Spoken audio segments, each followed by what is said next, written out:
I did not plan on doing this right now, but I'm stupid and teleported to Nod Cry and instantly started the quest. I just wanted to claim my commissions.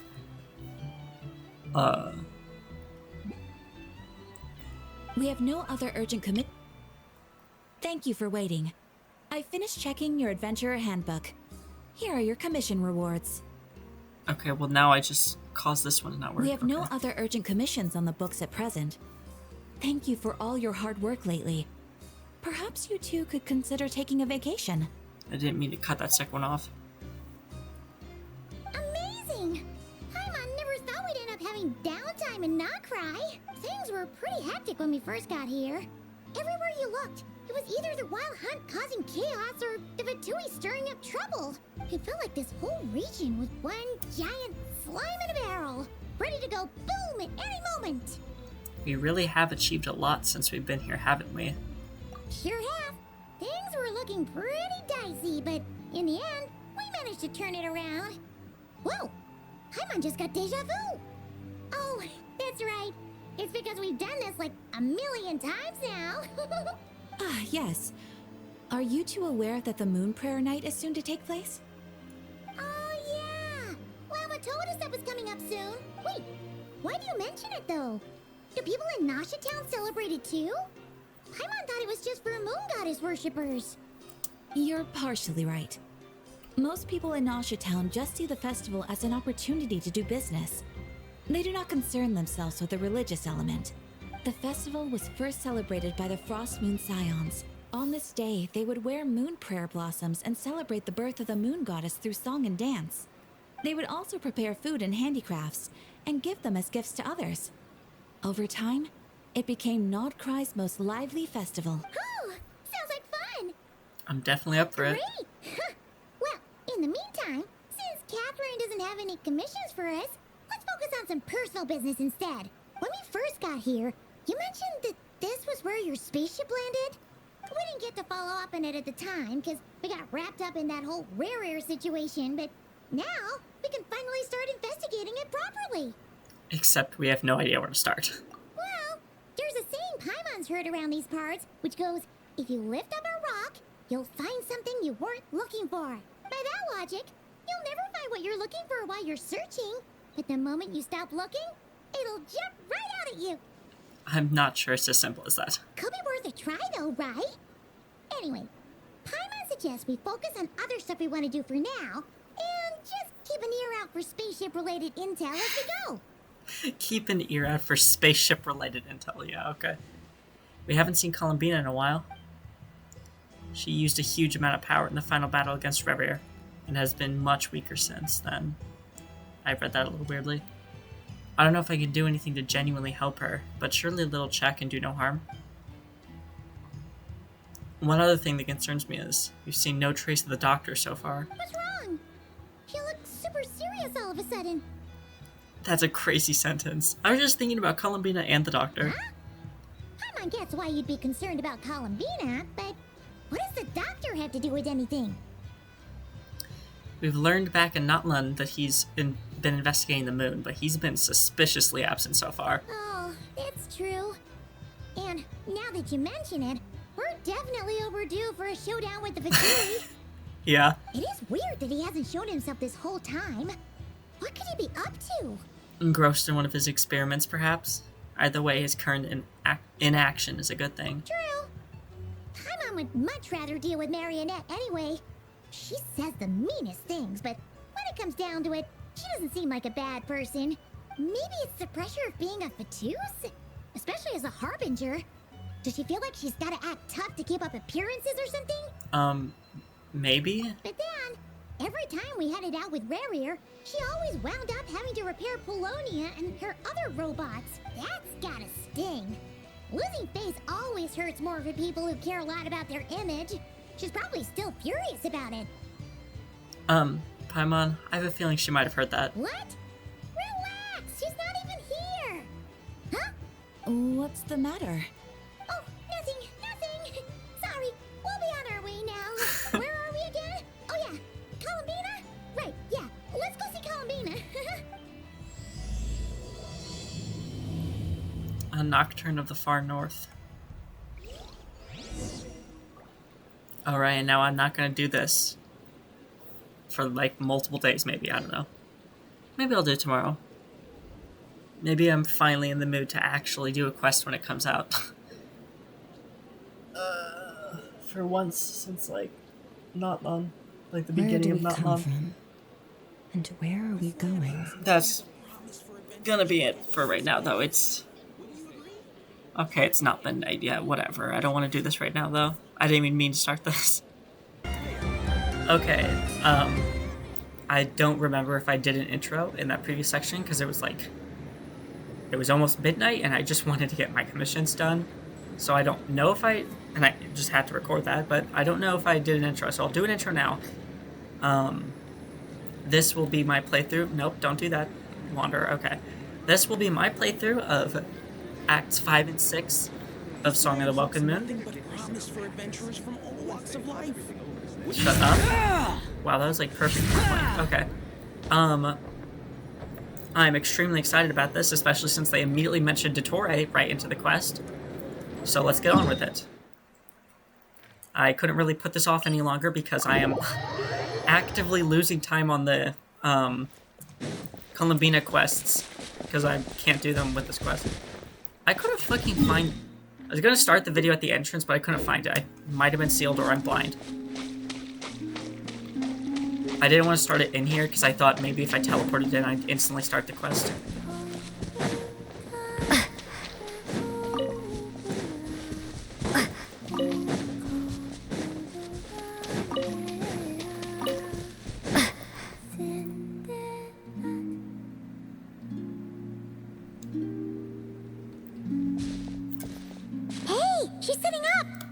Is me sitting here a rare sight?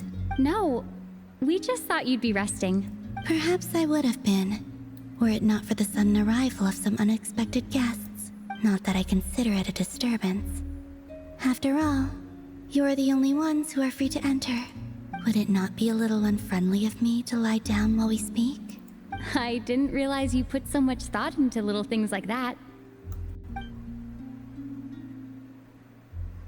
I love how much the Traveler speaks and not cry. Or the Traveler's voice and not cry. Only sometimes. There have been moments lately where I think about you and your companions. They are warm, mysterious, and cozy memories. Very few of my past memories are anything like that. They say that travelers return home bearing bags full of souvenirs. But my luggage was empty, and I believed it would stay that way. Return home? So, you're still planning on returning to the moon? Yeah, duh, Paimon. Yes. This planet continues to reject me, reminding me that I do not belong here. If I remain in Teyvat, there will come a day that I disintegrate. And I don't mean reduced to dust, or turned into food for the flowers. I mean, I will cease to exist entirely. Alright then. Well, we're sure gonna miss you. But it sounds like we'll have to say goodbye. How do you intend to return? The moon prayer night is soon to arrive. On that day, the moon will be closest to Teyvat. The Kuvaki in this land will reach its peak at that time. I merely need to grasp the tide, and with relatively little effort. Oh, Paimon gets it! It'll work like a slingshot! Like that scene in the Angry Birds movie. You make it sound like she's gonna get blasted up to the moon. If I did that, I suspect I would crash into the false sky. I will be using a much gentler approach. But I do like the analogy. It's fun. You see? She gets Paimon's sense of humor. In the blink of an eye, the time has come to part ways. It does feel that way, doesn't it? Time seems to fly fastest when you are enjoying it. I have always thought of myself as a wanderer on this earth. Wanderer? And it has never expressed any desire to keep me here. Yet, just as I plan to depart, it tugs at my arm. Is this a gesture of affection? Or is the... Oops. Yet, just as I plan to depart, it tugs at my arm. Is this a gesture of affection? Or is the world mocking me? Oh. Were you hoping I can answer that? Yes. You are a traveler, so you must have a lot of experience in this area. Then, what I would say is, enjoy the moment. That's right! Don't overthink it! Happiness is happiness and joy is joy! The point is to enjoy it, not analyze it! Says you have separation anxiety. I see. Then what I would say is, even though I am very tired right now, I am still happy. I can't tell from the tone of your voice. Oh, really? You don't think I sound happy? I'm just kidding. I could tell you were in a good mood today from the moment we saw you. Ah, a joke. Albeit not a funny one. Anyway, I assume you're here about you-know-what. Give me your hand. Actually, it's not that. There's something else we wanted to discuss with you. Oh. Then, do you still want to give me your hand? Or not? Sure.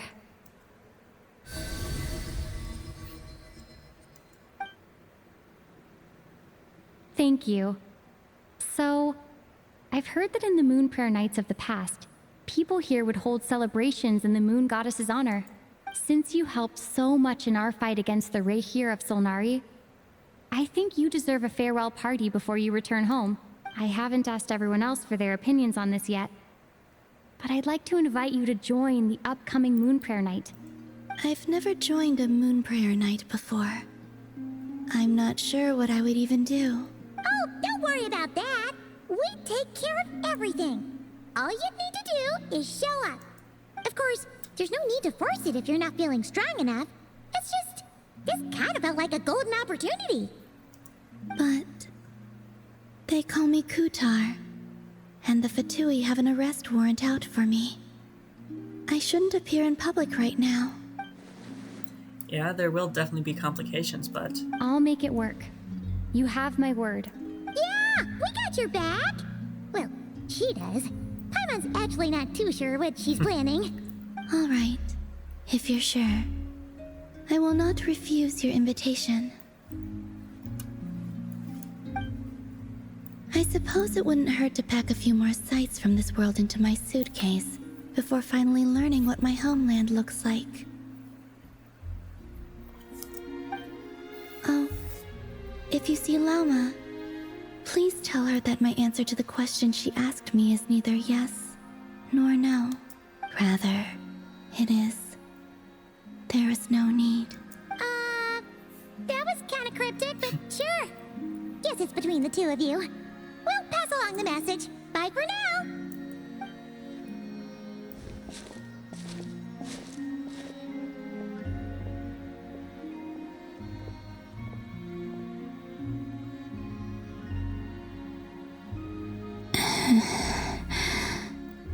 And also, I do not know. Even more cryptic.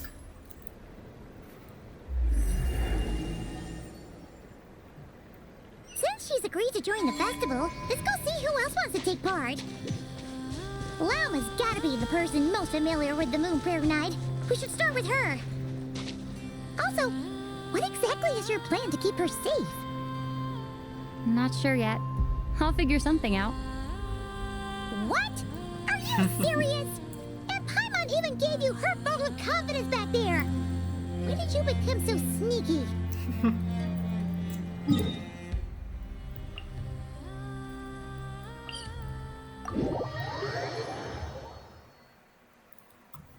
Swan Fury. Where the hell did I get Hydro? Or Electro? I really doubt I got Electro there, though. Hey, Llama! It's us! Huh? Varka? What are you doing here? Beats me. I had a bit too much to drink last night, and when I woke up, I was on Hisi Island. Mr. Varka is helping to oversee Nasha Town's preparations for Moon Prayer Night. He is here to go over some details regarding the decorations and custom cloth designs. Right, yeah, that too. What do you mean, that too? What do you mean, So preparations are already underway? Yes. Celebrating this festival is a long-held tradition here in Nodcry. On this day, the crescent moon at the top branches of the verdant crest turns into a full moon, and the moon prayer blossoms bloom with a special radiance. Our people take these to be blessed omens. It's an especially welcome event coming off the back of all that nasty business with Rare.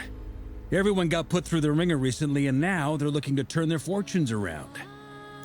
The big shots in town all agree that a big, lively celebration is just what we need to rebuild people's faith in this place.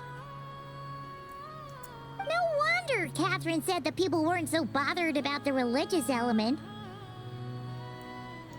That's right. It's become more of a local custom by this point. The celebrations have little to do with whether the religious stories behind this event are true or not. Even the Frost Moon Scions are eagerly awaiting the coming of Moon Prayer Night, despite now knowing that their past beliefs were founded on a falsehood. That's fair. It's a bit like the Lantern Ride in Liyue. It's a chance for people to enjoy themselves, not debate the existence of the Adepti. Although in their case, the Adepti definitely do exist. We've met plenty of them in our time. Oh, one other thing. We just went to see Columbina. We went ahead and invited her to take part in the festival this time. Hope it's okay. Wait, so... you mean she agreed to it? Huh. That's quite a surprise. Then I suppose that she intends to return to the moon on that day. Oh, yeah. It's kind of a complicated process, but basically, it's like a slingshot. She probably shouldn't have endorsed your metaphor. I understand. In truth, I had a feeling that she might make such a decision.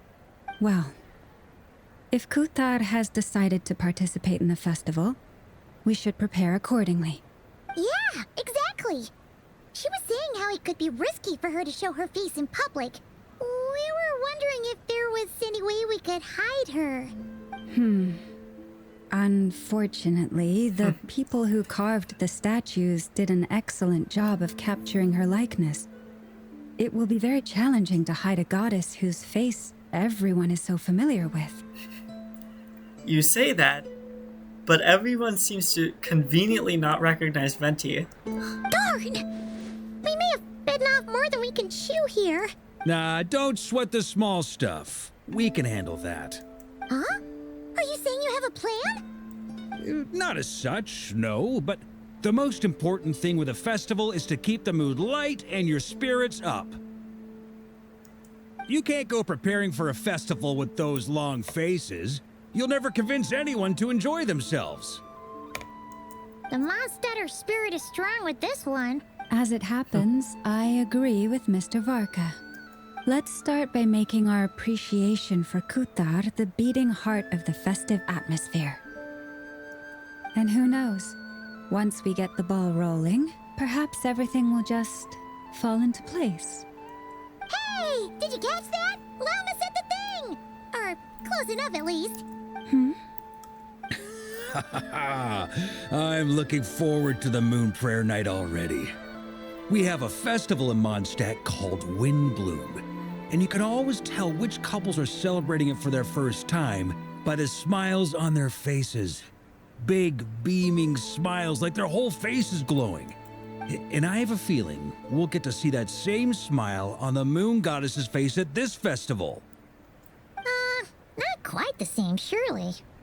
Anyway, I'll take care of business in the city, but I'll have to leave the decor up to you and the Frost Moon Scions. No one else can capture that traditional aesthetic quite like you guys. But lastly, there's the final key element that brings the festival to life. Companionship. We'll take care of that part. Before you leave, let me show you something that we've been preparing. Mr. Varka had asked to see it already, so you may as well tag along. Also, I have some further questions about Kuthar's decision. Wait, did we tell her what Columbina told us to tell her?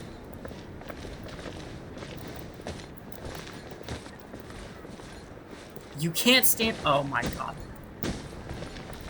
They don't give you enough room to stand right. That's evil. Huh? What's this? They sure look like they're having fun. I believe so. Kuhenki seem very skilled at playing drums like these, although I'm not sure where they learned it from. Maybe it's an innate talent? In their eyes, they're probably just playing with toys. Luanatar! You want to play too? I am very curious about this thing. Why the hell? Why do we have the special one following us around? Yeah. She looks more confused than anything. Maybe we can teach her next time if we get the chance.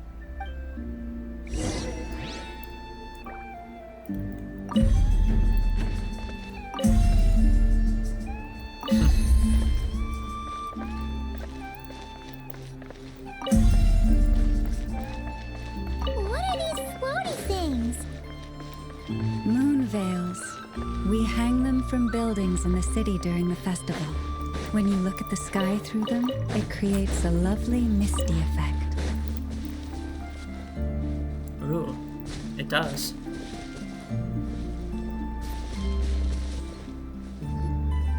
Everyone seems hard at work. They are preparing items for Moon Prayer Night.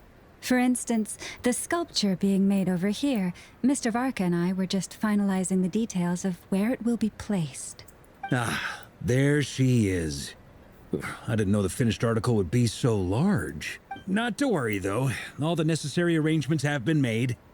Just let me know once it's ready, and I'll get some people to ship it over. You have my thanks. And over here, we are preparing a very traditional confection. Oh, look at all these colors. It looks great. Can Paimon try one? Of course. I have a feeling you'll like it a lot. You bet. Sweets and treats are Paimon's favorite. If you included those in the Feast of the Moon, I bet Paimon would have joined the Frost Moon Scions by now. There will also be verdant crests like this present in Nasha Town during the festival. The timing of Moon Prayer Night is not completely set in advance. We make a rough estimate, then observe the changes in the verdant crests and moon prayer blossoms to guide us. As such, the wait itself is a fun feature of this particular festival.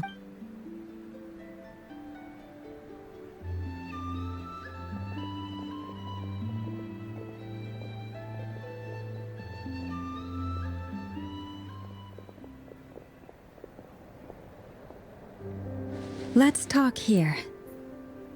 To tell the truth, I am very surprised to hear that Kutar is willing to participate in the festival. I once asked her if she'd be willing to stay with the Frost Moon Scions. I could introduce her to everyone, and we could be a family to one another. She did not answer, but she has not appeared here since. I took this to mean her answer was no, but if that were the case, she would not have accepted this invitation. Speaking of answers, she asked us to pass along a message. There is no need. I see.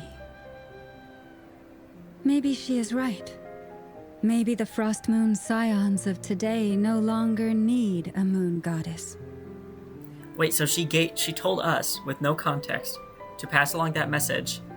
There was an answer to a question Lauma asked a while ago, and the only reason that Lauma understood it was because she was just bringing up the fact that she had asked that.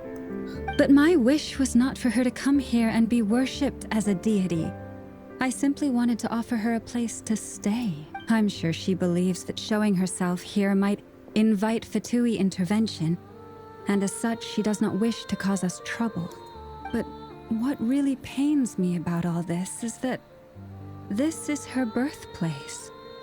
She ought to belong here, yet no one has been able to grant her shelter. I think I'm qualified to weigh in here. When someone's about to depart on a long trip, what they need is blessings, not burdens. We should wish her the best, not make the journey harder than it already is.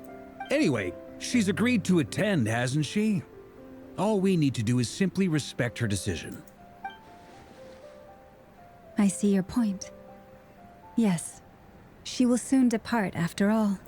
Our job is to leave her with some happy memories. Besides, who's to say her journey to the moon is a one-way trip?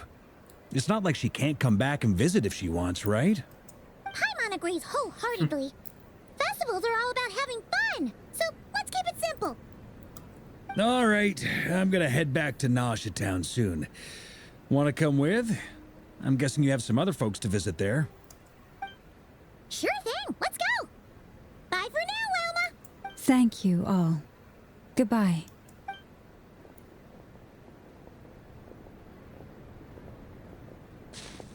A traveler needs blessings, not burdens. Sounds good in principle, but will blessings alone be enough for Columbina?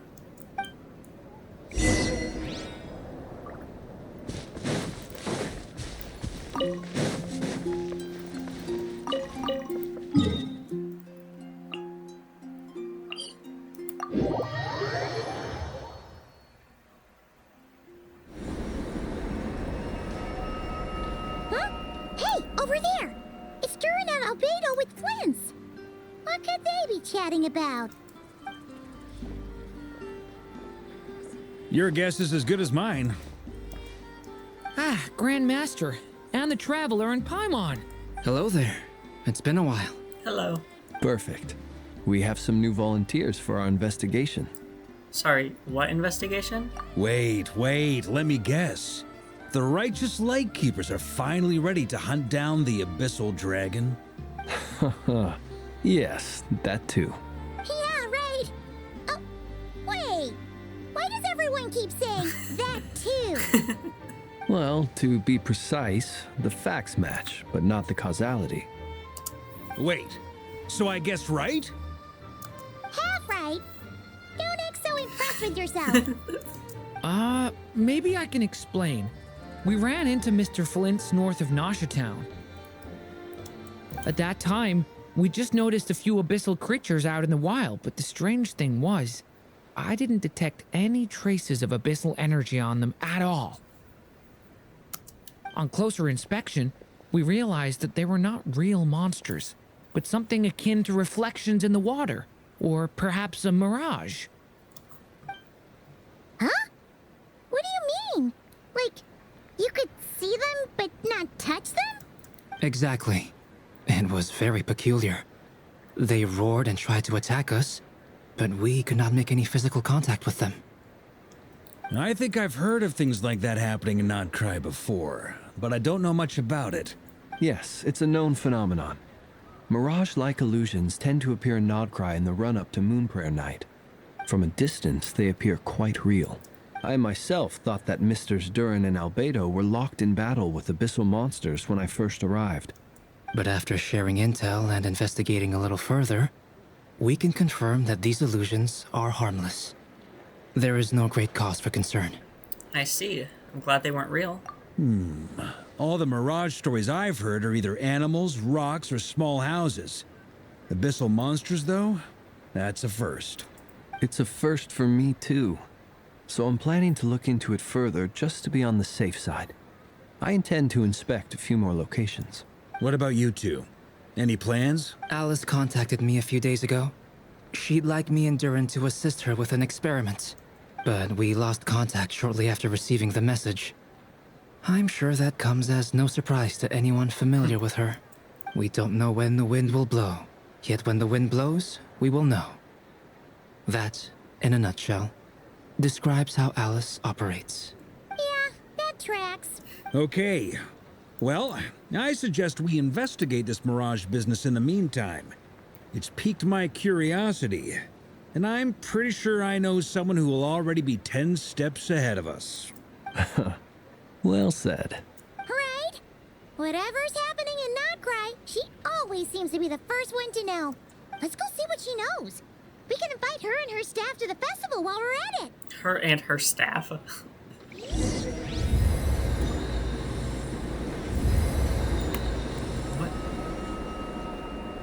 What was that sound effect? Okay. not we can invite her and Yehoda. It's we can invite her and her staff. Surprised I did not take fall damage there.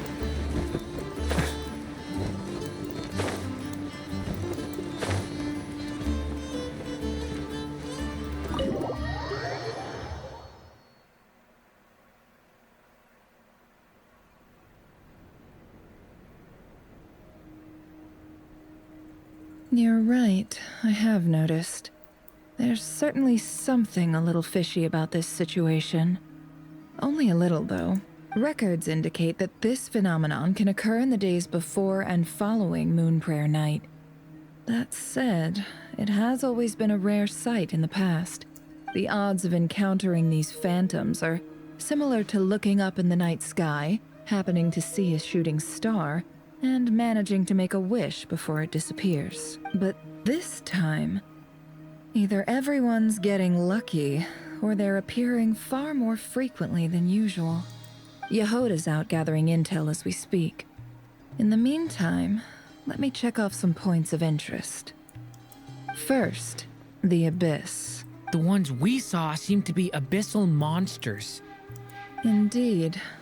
But we have identified one location where many more of them have made an appearance. And not just monsters, but human phantoms too. Given the scale and nature of the phantoms, it's almost as if someone's last memories are coming to life. Or perhaps the memories of multiple people. Oh. So you mean the phantom monsters are hunting down the phantom humans? Exactly. The phantoms can interact with each other, but we have no means of intervening. In addition, some of the human phantoms would seem to be from the very distant past. This is clear both from the clothing they wear and the stories they tell. They claim to be from Hyperborea, a name which I've heard from Lauma before. If this is true, it means they must be from 6,000 years ago. The one and only time in Genshin Impact something will not be from 500 years ago. Did Paimon hear that right? 6,000 years? It sounds like this merits further exploration. That'd be a big help. I'll leave it with you, Albedo. Paimon can't My count knowledge to of 6. ancient history is non-existent. I used to doze off every time the pre-Knights of Favonius era came up in class.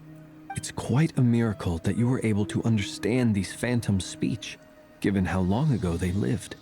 I suppose you're right. But I'll leave the archaeologists to ruminate over that conundrum. As an intelligence broker, my sole interest is in the value of the information I gather, which, in this case, hopefully means earning myself some good favor with our dear Lady Moonchanter. So calculating. Whew, this intel broker logic always catches Paimon by surprise. Sounds to me like we could split the work up. I think the abyssal phenomenon is best left to Albedo, Flints, and me. Agreed. It coincides with my duty as a lightkeeper. For my part, I'd like to understand the abyss better. Even a little knowledge would go a long way. This is certainly a rare opportunity to study the abyss. But even rarer, perhaps, is the chance to make contact with the ancients. The Curatorium will take the lead on investigating the Hyperboreans. We put in the work to learn what we know so far. It seems only fair that we get some quantity of exclusive intel. That just leaves our trusty team of 2 unassigned. Seems like it, yeah. Wait, we're a team since when? Since you became an honorary knight, of course. This was part of my grand plan all along. Oh yeah! By the way, we managed to convince Columbina to come to the Moon Prayer Night celebrations. Would you and Yehoda like to join too? She agreed to that? Huh. Quite an achievement. Never underestimate the traveler, I guess. I'd be happy to join. No point shutting myself inside when the streets are all decked out. I doubt any clients will be visiting during the festival in any case. And Yehoda loves a party, so I'm sure she'll jump at the opportunity. No, no, no, no, no, no, no, no, no, no. Way to contradict me in front of... Wait, no, that's not what I have bad news. was, boss. So many people. All right, everyone inside, quick. Jesus Christ, there she goes. This is gonna sound crazy, but hear me out. I saw one of those phantoms at Star Sand Shoal, and it was some sort of flying ship. Like a spaceship? A spaceship at Star Sand Shoal? That's gotta be the one you came to Tibet in. You said you saw the same thing through the moon marrow, right? Huh? You already know about it? Ugh, I thought I was gonna blow people's minds. Turns out I'm the last to find out. Wait, back up. You came here in a spaceship? Now my mind is blown. What's it like on the inside?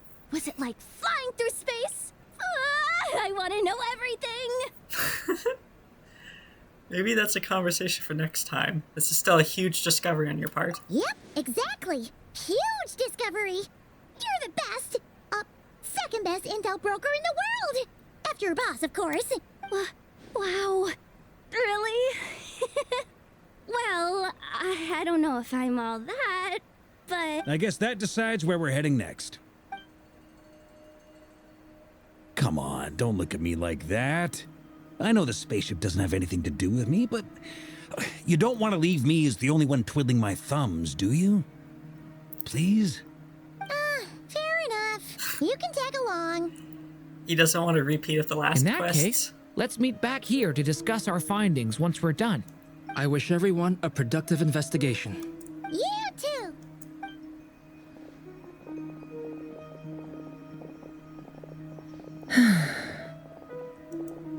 What's up, boss? Aren't we gonna head out? Tell me, Yehuda, when did the curatorium start giving out intel for free? Oh, sorry, boss.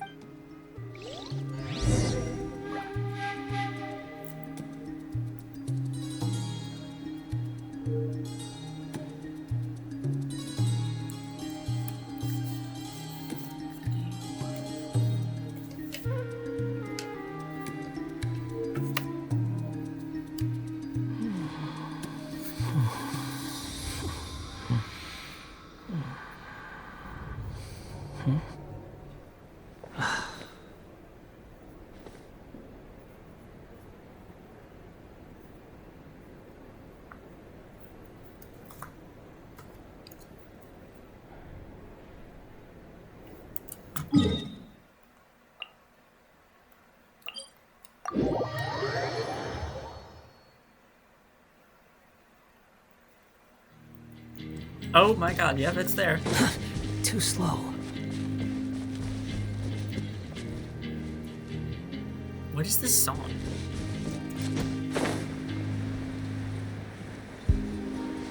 I have not heard this song before.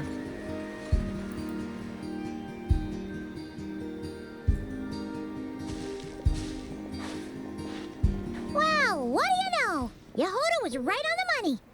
This phantom really is your spaceship. But that's so weird. Why would it show up here? Is it some kind of projection? Or a ghost? Like, maybe it no longer exists. But somehow it left an afterimage? I'm not sure either. Ah, you're already here. Miss Lauma, what a surprise. I thought you were busy with festival preparations. I was, until one of our people informed me that a strange sight had appeared at Star Sand Shoal. No one's ever seen something quite like this before. I thought I should see it for myself. Same here. Oh, so we heard that these things appear around the festival period. Any idea why that is? Unfortunately not. We have very limited information about them, since they can't be interacted with. Flynn's And no tastic form. human phantoms have ever made an appearance before now. The most we've been able to deduce is that these sightings appear to be connected to the increase in Kuvaki energy around this time. Let's look around and see what we can find out. Yeah, seems like that's all we can do. This is all so confusing. Allow me to lend you a hand.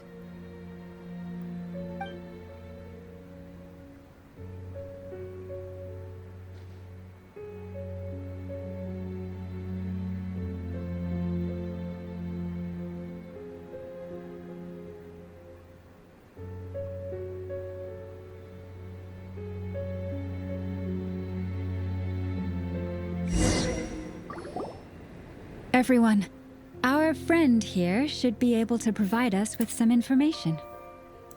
Is that a phantom rhymehorn deer? I've heard about how the Frostmoon Scions live in harmony with the animals and can even communicate with them. That's coming in handy now, for sure. Okay. Yes, I understand. Then how about this?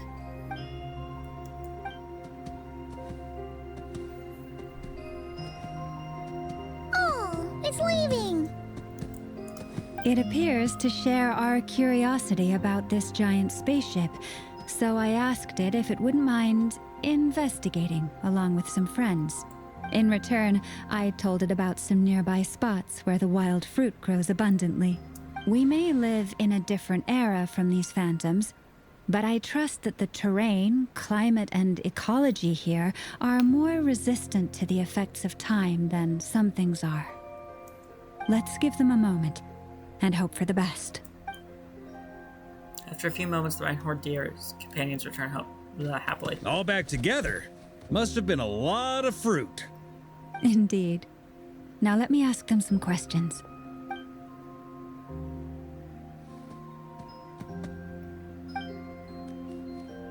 It did find a lot of wild fruit, enough for them to feast for a long while. This puffin circled in the air several times, but didn't spot anything out of the ordinary. Certainly nothing to do with the spaceship. Huh. Well, it definitely makes sense to get a bird's eye view. Indeed. Other than that, I was also thinking that the world these phantoms see is also different from ours. Oh, I get what you mean. The wild fruit exists in both times and spaces, but there might also be things that only exist in that space-time, which we can't see. Because we don't see their whole world. We only see small fragments. Good point. Great thinking, Llama. Blunthorn rhinos can use kuvaki to shift great rocks, but this one says it couldn't get that ship to budge by even an inch. The sniffer mole tried too, but despite being a skilled digger, it could not get through. They say that the spaceship looks robust and undamaged. It seems completely impervious to any and all attacks. Whatever lies within is well defended from harm. So, just like us humans, there was nothing they could do about this spaceship either. Yes. Still, they deserve our thanks. We are grateful for all your efforts, dear friends. Now go, and enjoy your feast. I've noticed some other human phantoms gathered nearby. Come on, let's go talk to them.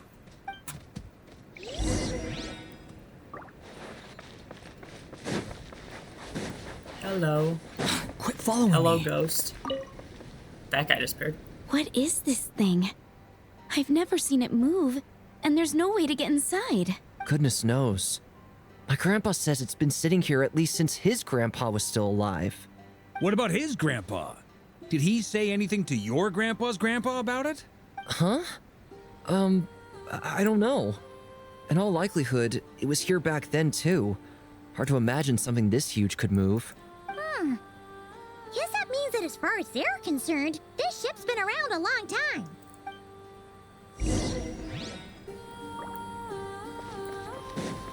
Wow.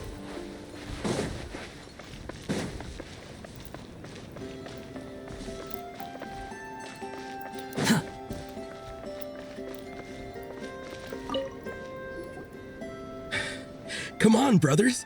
If we can get even a small chunk off of this thing, it's gotta be worth a fortune. Today is the day we strike it rich. Huh? You mean Paimon? Yes, brother, I shall join you. Let's make our fortune. We should go with them. What the? This thing is crazy tough. I can't even scratch it. What's it made of? Sorry, brother. Looks like we'll have to seek our fortunes elsewhere. Enjoying yourself? I was just seeing if I could influence this phantom's perception by playing. But nope, no dice. I'm sure we're all starting to build up an idea of what's going on here now that we've spoken to some of the people. These phantoms are reenacting real historical events in Nodcry. It's almost like we're in some kind of interactive stage play. We can talk to the actors, but the plot is fixed, and we can't influence it. It makes sense. History is set in stone. The objective facts of the past cannot be changed. That's not true. Paimon totally thought you were just goofing around earlier. But actually, you were doing some serious investigating. Of course I was. Anyway, at this point, I think we're forced to conclude that although the Phantom spaceship is right there in front of us, we aren't going to learn much about it from these people. If only this showed the moment when my brother was searching for me. Maybe then I could have discovered why he wasn't in the spaceship. Or if it showed the moment when it disappeared, I might have found out who was piloting it and where they were headed. But no such luck. All we've seen is an arbitrary moment in time during its long stay here. Don't be discouraged. If nothing else, this is proof of the ship's existence. And Which think we about already it. had. So many people tried to hack their way inside, but no one could get the door open. It's made of very tough material. To me, that says that we'll either find the ship itself or the story behind it. It's just a matter of time. Thanks, Varka. Huh. Every now and then, when Varka gets serious, he actually does seem like Grandmaster material for once. I wonder how the others are doing. Let's head back for now. Sounds good. Also, drinks are on me if Team Knights of Favonius is the first to finish. Wait, we have a team name now? Am I in Team Knights of Favonius as well? You're very welcome to join. We've even got a cathedral ready for you. Isn't that technically blasphemy? You wouldn't dare make a joke like that if Barbados was in earshot. Nah, I'm sure Barbados doesn't mind a little harmless blasphemy once in a while. Barbados has probably done way more blasphemy than Varka ever has.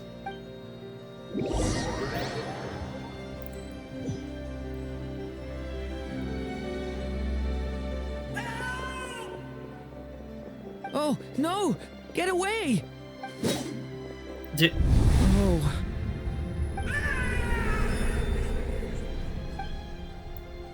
Why do I know this guy's name? I know it's hard to stomach, Mr. Durin. But as I'm sure you've noticed, there is nothing we can do to intervene in that which unfolds before us. But we have to at least try. And try you have. But are you aware of how many unsuccessful attempts you've made now? I wasn't keeping count. I'm afraid this is the 39th failure so far. Or the 5th if we're only counting this particular victim. Okay. There are no indications that these phantoms may be altered in any way. You seem to have calmed down a little. I'll make us a fire. You should rest and have some water. Feeling any better now, Mr. Durin? May I ask a few questions? Be my guest. What exactly are we witnessing here? What happened to those people? My guess would be that we are seeing Nodcry during the Conrian Cataclysm. Would that be accurate? Conria. That is correct. Okay, so we're seeing multiple different points in time. Because we're seeing 500 years ago, and we're seeing 6,000 years ago. As you know, once the Abyss senses even the tiniest crack, it floods in and spreads like wildfire. There was a time in the distant past when it permeated all of Nodcry, causing immeasurable harm. The people paid a terrible price to heal this land. Then, 500 years ago, the whole of Tevat suffered an abyssal disaster. Once more, Nodcry was dealt a devastating blow. I see. In the face of the abyssal onslaught, all were like grains of sand tossed around by a tidal wave, be they human, fae, or god. The moment you witnessed is but one drop in a whole ocean of catastrophe. All right. I guess that answers my second question, too. I wanted to know why there's nothing I could do to help them, and that's because what we are seeing is history. That would be my guess as well. As I understand it, history and fate are not all that dissimilar. The latter may be unseen to us, but both are immutable. Yes. Fate was determined long, long ago. I still have a couple of other questions for you, Mr. Flint. You mentioned more than one abyssal disaster that has struck this land in the past. How can you be sure that what we're seeing is from the Conrian incident? And also, Well, we just saw how are Conrian. you able to stay so calm when you're talking about these events? From everything I know about you, you're not cold or ruthless, and you're not indifferent to the suffering of others. Alas, I am forced to show my age. I must be 600 or 700 years old by human measure. Wait, so you... One is not easily moved by history when one has witnessed the truth Okay, firsthand. Cloud Retainer. I'm sorry. You needn't apologize. Your passion is a good thing to have.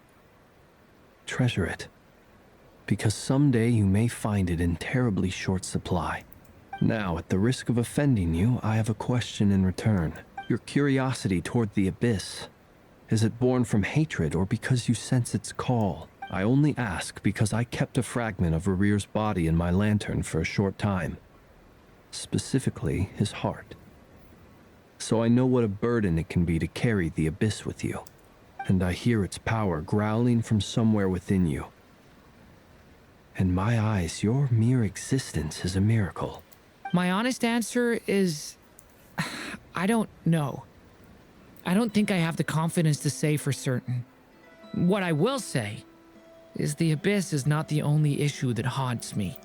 Even before I became who I am today, the question dogged me constantly. Should I even exist at all?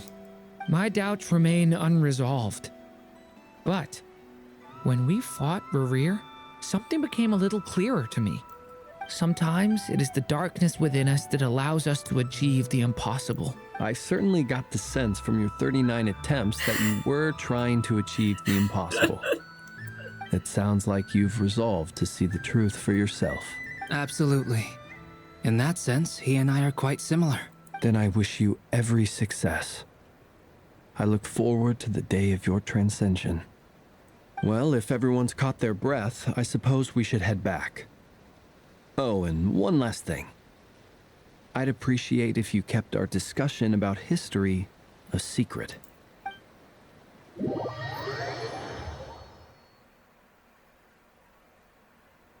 Incredibly, our separate investigations led us all to the same conclusion. Hooray for consensus! Yeah, but we barely learned anything, though. I totally thought this would be the mother lode. Talking with the ancients? I mean, come on! But nope. All we got was useless snippets of conversation. And all this stuff about moons and hyperopia. What a load of baloney. Seems like people back then had a few screws loose. Hyperopia. I understand your frustration. We found the same issue. Each phantom only showed a very brief moment in time. There isn't much value to be found in these miscellaneous fragments of a civilization's history, no matter how glorious it may have been. If there's a silver lining, it's that these phantoms are harmless to the present reality. They shouldn't get in the way of the festivities. Paimon agrees. And not just because it's the first thing she understood in this whole conversation. You look disappointed, Nefer. Is something the matter? What do you think? We all worked our tails off, but the only one to gain anything from it was you, Lady Moonjanter. Well, please do share the Hyperborean records with me. I will gladly inscribe them in our people's documents. Oh, duh! Yeah! That was it! Hyperborea! Hyperborea. I'm serious. Only an expert I love in the these Frost people. Moon Scions and their history can turn these records into valuable research material. The alternative is to let them gather dust on the Curatorium's storage shelves until the pages turn yellow. Nefer, you're wise enough to know that cooperating and sharing the profits is the best course of action here. Well, that goes without saying. Sure, let's do that. Huh? But didn't you say we aren't supposed to give out intel for free? Sorry. Shutting up. Now is not a good time to push Nefer's buttons. Anyway, back to Moon Prayer Night. I'm thinking that we should prepare something a little special, aside from the usual decorations and so on. You mean a parting gift? Can't go wrong with food. Although, does food go bad on the moon? Perhaps a lantern would be a better choice. It might be dark up there. It could prove difficult to light a lantern on the moon. Magical stones might serve that purpose better. What about a clockwork mecha model from Fontaine? I've got a whole bunch at home. I use them for fighting practice in my free time. None of these sound like things she would be even remotely interested in. But we don't interact with her enough to know what she likes. Yeah. It would really save us the guesswork if someone could find out what she's into. Wait, what the? Traveler? They're all looking at you. Okay, I got it. I'll find a chance to ask her. Great! Haha, problem solved. Now, I need to stop by Dory's. Gonna need her help sourcing a bunch of stuff for the festival. Then let's leave it there for now. We all have our own business to attend to. Traveler, if you find out what Kutar likes, let us know right away. Gotcha.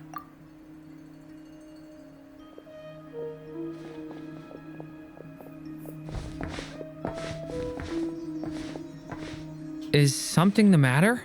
That's my line, Durin. You seem a little down. I'm fine. It's just... I'm still feeling a little rattled after witnessing the horrors of the Abyss. But it's okay. This is something I have to work through. I'll be all right. Thanks for your concern. Well, don't put too much pressure on yourself. If you ever feel like something's wrong, physically or mentally, we're here to talk. Don't forget, I'm a member of the Knights of Favonius. You can always rely on me. Come on. Stop treating me like a kid.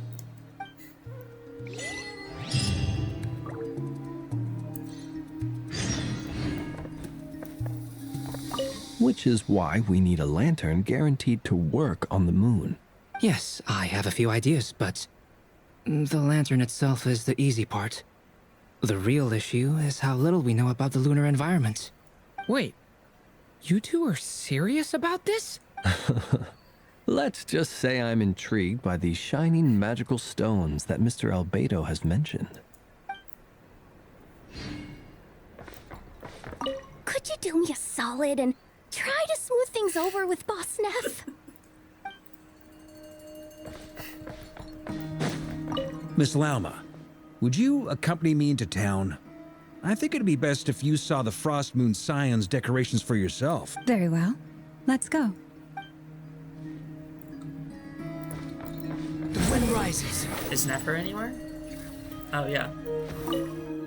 You should get going. It's important that we ascertain what Kutar likes. Quit following me.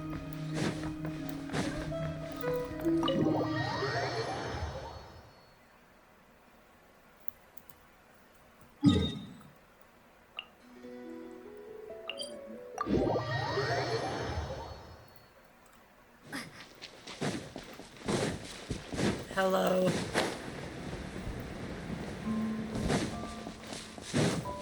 Where is she? Anyone home? Okay. Columbina, we're back! Huh? She's not here. I can't sense her presence at all.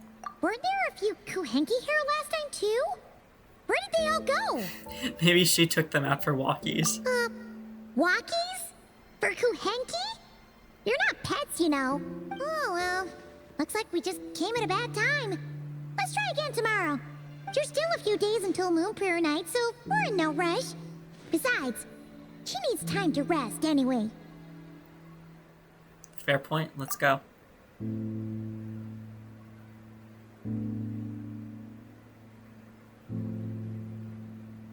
Columbina, are you back yet? Oh, how's she still isn't here. This is a bit odd. Right? It's not like her to spend so much time outside. Especially since she's worried about attracting unwanted attention. By the looks of it, she hasn't been back all day. What about Luanatar?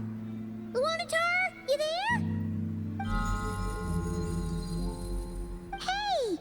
Do you know where Columbina went? Sorry, didn't understand. But if you know where she is, could you take us to her? Sounds like an I don't know either to me. Yeah, that's even stranger. Paimon looked at the flowers. What about them? Oh, that's not good news. They change color when Columbina gets weaker, right? And they look super pale right now. Let's go. We've got to find Lauma. Good idea. She might know what's happening.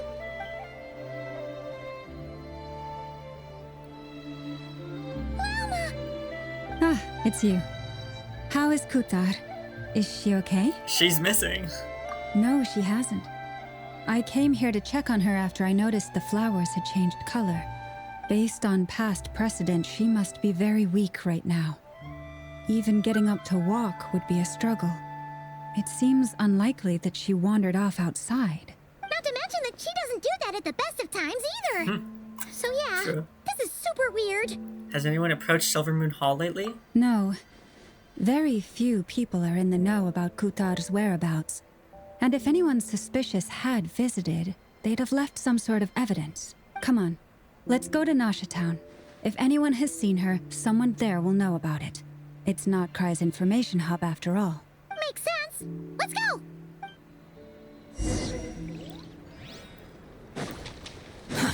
Too slow. Yeah, see? It just seals itself. That's what happened to me earlier when I tried to start the video at the entrance. Squall and Fury.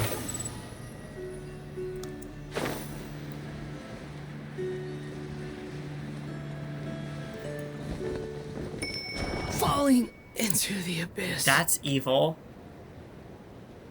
They just killed Wait a him. moment. Is it just Paimon, or is this stall kind of suspicious? It's never been here before, right? No, I don't recognize it. Alas, your free and easy adventure time is over. Now, prepare to face the final boss of Nocturne. Whoa! Where'd that voice come from? Okay. Not sure, but it's definitely hostile. No, not that way. The final boss is right here. The sniffer mole? That's the final boss? Surely not. Also, That voice is a little familiar. Okay, the jig is up. I'll stop teasing you. Turn around. I'm right behind you. It seems I've managed to leave quite an indelible impression, even though you've never seen my face. Oh, nothing could make a great mage more pleased with herself. Alice, the Great Adventure of the Realms, Dodo Under of Old Mondstadt. It's okay. Wait, she fixed the fucking camera first of all, but Great Adventure of the Realms, Dodo King, Defender of Old Mondstadt, etc. But most importantly, Mother of the most adorable Clee. That is the perfect introduction.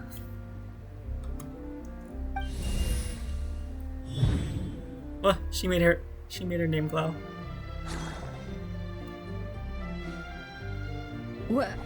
What is going on?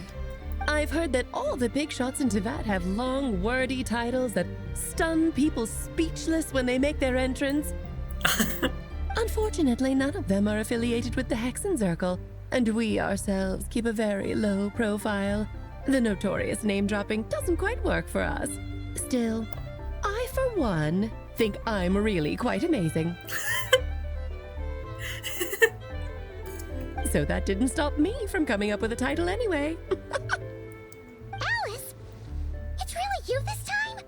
Not a lantern or a dodoco, but Alice in the flesh? Oh, that's right. So, what do you think? How does it feel to finally meet me? You look like... You look just like Clee. Oh, that's the first thing you thought. A little surprising, but that actually makes me very happy. Because that means that when Klee grows up, she'll be just as stunningly beautiful as her mother. So she's a friend of yours? Kind of. This is actually the first time we've seen her in person. I see. Madam Mage, that was, quite a powerful entrance. I certainly won't be forgetting it anytime soon. I'm wondering if the other Hexen Circle members will have that. Because now I'm thinking they won't, and that was just an Alice thing. She just really wanted to be extra. It's okay, Lauma, don't force it. Paimon will do the honors. This is Alice from the Hexen Circle. She's a friend of ours. And of Arcus, too. She's helped us a lot in the past. That's right. She's a good person, just kinda unpredictable. Well, what is the human heart if not unpredictable? If we could not do as we please, how would we differ from machines? I am Lauma, Moon Chanter of the Frost Moon Scions. It is a pleasure to meet you. Oh, I know. Before you got here, I spent a good, 15 minutes getting up to speed on Nodcry's present situation. In other words, I've read the whole in the last episode part, so we can skip the pleasantries. Fair enough. Well, Miss Alice, I can already tell that you have quite a unique personality. You'll get used to it. Paimon sure is. So anyway, what are you doing in Nodcry, Alice? Oh, I thought I told you already. This time, I'm the final boss. And what a formidable foe I shall be. Powerful, confident, decisive, and good luck finding my weak spot. You will never succeed. I'm going to send a formal request for Jean to put you in solitary. Oh, drat. My one weakness, and you found it in an instant. Fate has been dealt a devastating blow. Thus falls the great Dodo King. Why are you playing along with this nonsense? Why not, Paimon? For funsies, of course. What's wrong, Paimon? Are you disappointed in me? Am I a gigantic letdown? No, it's just... You seem like a busy lady. And this is the one time you've shown up in person. Paimon figured it would be for something more high stakes than just goofing around. You're quite right. I'm here in Nodcry because something big happened. Something big enough it caught the attention of the Hexen Circle. It concerns the 3 moons, Tevat's borders, and of course, the moon goddess you are currently searching for. You know where Columbina is? Kind of. Why don't we discuss this over a pot of tea? My main reason for coming on this trip to Tevat was, of course, to have some fun. But I do technically have a job to do as well, namely, maintaining the stability of Tevat's borders. I'll skip over the complicated parts, but to sum it up, abyssal energies are all that lie beyond Tevat's border. We'd find ourselves in a real pickle if they ever made it through. And the phantoms you've been seeing are a sign that the border has been disturbed. No wonder they tend to show up around Moon Prayer Night. Is it because the real moon is now so close to us that its power can cross the border? In part, but only a negligible amount passes through. Just enough to influence the verdant crests and so on. And as you've noticed, there has been an unprecedented number of phantoms appearing this year. The influence of the moon beyond the border cannot explain this. No. There is another far greater factor at play. The trilunar syzygy. A trilunar syzygy? Eons ago, before the heavenly principles came to Tevat, it was the then 3 moon goddesses who controlled the laws of this world. You're talking about life, death, and such, aren't you? Oh, that's exactly it. The 3 goddesses split these powers amongst themselves, promising never to consolidate them into one singular body. This was meant to keep the world stable. But, fast-forwarding to the present, the eternal moon's marrow is with you, while the iridescent moon's marrow, which should never have appeared in this world, has been retrieved. Add that to the presence of a moon goddess in the flesh and... the power of all 3 moons is gathered here in Nodcry. There hasn't been an event like this since the War of Funerary Flame. and it's having a noticeable effect on Tevat's borders. Why are you so concerned about said borders, if I might ask? Because I wish to give my darling daughter a peaceful, sunny environment to grow up in. Is that a good enough reason? Kinda sounds like you're dodging the question, but it does make sense. Well, that's one reason anyway, and the most important one. The others are a little complicated to explain. For instance, cleaning up after dearest Miss R. Albedo could tell you more about that if you're curious, but right now, I have a more important question to ask you. Why are you collecting the moon marrows? Columbina wants us to use their power to return home. I see. Nicole told me about that legend once. Nicole? You mean Mage Anne? Oh, so you remember. We heard her voice in Fontaine. And Sumeru. Yes, of course. Don't forget. That was the story of fate, her area of expertise. But back to the story of our dear moon goddess. I'm afraid her intended method of returning to the moon is unlikely to work anymore. What does that mean? She may be missing, but she hasn't gone anywhere. She has disappeared. Oh. Once long ago, the damsel who lived here walked. Okay.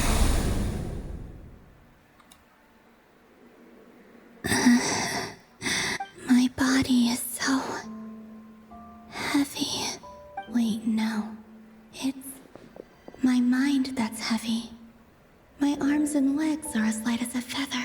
What's happening to me? I feel drowsy, like I've been asleep for too long. Is it daytime or nighttime? Is the moon out?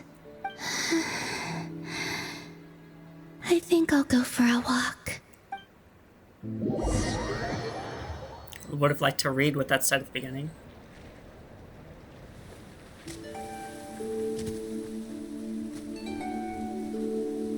Are you out for a walk too? Huh?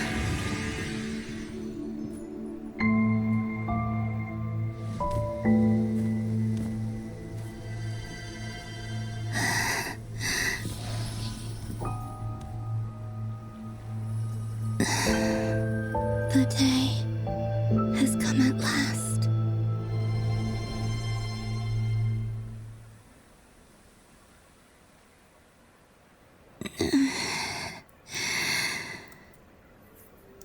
Have I grown so weak that I can't even sustain my physical form? But Moon Prayer Night is nearly here. I was so close to returning home. Death is near. Is this how it ends for me? Will I return to the moon after I disappear? Or... I don't want it to end like this.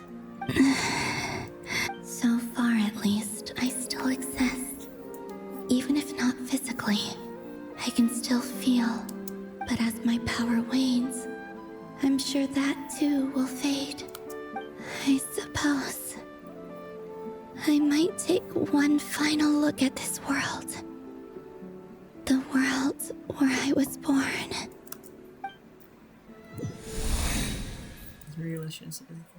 Don't let it slip away. What? Come on! Wait for me! The Frost Moon Enclave. Oh, How okay. much it has changed since I was born. I thought it was telling me that, like, after this quest, the Frost Moon Enclave will be gone. I was like, what? These decorations, they're so heavy. It's times like this when you kind of wish men could be priestesses and acolytes. You weren't carrying anything. How fascinating. I've never had the chance to be privy to people's private lives in this way. In the past, people would get so solemn and serious the moment I showed my face. Like they were frozen stiff. Karina, Lametti, it's time to eat. Coming! even want to watch them a little longer.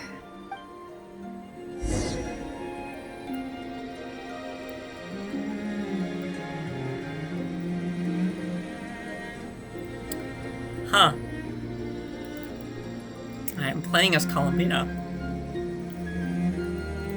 Does that mean she's confirmed playable? Not like they weren't gonna make her playable in the first place, but...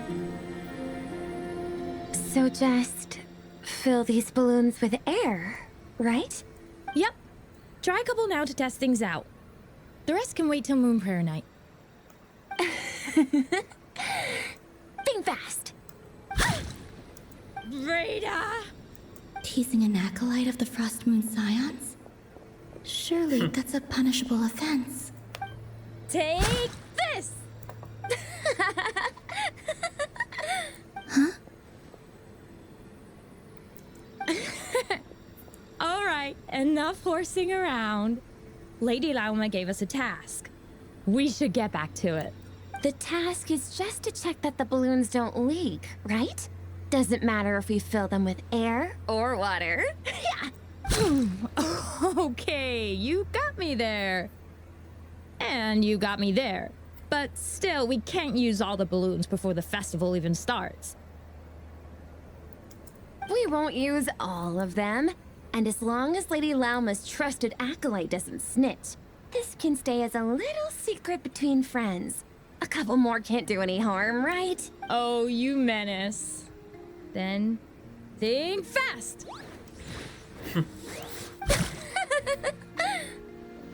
Is pumping a balloon full of water really so much fun? What is she doing? She's poking.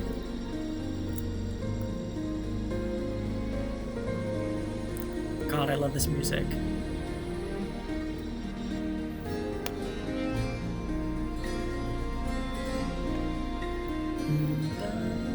I'm sure you're both tired from playing all day. Come on, eat up. A plain, humble meal.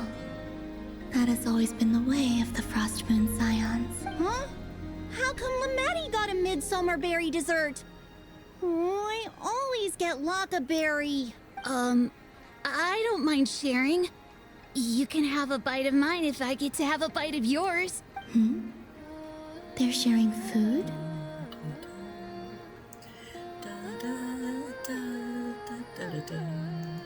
I've never shared food with anyone before. Even at the Harbinger tea parties, everyone just ate off their own plate. And when I couldn't finish my food offerings from the Frost Moon Scions, they'd leave the leftovers out under the moonlight for the animals to claim. Hey! That was 2 bites! Oh, then you can have another bite of mine. Oh, you too. Oh, don't fret now. Here, have some of Granny's too. So this is what it means to be family.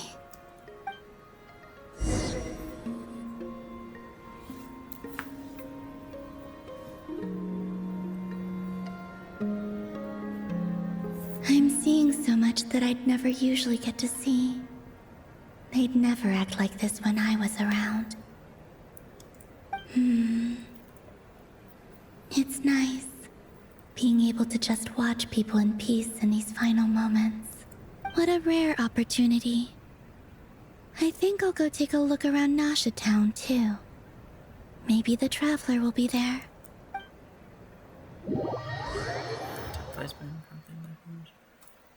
Why are you talking about time? Ishtaroth?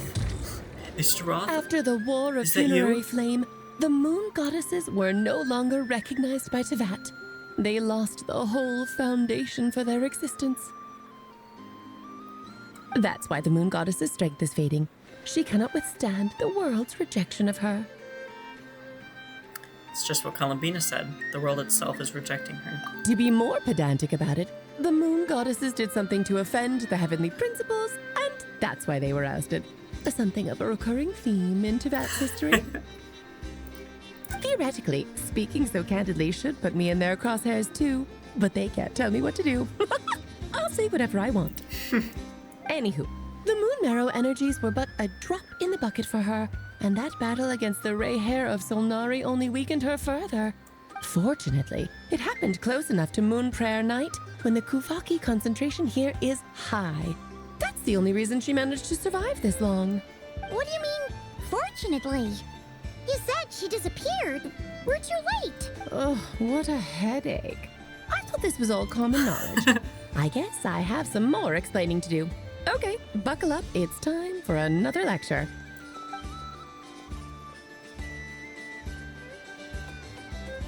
Now, I said earlier that the moon goddesses lost the foundation for their existence. The reason for that has to do with the natural order. Basically, the rationale for their existence in Tevat was lost. The same logic applies to the present moon goddess too. Consider her existence so far. Her comrades in the Fatui called her Damselette, and she was worshipped as Kutar by the Frost Moon Scions. But these connections have now been severed, whether by her hand or yours. So, the rationale that once sustained her existence is now gone. Wait, we did that to her? Oh, well, strictly speaking, yes. But let's not start pointing fingers, shall we? I'll only end up as the big bad villain, and that's not the kind of final boss I want to be. If you're making light of this, hopefully that means you have a plan. Of course I do. I'm only the greatest mage in the whole entire world. Now, if you wish to find your moon goddess, there are two problems we need to solve. Firstly, we'll need to strengthen the connection between her and Tevat, at least enough to sustain her until Moon Prayer Night. Strengthen her connection? But does that mean I'll have to rally all the Frost Moon faithful behind this? I'm afraid a bygone faith and a former home won't be of any help to her now. Do you know her name? Her name? Oh, yes. Names are very important things. A name is a fundamental concept that anchors one's entire existence. I asked her once, but she didn't know. Then your first job is to find it. As a moon goddess, I'm sure she must have a name she identifies with. Neither Columbina nor Kutar is her true name, and she's never really accepted either of them. So, finding out her real name is enough to sustain her existence? Yes, I know it sounds like a small step, but every journey begins that way. So for now, that's all we need to focus on. The second problem is with her plan to use the moon marrows to return to the moon. Unfortunately, piercing through the false sky will take an enormous amount of power. Given her current condition, she won't be able to provide anywhere near enough power, even if she recovers her physical form. But no need to fret. Nicole's the expert in this field, and I'm sure she'll figure something out. Wait, Mage N is going to help us out too? That means we've got 2 Hexen Circle mages on the case. This is turning into a pretty big deal. Oh, I'm so excited. Actually, this is more of a side quest for me. Like you said, I'm a busy lady, so I can't stay for too long. I'll have to return to Tevat's border soon. Thanks for telling us all this. That's the upside you get for looking out for my little Klee. Hopefully that will incentivize you to carry on keeping her company in the future. Anyway, jokes aside, you'd better get moving. It will take quite a miracle for the moon goddess's consciousness to hold out till Moon Prayer Night. Oh, I suppose I might as well tell you where Nicole is before I leave. Off you go now. Time to meet your new friend. Oh, yes, and a little suggestion. Don't forget to mind your heads. What? I wonder how Durin's doing. I should really go see him before I head back. You really are super busy. I most certainly am. There's so many children I have to keep tabs on just in Mondstadt. Durin, Albedo, Venti, Varka. There are some unexpected names in there. Klee didn't make the list, huh? Of course not. Klee is my pride and joy. I have no qualms about her, because she's the best child in the whole wide world. Yep. Klee's a little angel. Little angel with bombs. I'm glad you agree. Well, all the best. See you when I see you. See you when I see you. What? She just walks away? She doesn't have like some cool left in a flashy hurry. like teleportation disappearing act? She just walks away? Yeah, she didn't pack up her stall. Should we handle it for her? I doubt that's necessary. A mage of her abilities doesn't need our help. I must say, I'm now very curious about her daughter. Klee, wasn't it? What's she like? That's a long story. Come on, we'll fill you in as we go.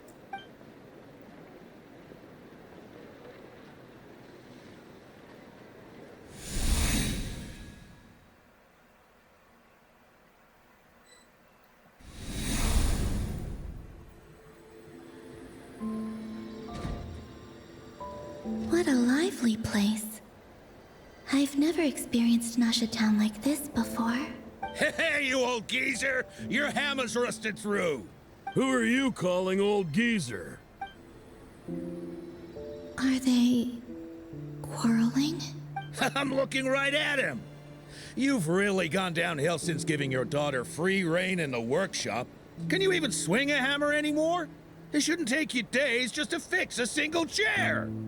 You might as well use that hammer to massage my back for all the good Massage? it's doing. Why do you say it like that? Don't run your mouth, or you'll get a back massage that'll put you in bed for the rest of your life. Look, the materials haven't arrived yet, all right? You know how busy it gets in the days before Moon Prayer Night. I'll bet you send all the materials to your little princess. Blood's always thicker than water, huh? All right, you've made your point, Uncle Koski. As soon as the materials arrive, fixing your chair will be the #1 priority. And Dad, if you've got time to chat, why don't you lend me a hand, See? Lolka knows what the score is. I guess they're friends. But the way they spoke to each other was so ugly. Then again, it wouldn't be the first time I've seen something like this. Columbina! Sing outside my door in the middle of the night one more time, and I'll unscrew your vocal cords. You hear me? Oh, Sandrone. So that was her way of trying to be friends with me. What a pity. I won't get the chance to say any ugly things in reply.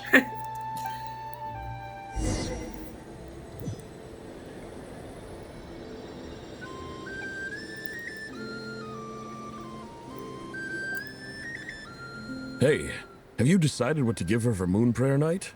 I sure have. She's gonna get the surprise of her life when she's least expecting it. Then I'll whip out the ring and pop the question. The surprise of her life. What a fun turn of phrase. Cool, I get the picture. You can spare me the gushy details.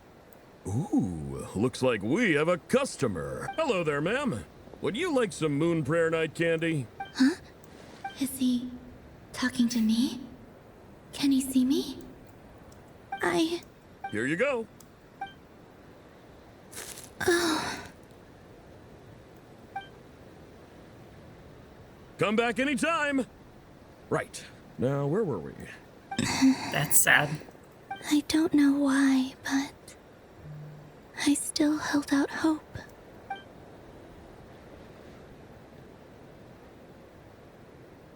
The most important thing right now is to find that mage.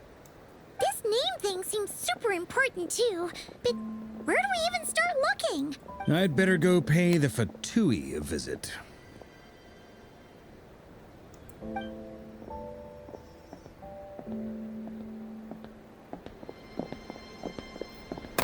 Yep.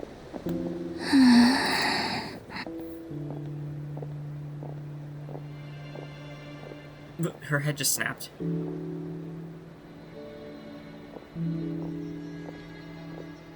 Columbina? Why are the clothes flying around her?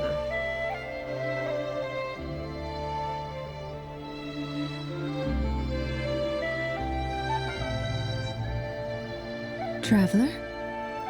Let's go! This is no time to be spacing out!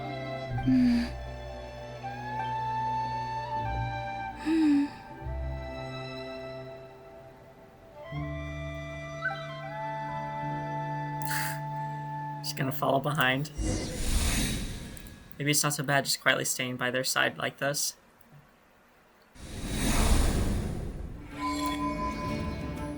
Well, I need to take a break there because my food's here. Alright, I've fully eaten now. Let's get back to the Archon quest. And that's a teleport.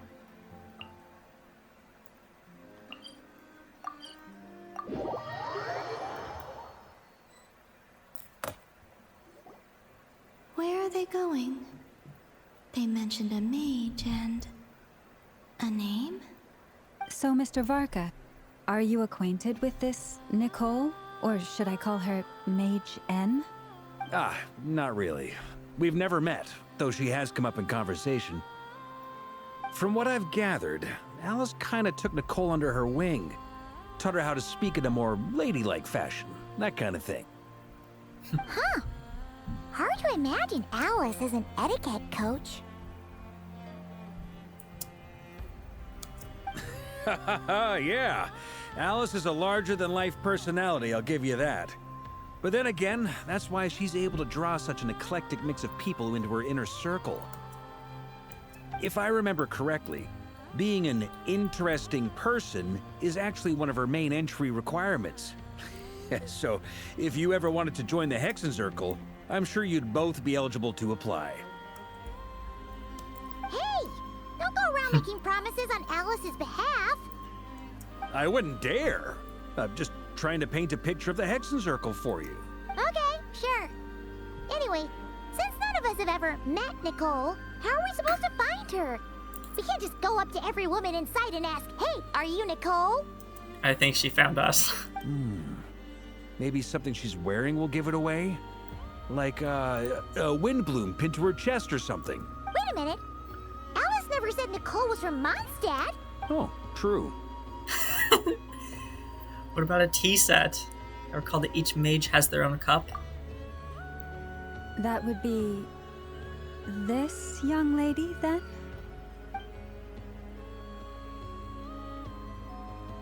Oh, that's the Heckin? Wow, the Hexen Circle's Hey there! thing. Sorry to disturb you, but... are you Miss Nicole? Varka, Knight of Boreas of the Knights of Favonius. Alice might have mentioned me before. Ah, have we got the wrong person? Sorry. Well, this is awkward. Well, When I shook my head. head, Oh, I meant, no, Alice hasn't mentioned you okay. before. I thought I was gonna have to read that because she didn't just start talking immediately. Huh? Where is this voice coming from? My apologies. For certain reasons, I am unable to speak. This is the only way I can communicate with you. It might take some getting used to, but I hope you can understand. Hey, it's fine. I'm more shocked by the fact that Alice never speaks about me. I mean, As for you two, we have crossed paths twice before, but it is nonetheless a pleasure to finally meet you. It's really you! Thanks for all your guidance in the past.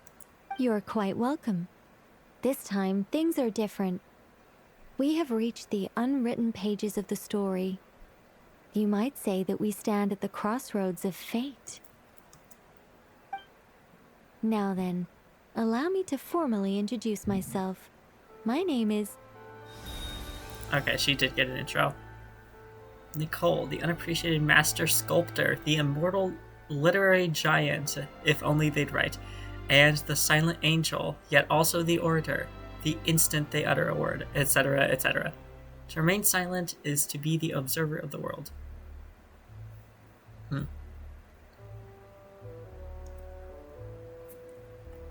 No, stop! Alice! I can't believe it! I had a whole speech prepared. I'd agonized over every single word. She always picks the worst moments to ruin other people's plans. I'm so sorry about that. I was literally about to say maybe Alice took did the that, liberty and then of devising some bespoke self-introduction magic for each member of the Hexen Circle. But I could have sworn I deleted all of the triggering conditions for it. How did it bypass everything? Oh gosh, this is so embarrassing. This is a very different side of Nicole than what we're used to. Is she not used to face-to-face interactions? Don't worry about it. We've seen that introduction magic once already, so it wasn't too much of a shock. Please go on, Miss Nicole. We'd love to hear what you have to say, or, well, communicate. Huh? Are they talking to this lady? But... Will you all promise to forget that horrendously embarrassing introduction? Sorry? Embarrassing? When? Among the words that hopped out just now, I saw angel. Yes. My name is Nicole, and I am one of a very few angels who have retained both their preferred form and their power. The Traveler and Paimon should be no strangers to this concept. There is another of our kind in Natlan. They call her the Lord of the Night. Why do I need to click the spacebar twice every time I want to skip dialogue? What is happening? Is my keyboard messing? Okay, my keyboard did something like this a while ago, but... Well, if I press F and it doesn't work still. But we've never seen her in person. F. Oh, well, the first F didn't work. F again, second. Yes. Okay, my keyboard. Well, oh, great. I have retained more of my power than she. It's because I don't have a long-term duty to fulfill. To be more specific... no. We'll be here all day if I get into the specifics. Moving on. If I'm not mistaken, you are here because you wish to learn how one might reach the moon beyond the sky. That's right. Is that something you can give us any guidance on? Yes, I do know a way. It began with the Hyperboreans, who lived after the War of Funerary Flame. Blank looks. Maybe I should start with the background of the war. Or maybe not. It shouldn't be an issue. I'll fill in the gaps for you when we have more time. Anyway, after that war ended, the three moons retreated to beyond the false sky. The Hyperboreans were humans I once aided. They accepted the civilization and creations bestowed upon them by the angels. But despite accepting many blessings of the angels, many among them still held on to their faith in the moons. They were reluctant to accept the new order. Even after the War of Funerary Flame, they sought to contact the moon goddesses beyond the sky and receive their guidance. But all three had passed away by that point. This mage has a unique method of communicating. Is she talking about the moons? Yes, but they did not know. And so, still they prayed for the moon goddess's mercy. After building titanic structures that consumed vast amounts of Kuvaki, at last they glimpsed the moons and heard their voices. But of course, they were gravely disappointed, for it was then that they realized the three moon goddesses were dead. Oh, that's such a sad story. It is. Humanity was in a very sorry state at that time. The angels who had once aided them were gone, and the War of Funerary Flames had left them homeless and destitute. Just a second, I gotta ask. How relevant is all this history to the task at hand? Well, I mean, it's... Okay, it seems we've drifted into irrelevant narrative waters. It's been Dude, a while since I'm I've had going the crazy chance over to this- speak inside someone's this head. keyboard. As soon as I got started, I lost control and the words just flowed out like a waterfall. What I'm trying to say is... Right, yes, that's it. The relevant part is the ritual created by the Hyperboreans. The fact that they bypassed the false sky and saw the true moons implies that they successfully built a connection between Tevat and the outside world, which means With enough Kuvaki and a sufficiently stable connection, it should be feasible to send one person over the border. Okay, so they built some kind of portal? Oh, yes. A portal. Yes. Is something wrong? You sound disappointed. I just didn't expect you to summarize it so well. It turns out I could have said all that in one word, if only I'd managed to think of it. No, please, it's fine. This is invaluable knowledge.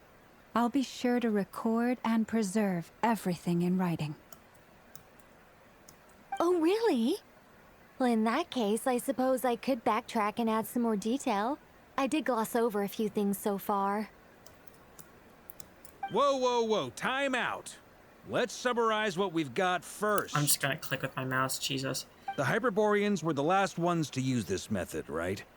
So we somehow need to find whatever structure they built and make sure there's enough Kuvaki to power it up. Luckily, we have the moon marrow of both the eternal and iridescent moons, so we're all good for Kuvaki. Which means the key issue we need to focus on is finding the place. Am I right so far? Yes. Although, I expect the structure is long gone by now. That said, what if we could take advantage of the phantoms to travel back to a time when it still existed? Well, travel back isn't quite accurate.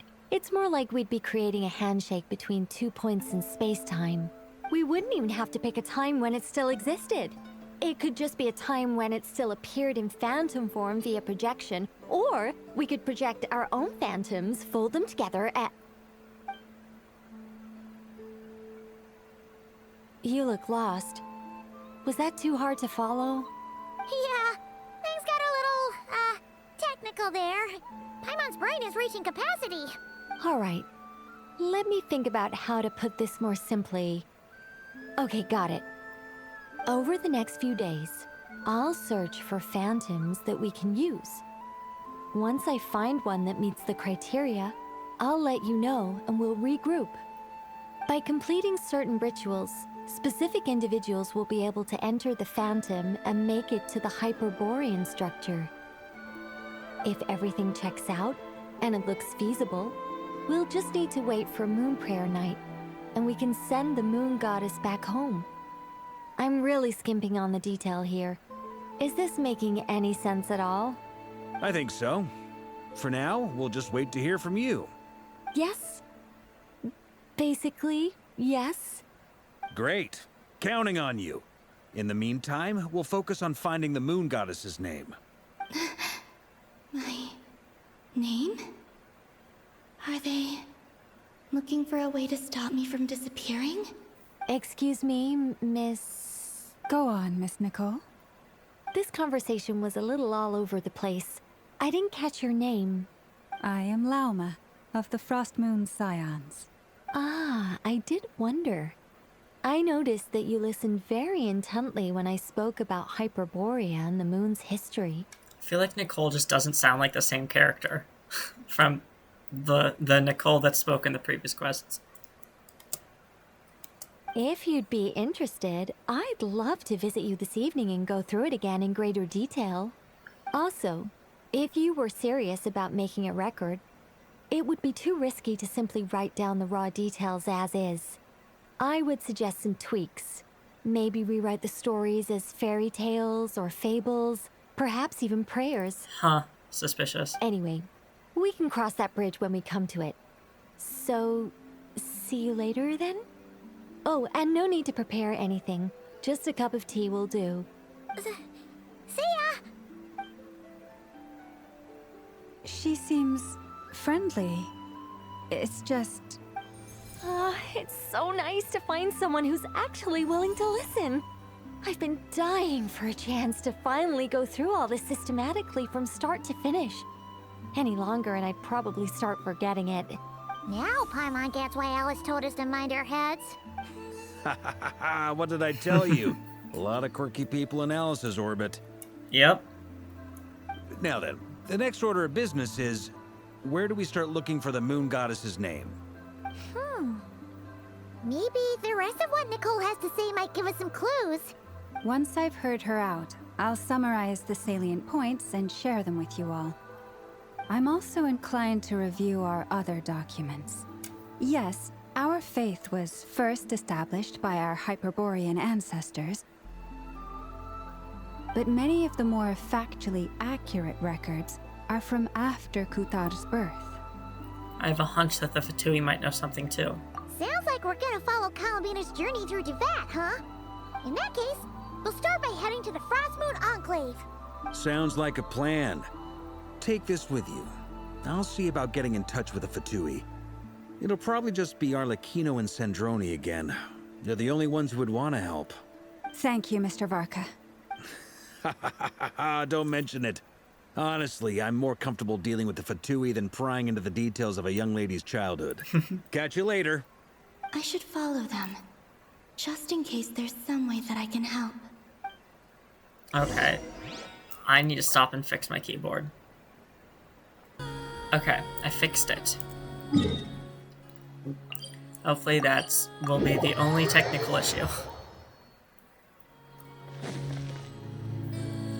A while ago, I took the time to organize all documents in our possession that pertain to Kutar. What you see here is the material I consider reliable. You're saying there's unreliable material too? Yes. Most of the information we have was transmitted through an oral tradition. Inevitably, some of her stories were mythologized and deified over the years through countless retellings. That's why I organized them into reliable and unreliable. There's no sense seeking answers in history unless we can ensure the veracity of the historical record. Makes sense. Alright, let's take a look through. Clear and concise would be the way to describe the writing style of these historical records, but you could just as easily describe them as terse and dry. And since Lauma already knows the material like the back of her hand, the quest to find any new information in these texts is tough going. Almost all these records refer to Kutar instead of Columbina. Although neither of those is her real name. Kaima's not sure what point she's trying to make. What we can gather from these records is that the Frostmoon Scions worshipped her as a god, placing impossible expectations upon her. I cannot fault them for their earnest faith, but for all their devotion, worshipping her day in, day out changed nothing. I imagine that none of it resonated with Columbina. It wouldn't surprise me if, even back then, she had already begun to reject the name Kutar and everything it represented. Lauma speaks the truth. When I heard them call upon Kutar with hope and expectation in their voices, they may as well have been calling upon somebody else. When you were organizing these texts, what criteria did you use? Well, that's a bit complicated. I looked at the level of detail, perceived authenticity, prose style, and how realistic their portrayal of Kutar seemed to be. Amongst the Frostmoon Scions of today, only I know of her existence, and I alone have spoken to her face to face. As such, I know that there are certain things she simply would never do. That being said, I have sensed some changes in her lately. Changes? Me? Seems like this is getting us nowhere. For what it's worth, why don't we check the unreliable sources too? Sure. Give me a moment.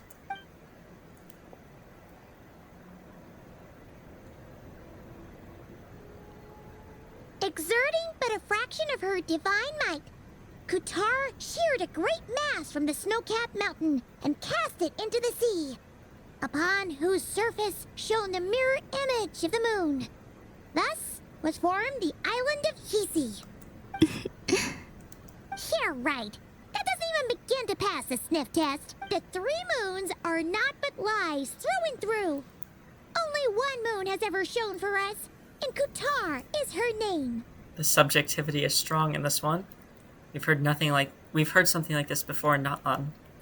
The vast majority of ancient texts are filled with fanciful tales like these.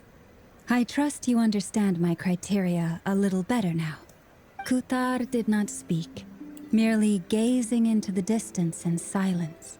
And where her gaze landed, this was her prophecy. Clearly, whoever wrote this text never even met Kutar. Otherwise, they'd know that her eyes are always closed. What about you, Traveler? What are you reading?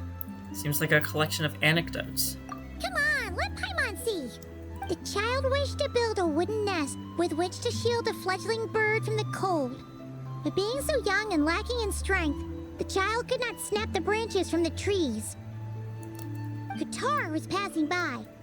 Upon seeing the child, she summoned forth a Kuhenki, who built a beautiful nest for the child. I remember that. Not knowing the meaning of Kutar's divine intervention, the child dared not to respond, and thus ran home to call their parents. But Kutar was gone. The Moon Chanter declared the event a miracle and took the nest as a relic, placing it on high for all to see. The child was named as one favored by the goddess and was greatly respected amongst the people. Yet, no further miracles were bestowed, and this matter was forgotten in but a few years. Huh. Any thoughts after reading that? If it's true, it gives off a somewhat lonesome feeling. Yeah. Columbina probably just wanted to join the kid in making nests. Ah. I'd originally considered this a fabrication, because Kutar did not perform any similar actions in subsequent records. But now that I think about it, it does seem like something Columbina would do. It's just that... She didn't know how other people would interpret her actions. She was probably worried about making things difficult for people. So, she gradually stopped joining in. Yes. Oh, that's so sad.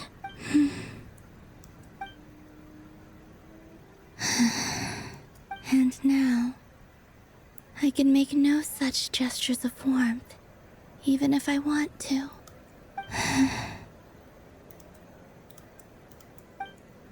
Still no name.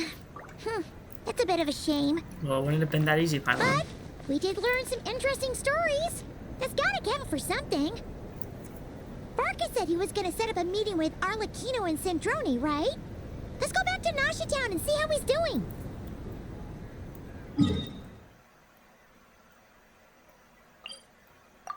Not the one I wanted.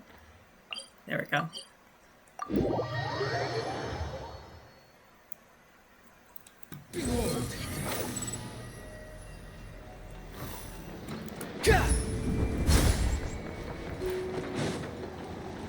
No! The price! Not again. For my sins. There's Barca. Oh my god, they keep killing him. Talk about coincidences. We meet you again. Yeah, this is pretty much the same place we bumped into each other last time. I convinced them to stick around a little longer. We were all waiting on people, so I figured having a little company would help pass the time. Ah, so you've been waiting for us? Does this mean that you've already arranged things with the Fatui? Sure does. Now you're back, we can go meet up with them together. How'd your investigation of the Frost Moon Enclave go? Well, we didn't find out Columbina's true name. But apart from that, it went pretty well. We learned some stories from her early days. Aha, just as well that I didn't tag along then. I'm sure our moon goddess wouldn't want every man and his dog knowing all about her private life. Still, desperate times, desperate measures, I guess. Someone had to do it. So, Barca was waiting on us, but what about you two? Are you waiting for Alice? Oh, no. We already met with her. We discussed that experiment I mentioned to you last time. Oh, and she also handed me this communication device. This looks familiar. I'm sure I saw one of those back on the Golden Apple Archipelago. That's right. I understand she informed you about the relationship between the phantom phenomena and Tevat's borders, yes? She wants me to help her with some more experiments on that front. She said that she'll contact me through this device with more information. Ah, I see. Following instructions and making observations. Pretty common research method. Takes me right back to Albedo's lab. Wait, then who exactly are you meeting? Someone you know. Albedo's met him too. But I don't think Miss Lauma or the Grand Master have been introduced. Introductions are overrated, especially in cases like this. Oh my god! Oh my god! It's him! It's him! It's you! It's him! So, it's not like the academia has prohibitions against going abroad. Also, I applied for leave. Oh my god, wait. Sorry, I missed his first line. Introduction to overrated, especially in yeah. I've been writing to Hat Guy since obtaining a human form. I've already brought him up to speed on everything that's been going on in Nodcry. Hat Guy? Turns out, I actually have heard that name before. Oh? Then why did you react the same way I did? I only knew the name, not the fella. But since we're all here, let's do some introductions for what it's worth. I'm Varka, Grand Master of the Knights of Favonius. Lauma, Moon Chanter of the Frost Moon Scions. And I'm a Driosh from the Vahumana Darshan of the Sumero Academia. Hat Guy, good to see you again, Mr. Guy. I believe we last saw each other on the boat ride here. Mr. Guy! So they came to Nodcry together. Mind you, the only reason I came here is because there's someone I want to look into. Who's that? What do you mean, Paimon? The Doctor, also known as Dottore, second of the Fatui Harbingers. Just as I thought. From the tone of your voice, it sounds like there's bad blood between you. Is there a single person on Tevat who has met him that doesn't have bad blood with him? I was reviewing our archives and noticed that a lot of information about him was missing. Left a bad taste in my mouth. That's all there is to it. Dottore, or Zondik, as he was then known, once studied at the Academia, but he got kicked out before he could graduate. Zondik? I've heard that name before. Back in the ruins when the Ibis King mentioned that student. That was the Doctor? So the Harbinger's #2 man is a college dropout? How embarrassing for them. Last we heard, he was planning something. We actually heard that a few times before, even coming to Nocturne, but we haven't seen a trace of him since we got here. He only appears when something interests him. Oops, I missed that. For all we know, he might have left already. I keep getting distracted. Last we heard he was planning something. We actually heard that a few times before even coming to Nocturne. But we haven't seen a trace of him since we got here. He appears when something interesting, probably know it might, but yeah. I feel like he sounds slightly differently. Slightly differently? Wow, he sounds slightly different. But the fact he did something here at all is worth noting. It'll fill a couple extra lines in his file. He sounds slightly more low-key. Why does it Not that he sound less wasn't like a low-key file before, you're but you know writing what I and mean. more like a criminal record? Like, he's always sounded low-key, but he sounds just a slightly less emotion. If that makes sense. Anyway, we were just about to meet 2 of the other Harbingers. Want to come along? You might learn a thing or two about him there. Or I'm too used to his battle lines. Sure. Oh my god, he's gonna see the Harbingers again. Well, they're old acquaintances of ours, so, you know, when you talk to them, try to be... I got it. The Frost Moon Scions' relations with the Fatui remain tense. Forgive me if I do not attend. In that case, we'll continue assisting Miss Alice with her experiments. Good stuff. Everyone's having a fruitful time. All right, we better get going. I'll lead the way.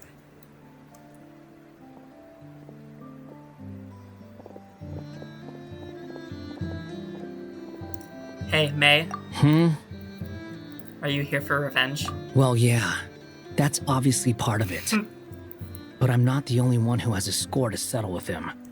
Neither you, nor Lesser Lord Kusanali, nor I want to see him meddling with things again. Fair enough. One other thing. When we return, let's talk about Columbina. What's the hurry? Don't worry. Pigeons always know which way home is. After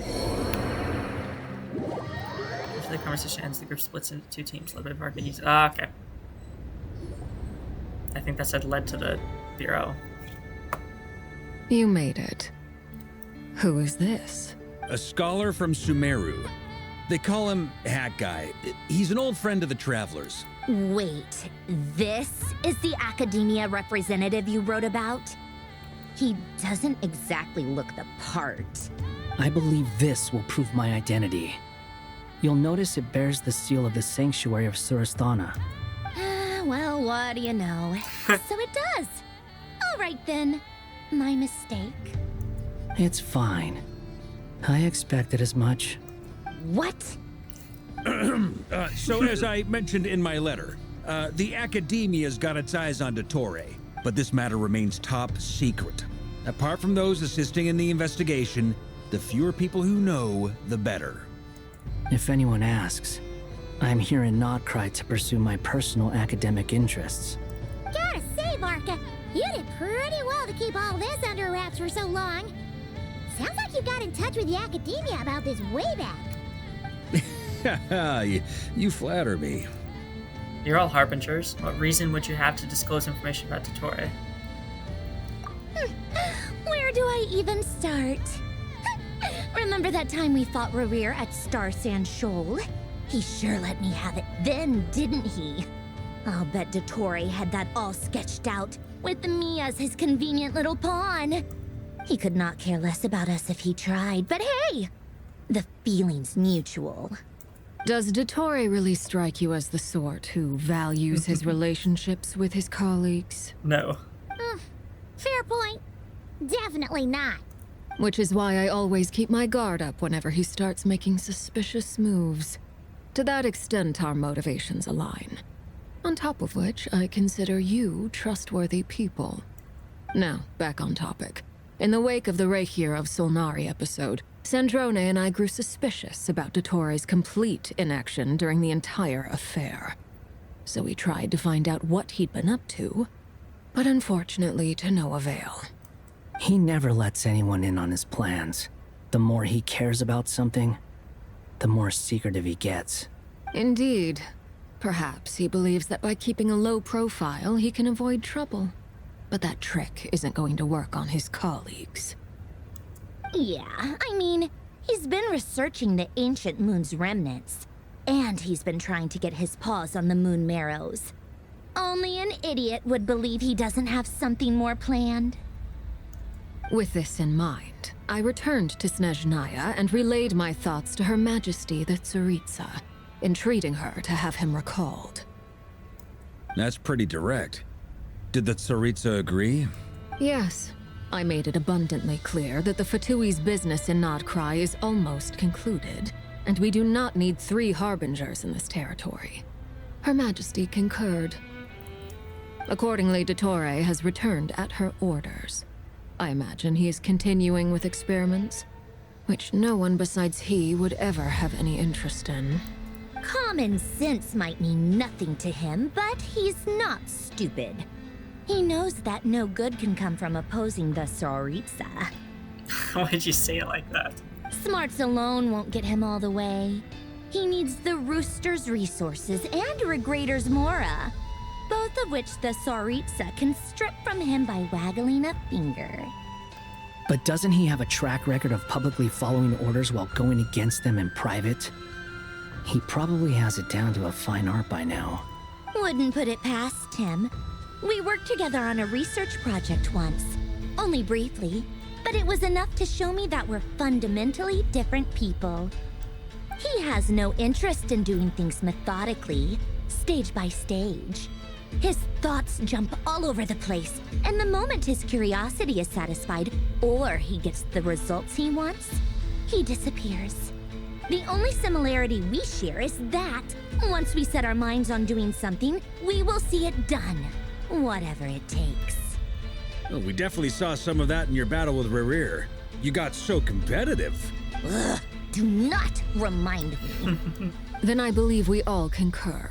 Dottore will not simply give up. Fantastic. Now is turning into a whole day of unpleasant memories. Ugh. Are you talking about the moon marrow stuff? Give me a second. Okay.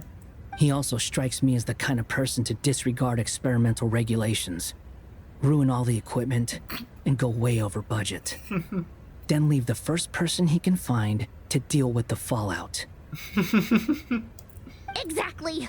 This one time, he was running some high-temperature experiment and the substance exploded. But does he care? No. He orders his subordinates to open the device so he can observe the results, which causes the gas inside to leak out. That gas was poisonous. If I hadn't been there, who knows how many people might have died. And after all that, he left while I was still cleaning up after his mess. What a waste of time, he said. Waste of time? The nerve! He wasted my time! And Columbine's just poking her. You've been bottling that up for a while. Oh my god, huh? look at the way he's sitting. Hat guy, I must say, you seem awfully familiar with internal Fatui affairs. Especially when it comes to Dottore.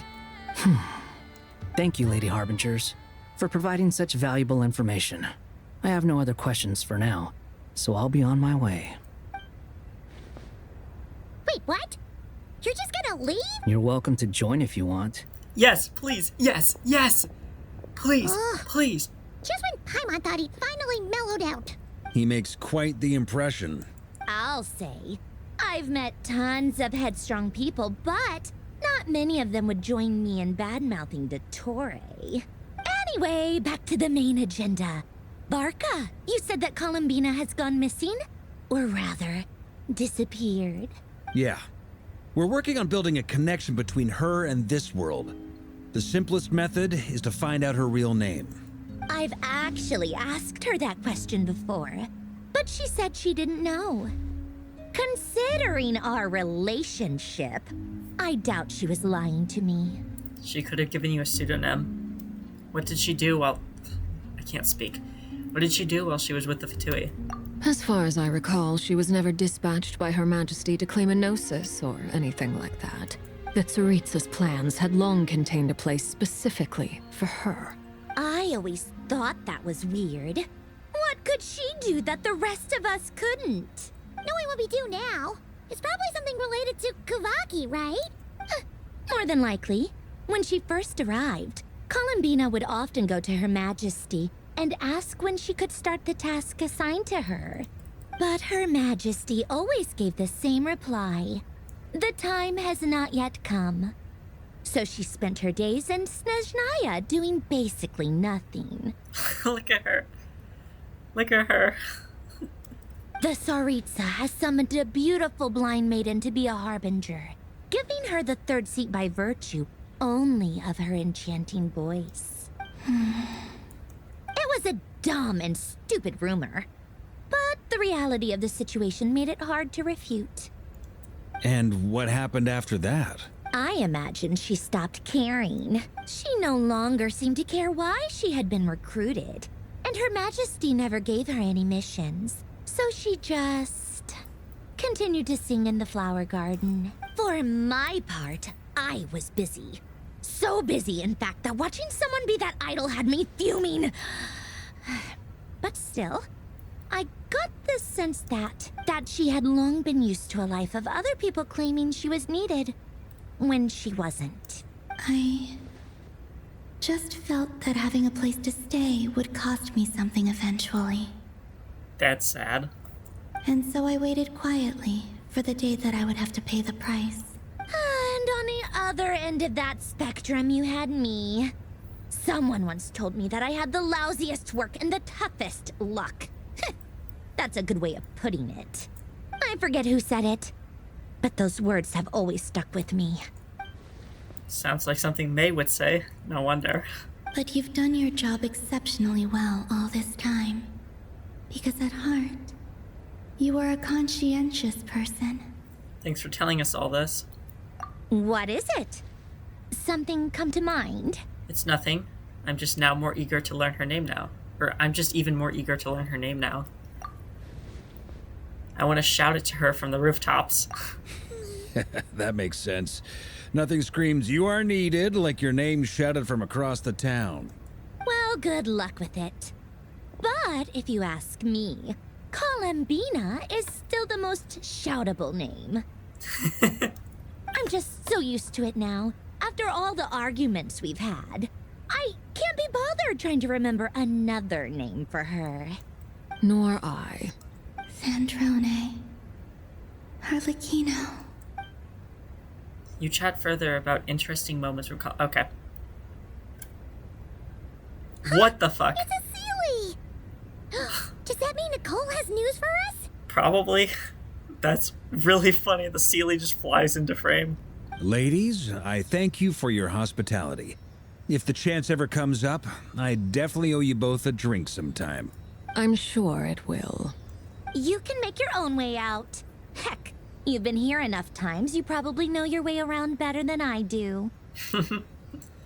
Take care, everyone. We'll be in touch if the situation changes. Okay, time to do what adventurers do best. Follow that Sealy! Durin.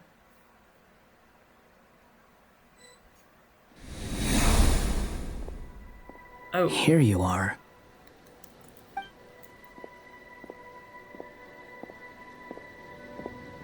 Oh, hat guy. How come you're back so soon? Did things go all right with the Fatui? Fine. Dottore has been summoned home by the Tsaritsa. Couldn't get much more than that. How about you? Any progress with the investigation? Unfortunately not. We've tried everything. Different phantoms, different locations, different points in history. But the results are the same each time. Abyssal monsters roaming the land. People crying out in despair, with no hope of being rescued. Every time I see it, I can't help but think, is this what it was like in Mondstadt when Dragonspine Durin attacked? What is that wispy thing moving through? And if I fail in the task I've been given, actually, will I create yet another tragedy? They kind of look like the things that attacked me at the one part in like Act 1 or whatever it was. When we were trying to find Flynn's, I think that was Act 2, I think. That's just meaningless speculation. When we encountered similar phenomena previously, I tried to interfere with those illusions, using sounds and lights to guide them. However, we could not change their fates. At most, we were able to extend their existences. The events of the past are like fate that has been written into Irminsul. There isn't a living thing in Teyvat that can escape its past. But Miss Alice instructed us to try to find ways to change the outcome that these phantoms face. It's an impossible task. Can't you just refuse? Since she asked us to do this, I feel like it can't truly be impossible. Or if it is, well, mages can make the impossible possible. I was gonna say, well, maybe not impossible for her. I could not have been born as Durin otherwise. But you also said that your past 39 attempts were fruitless. That's true. But you're still going. Yes. After this many futile attempts, surely you realize that you're not doing this because you still believe what some mage told you. It's because you want her hypothesis to come true. It's something you wish for deep inside. So, think for yourself about what you want to do. As long as you don't believe it's futile, it isn't. Yeah. Previous experience indicates that we cannot touch the phantoms, which limits the effectiveness of our interventions. If we want to clear this hurdle, we need to break this rule somehow. Same thought here. Following the same rules means repeating the same failures. Reducing ourselves to mere playthings of fate.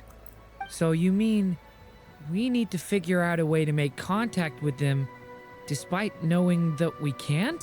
Are we about to make a time paradox? Yes. And I suspect that's something only you are capable of. Everything in Tevat is logged in Irminsul. But the withering that once occurred in Sumeru was a sign that the Great World Tree was being corrupted. This corruption allowed things that should not have existed in Tevat to appear. This is tantamount to rewriting reality to an extent. You're saying abyssal power might be able to affect those phantoms? No one's ever tried it before. If you're gonna try it, it'll take courage. And you have to be confident that you can control it. Is anyone there? Has anyone seen my daughter? She's missing. I have to find her. I hear someone inside. Spargana? Are you in there? If I can use my abyssal powers to warn him that there is danger here, maybe it'll change his decision. Maybe he'll stay away. Yes. The important thing is not the nature of the power, but rather how you use it. To intimidate and obstruct. Sounds about right for the Abyss. Yup. Well, let me try. I should be able to influence that thing. Have you seen a little girl?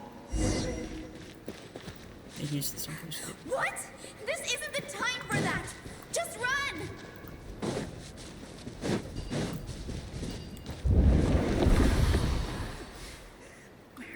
I hear someone inside. Spargana? Are you in there? Don't use the power of the Abyss to affect the world in which the Phantom is located. For example, using it on a stone pillar will create a barrier with the Intimidate and Obstruct attributes, which in turn will affect the choices and actions of the human Phantoms. What is this? Looks dangerous. I should get out of here.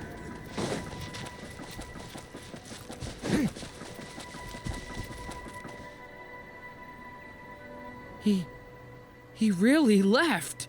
Ha! We did it! Don't celebrate too soon. Follow him. See what he does next. Monsters approaching from the front. You need to stop them and create an opportunity for him to hide.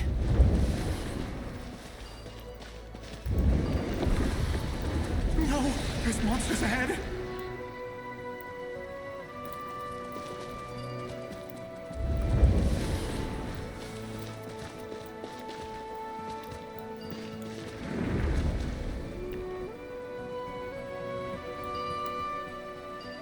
The monsters are gone.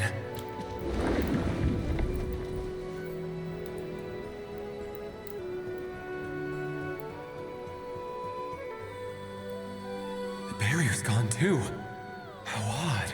Anyway, I guess I'll keep going. Quickly, let's keep up. Why is he not noticing our presence? Wait, there was someone else here? Don't go any further. We've got anti-monster traps laid out everywhere. But my daughter must just be up ahead. I have to go. This way's blocked.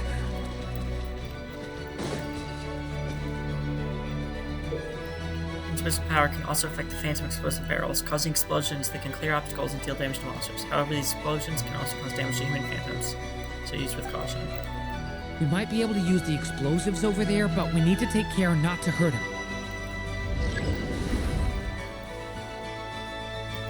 I'll use the barrier to keep him at a safe distance. This barrier seems to be helping me somehow. Like, the guys at the spaceship Hey, wake up! were talking to us, so why is this guy not worried about the people following him? Gotta keep moving ahead.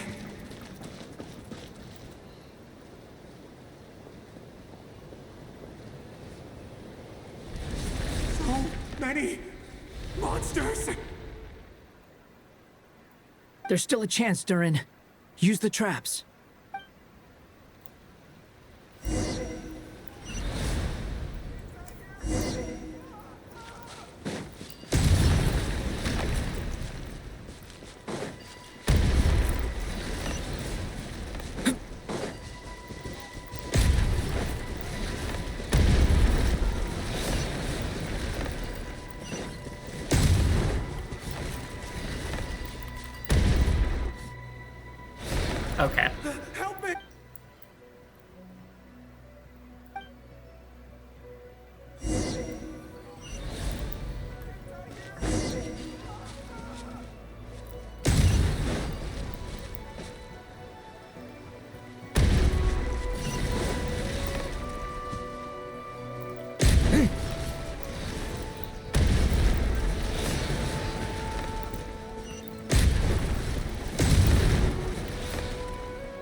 This is a new development. I've never seen this happen before.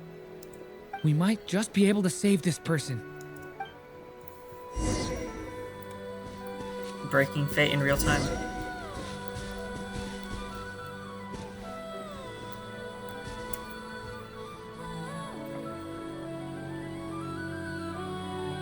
Hello there. Have you seen my daughter? Spargana's her name. She's carrying a large backpack. Get out while you still can, you fool. You won't find any survivors here. But I can't just leave her here. She must be so scared right now. Sorry. Wish I could help, but I haven't seen her. You'll just have to keep looking. Okay, thank you. If I do find her, I'll get her to shelter and come back for you. Don't bother. I've got nowhere left to go. Why does this person have no texture? What's that noise? Monster! No, if he goes inside, he'll be walking into a trap. Let's try this once more. This time, we have to stop him. Let's do dead end on. Okay.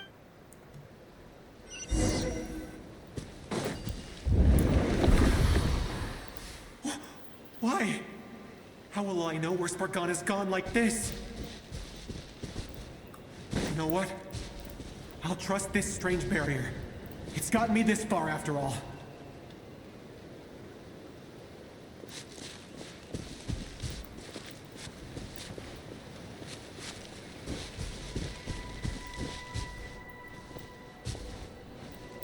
Spargana, are you there? Should probably close this. What? What's this? Hey! Let us out! I mean, that guy looks like he was ready to jump someone, so that's probably a good choice.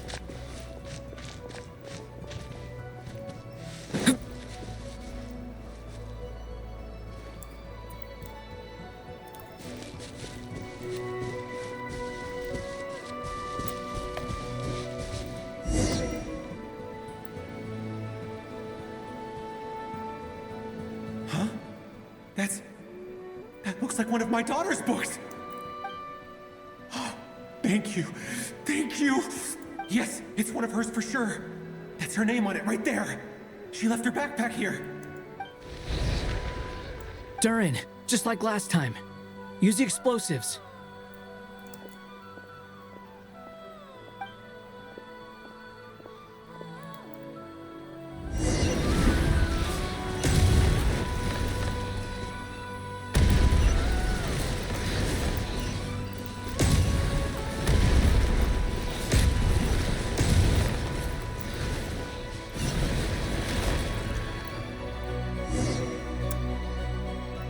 It won't work. There's not enough left. If he makes it in, he'll die. But then, this clue could be the key to him finding his daughter. It might not be the only one. Better he misses that clue than loses his life. I guess so.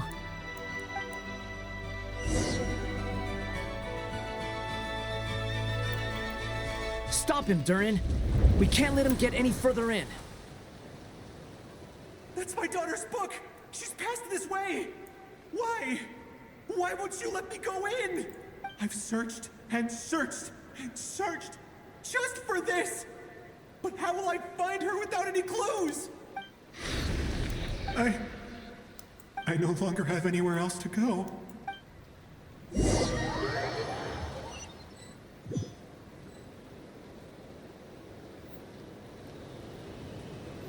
I'm sorry. I'm so sorry. He refuses to go anywhere else. Whether he opens this door or not, all that awaits him now is death. We couldn't change his fate. Albedo? Hat guy? Let's try one more time. I don't know how we're gonna do this, but I don't want to give up either.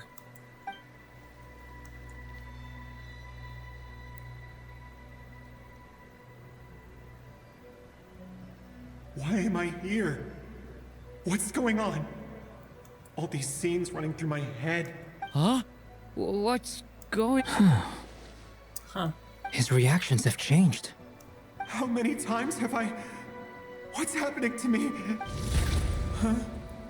Wait, who are you? You can see us now? I feel like I always could, but that I only just realized you were there. I'm sorry, I don't know how to describe what I'm feeling. But you were the ones guiding me using that marked barrier, right? I haven't done anything yet, but those monsters, those deaths, they feel like memories. Like things I really did experience. I won't find my daughter.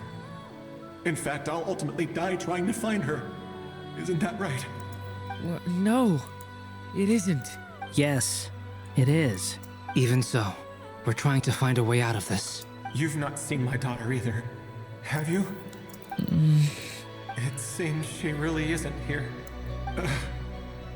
I'm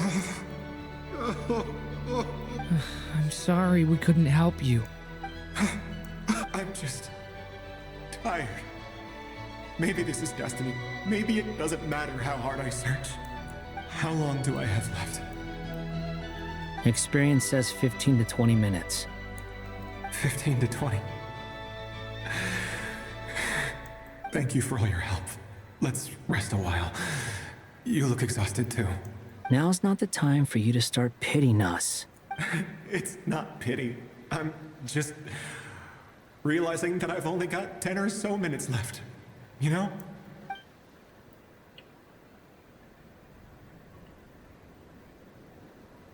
You say you're from Mondstadt, yes?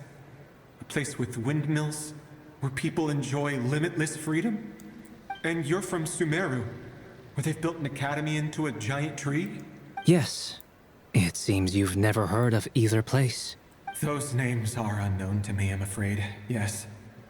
Have you heard of Hyperborea? I have, but I heard that it was destroyed in the distant past. I see. That was where my ancestors once lived. What about Delphi Pytho? Was it later rebuilt? I've never heard that name. Then what about Sal Vindagnir? I have seen that name on stone tablets on Dragonspine. But I'm afraid the only things left of that place are its ruins. I see. Sure enough, there was no way to turn this around, huh? I'm sorry. I was the one who asked to chat, but it seems like we're too many ages apart. There's barely any common ground to start from. It's all right. We did hear something new, at least. From how you speak of your lives, things must be going all right for you, I guess. They are. Mondstadt is a place of freedom and happiness.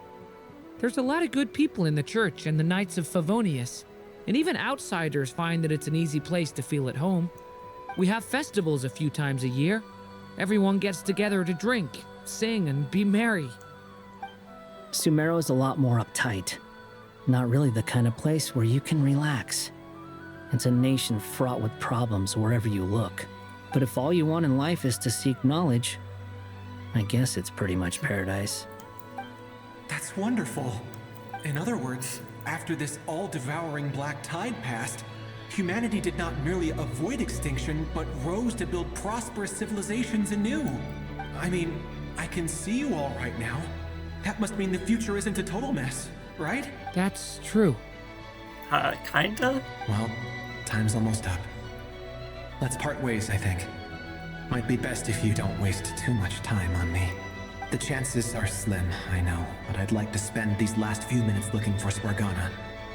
If things work out, I'd love to tell her about what I've heard. May we meet again. Well, or not, most probably. In that case, may your wishes come true.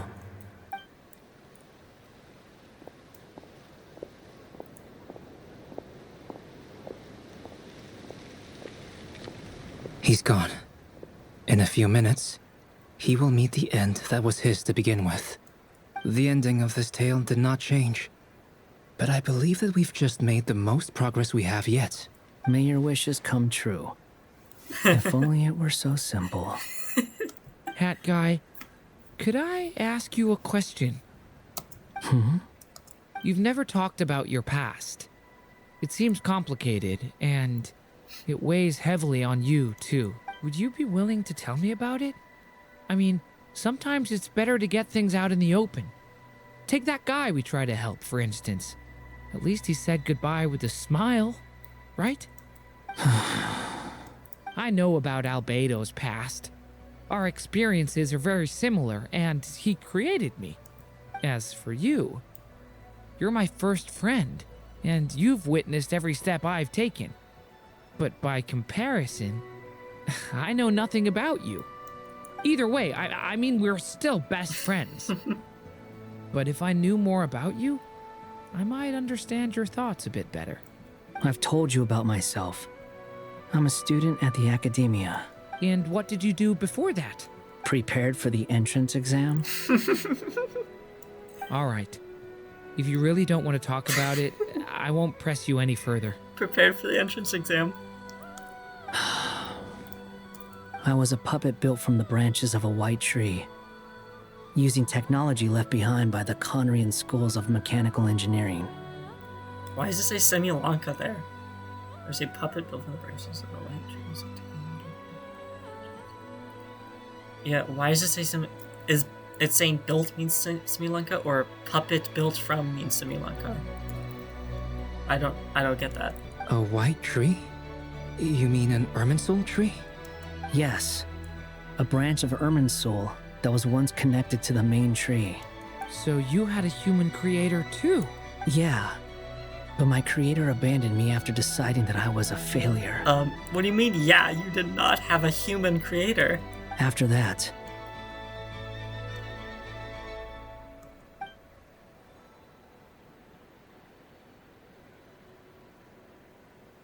Durin, resisting the influence of the abyss, suppressing the urge to destroy, trying to do the right thing. None of these things are easy, but no matter how hard they are, trying to rewrite past wrongs is far harder. You asked me if you would create a new tragedy if you failed. I told you there was no point speculating about that, but the real answer is, yes, you absolutely will. That guy. But at least you've got people here to help steer you away from the wrong path. So, just keep aiming towards the light. I will. I promise. All right, break time's over.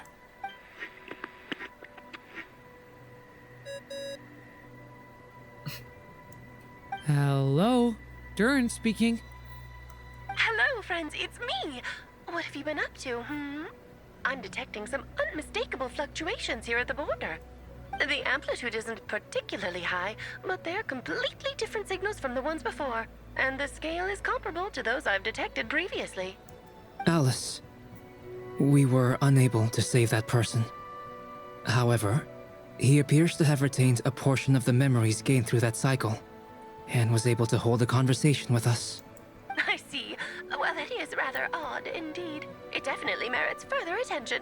Could I trouble you to keep trying the same approach? I need to gather some more data. Counting on you. I should probably have Nicole come and check this out as well.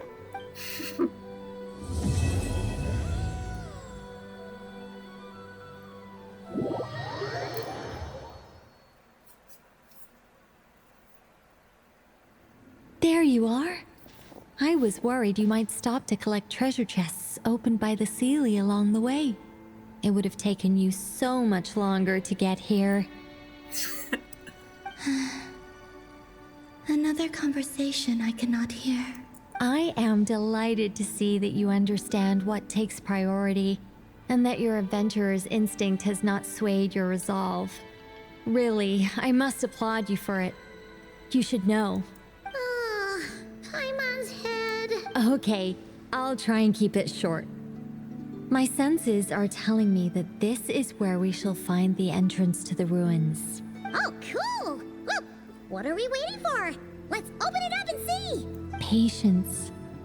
This was a sanctuary of great importance to the Hyperboreans. A special process is required to open the gate. I see dragons on the floor. Oh, like the place that housed the Eternal Moon's Marrow? Seems like the ancients were very fond of making tricky puzzle gates, or tricky gate puzzles. Okay, so what's the plan? Need us to do anything? And just the short version, if you can. Ah, all right then. I was planning to start with some background on the invention of these techniques. Are you sure you don't want to hear it? It's quite informative. Remember what you were saying about priorities? Fine. Simply put, we need 3 human representatives to successfully undergo a process of Kuvaki resonance. Think of it as a test from the 3 moon goddesses to see if the entrants are qualified, with the most recognizable qualification being Kuvaki. Pretty sure Lauma would ace that test.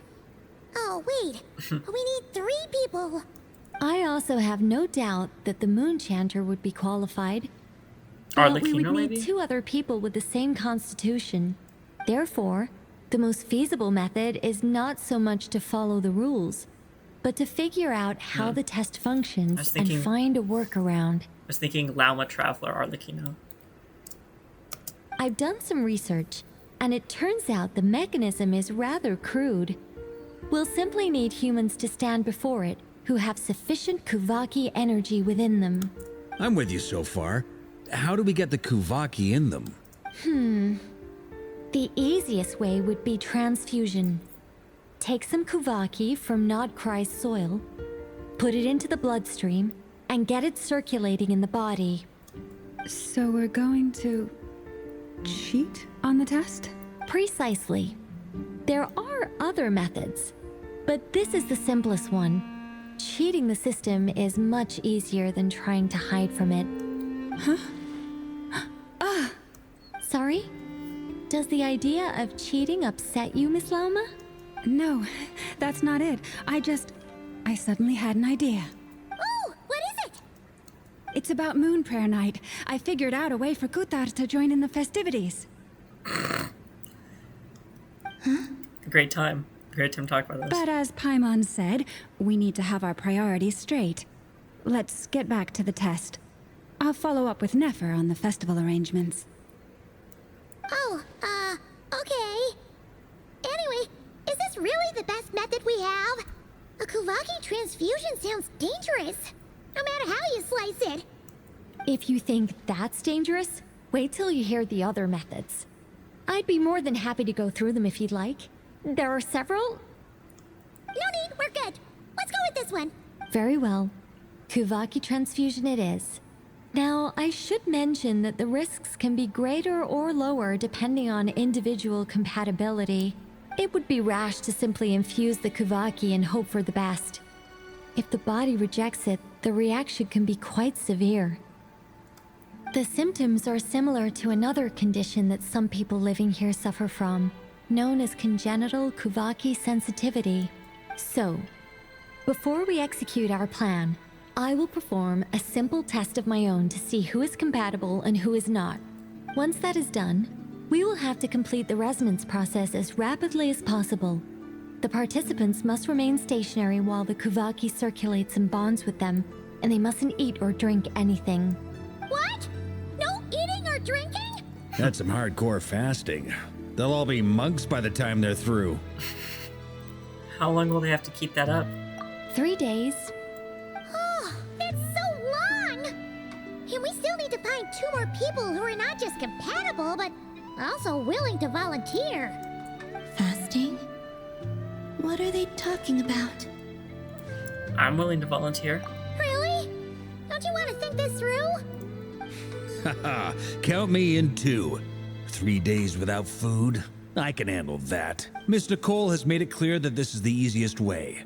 The way I see it, there's nothing else to discuss. It's time to step up. Compared to having Columbina disappear completely, fasting for a few days is nothing.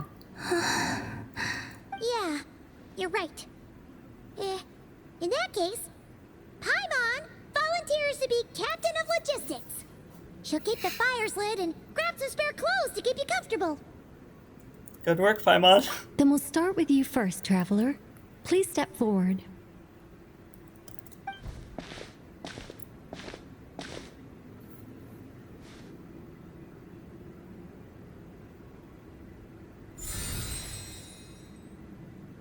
How's it going?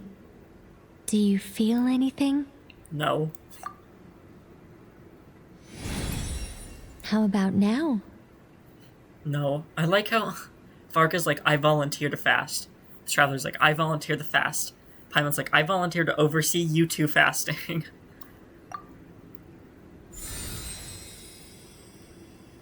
And now? Still nothing.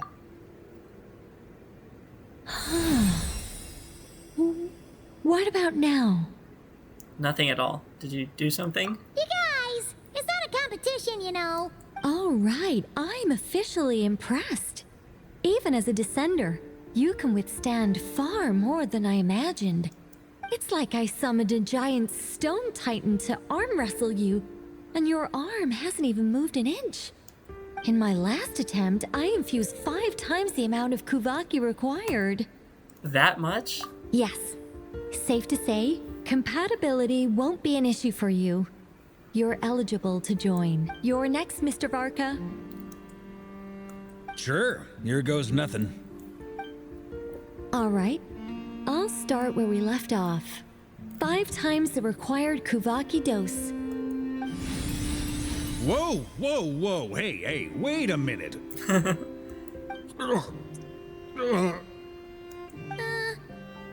How's it going? No, not great. I kind of want to puke. Feels like I've been drinking too much. A few bottles of wine, then a big stein of Dark Horse. With some hard liquor from Liyue mixed in.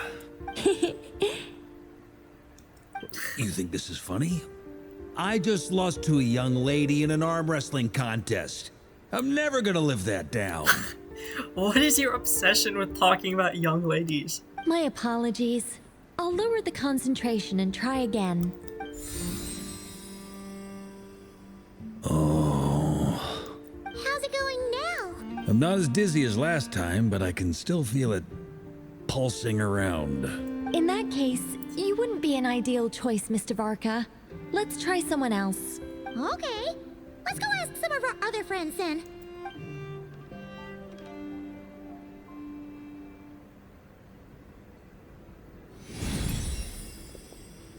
Dude, how long is this? Didn't it say the quest ended? No surprises here, Miss Moonchanter. You're perfectly compatible. You may join.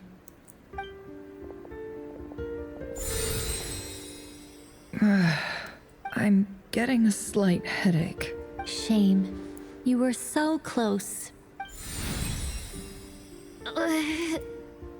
Whoa, time itching all over.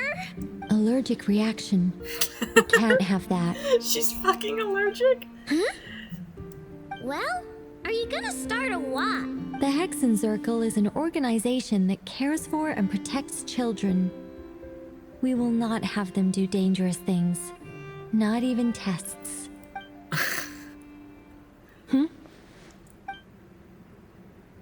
Is something the matter? The candidates have to be human. I guess that rules me out too. Huh. Everyone except the Moonchanter got beaten. Guess I don't need to feel so bad after all. I mean, looks like this isn't gonna be as easy as we thought. Perhaps I could ask for volunteers among the Frost Moon Scions. How did Flint's get away with not trying it?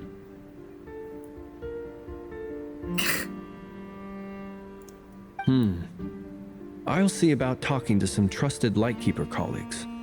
Itlua springs to mind. Was nobody, like, at all concerned about the fact that he didn't even try? No one's like, hey, Flint's didn't try yet. In fact, I think we had some former Frost Moon Scions join our ranks recently. Can you give me the scientific explanation for how the test works? I can probably make some kind of test bot. Then we can just zip through Nasha Town, going up to people and pressing a button to check their status. Wouldn't that be way easier? Going up to everyone and making them nauseous. No. Wow. No elaboration for once. How about I contact the Knights of Favonia's garrison in the Wave Chaser plane? Shame that Lohan's already left. And that guy's even tougher than I am. Strange. The moon goddess is clearly revered by many people. So why is she on the brink of disappearing? She mentioned that the world has rejected her from the very beginning. And when we fought the Rahier of Salnari, it seemed like she exhausted her power for our sake. Also, I'm not sure revered is the right word for how people feel about her. Gratitude, certainly. For my part, anyway. It's basic reciprocity. She helped us, so she deserves our help in return. Yeah. Even though she looked like she didn't care, she still saved a ton of people, including me. A review of the relevant data leads me to conclude that Miss Columbina is a good person. Yep, you bet! They really think so? I'm super surprised that Columbina isn't her actual name, though. I think it really suits her. It's light and graceful and... yeah, just a really pretty name. I know, right? Unfortunately, that's not our decision to make. Columbina. That was the code name the Fatui gave me. But it also came up in the song I heard when I was born. But... is that really all there is to it? What do I truly think of my own name? Is there anyone left who will still call me by that name? She told me to pick whichever name took my fancy. Why did I pick Columbina? Maybe because I felt that she never wanted to become Kutar and be worshipped as a god. Moonprayer Night is getting closer by the day. We're running out of time. We Oh need to my look for God. other candidates. Was I really right? I just guessed that. Well, I didn't guess it. Like, it makes sense. Then allow me to try. Huh? What are you doing here? You contacted your friends via the Adventurers Guild. Sandrone has been keeping an eye out for something like that, so she informed me. So she does read our mail.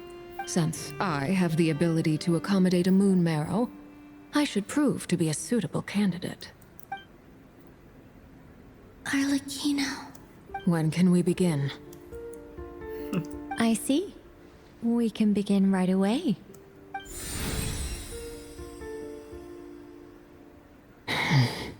How was it? Did you feel any discomfort? Not at all. Then it seems we shan't need to look for additional candidates after all. Great! Cool. All right, like Paimon said, the rest of us can take turns making sure the three of them stay warm and comfy. Then, my job is to take care of the caretakers. I will ensure everyone receives food and accommodation. Let's do this. No time to waste. I'm ready as well.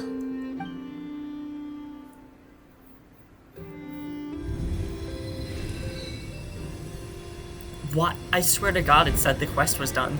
Didn't it?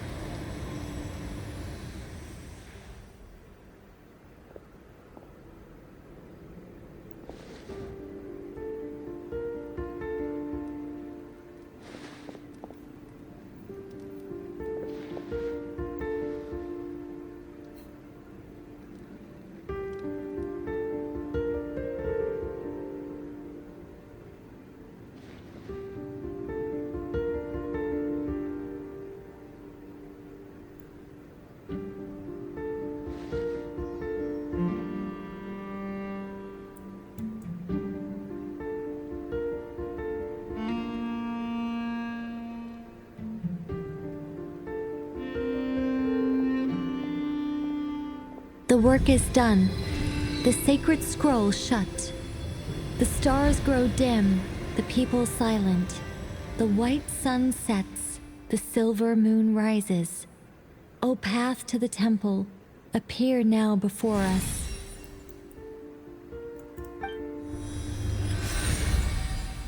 Wow! It really opened! So that's what all this is about. They've been trying to Oh open yeah, this she gate. did. She didn't know what was happening.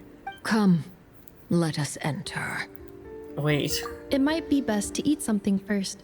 Take care to chew properly and swallow slowly. What about It will give your refeeding? body What? time to readjust to the digestion process. They will head in soon. They will need to enter this gate. I guess Inefa's handling refeeding? Huh? I cannot pass through. Is it because I have no physical body? It has been 3 days. My strength has all but completely faded. Can I really hold on until Moon Prayer Night?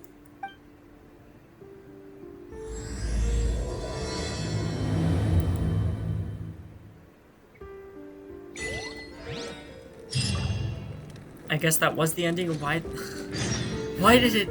No, that was the beginning of the quest, because it gave me the pop-up for the Act 6. Why did it say Act 5 ended, and then it puts you in like 10 more minutes of quest? Anyway, that'll be the end for Act 5. So I'll move on to Act 6 now, because I really want to finish this. Relax. Thank you, Wanderer. Welcome to Act 6 of Song of the Welkin Moon.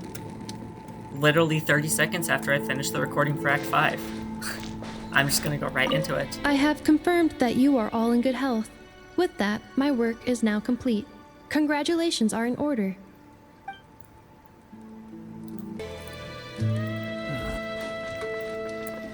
It's good to know you're all well. Puts me at ease.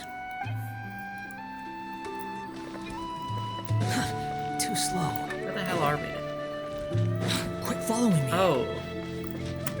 The wind rises. Too slow. We're here.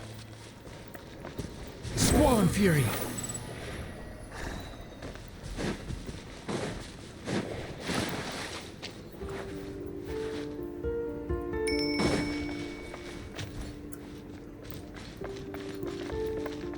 Phantom of the Sanctuary. Once a sacred place of the ancient Hyperboreans, its grand architecture stood as proof of their devotion to the moons. Yet now, even these crumbling ruins have turned to ash. The travelers should be well aware of the fate that befell them, and the new beginnings born in its wake. Recommended elements: Pyro. No.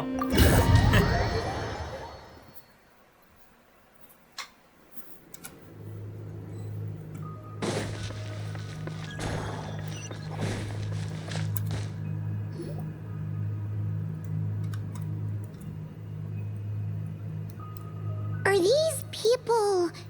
Judging by their clothes, they appear to be phantom Hyperboreans from the distant past. That could mean they have some clues about the moon goddess's name, right?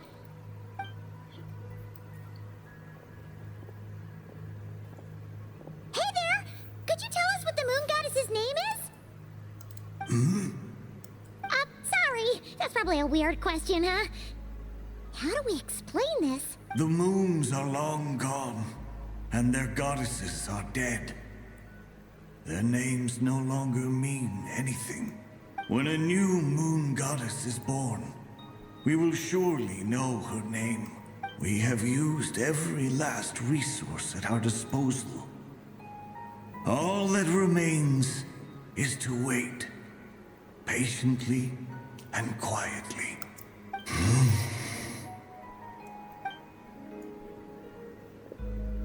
Were the people of the past all this devout?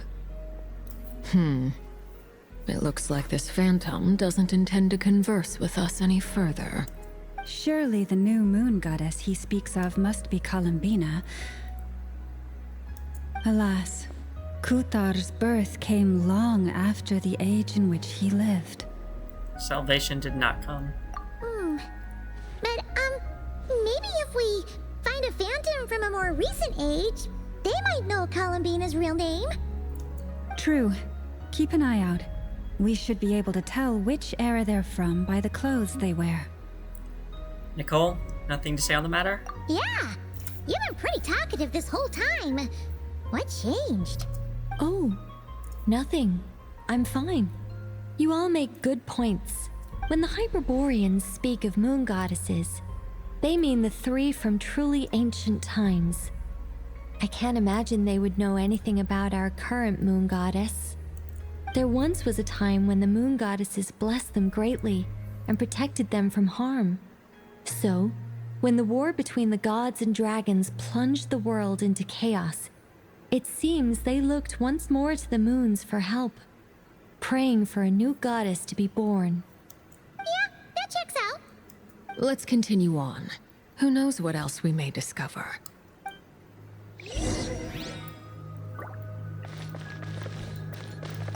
The moons have left for now, but they would not abandon us forever.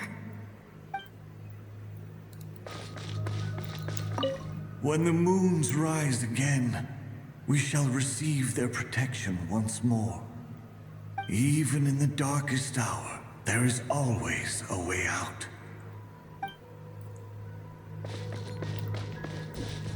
Quit following me. Behold! There's a door blocking this path. Not a problem. Try this. Yes. What is this?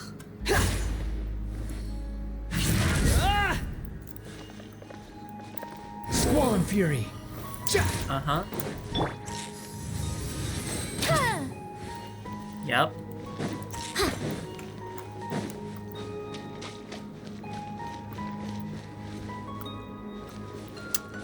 What?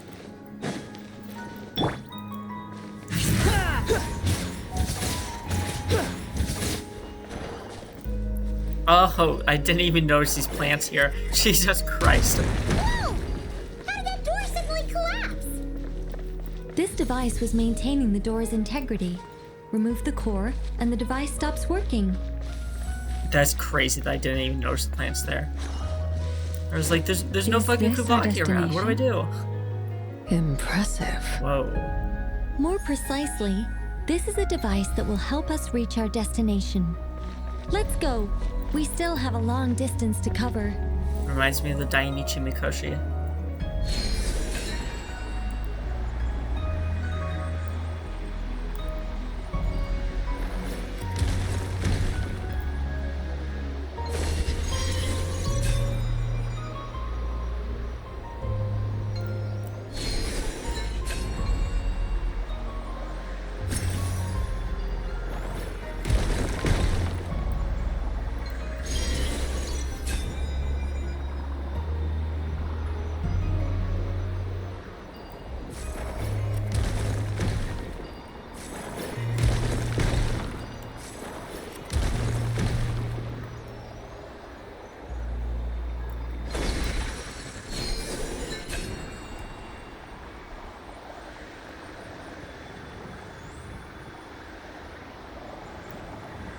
Yeah, this is extremely in Kanamiya with the blue grass and everything. Too slow. The way ahead is blocked by broken rocks. Let's try that device again. Remember the door from earlier?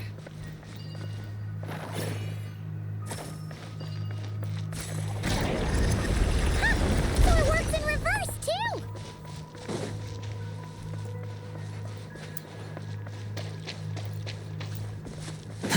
The humans we see are all phantoms, but the monsters are real. What a fascinating place. There'll be plenty of time to admire it later. Okay, well. Yeah,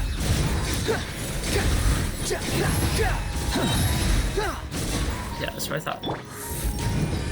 Witness the power of Gurwa.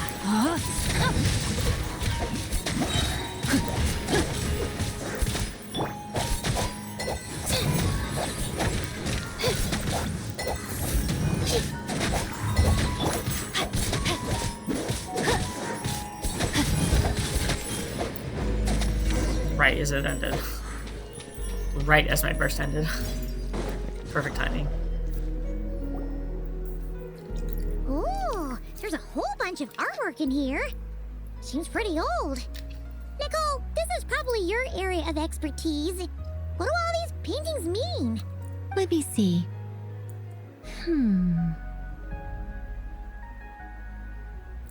Okay, that's probably the 3 moon goddesses. Why do they look like Blue Diamond?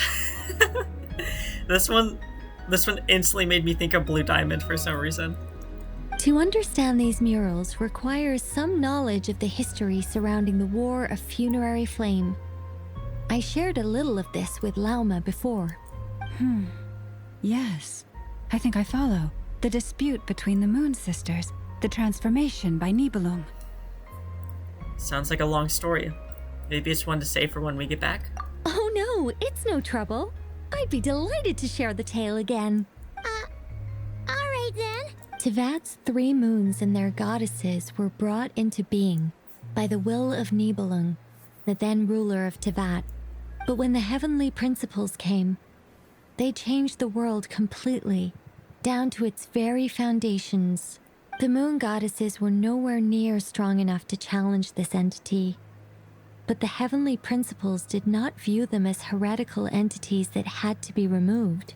Essentially, the 3 moons existed to keep this planet alive and operational, which did not directly conflict with the heavenly principles' aims. Nevertheless, the inherent precariousness of this arrangement would soon be revealed. Nibelung returned. Yes. He did, and thus began the War of Funerary Flame, a battle for dominance between Nibelung and the heavenly principles. Discord would soon emerge between the 3 Moon Sisters. One would voice the opinion that they should follow Nibelung, for it was he who first hung the moons in the sky. Another would argue that taking sides in the conflict would only bring the world closer to ruin. There was no telling where it would lead, especially since their creator had returned, bearing the perilous power of the abyss. Nibelung would eventually discover their disloyalty. He had all 3 imprisoned before transforming the moons into weapons with which to fight against the heavenly principles. What? Weapons? Weapons? Why'd you like put an H in there? Weapons? Yes. The very moons that had once defended the planet became instruments of death and destruction, striking terror into the hearts of all living things. And although the heavenly principles and the 3 Moon Sisters had once been at peace, it now seemed that the moons posed an unacceptable threat to Tevat. It is possible that the heavenly principles did not know of the goddess's imprisonment. If so, the weaponization of the moons would surely have been viewed as an intentional breach of the peace agreement. What happens then? Regardless of who knew what, when, the heavenly principles shattered 2 moons and flung the other beyond the skies. Whether the goddesses managed to escape Nibelung's captivity after his fall, nobody knows. But this much is certain. From that day on, the moons no longer belonged to Tevat. The rejections slowly drained their power until eventually they passed away.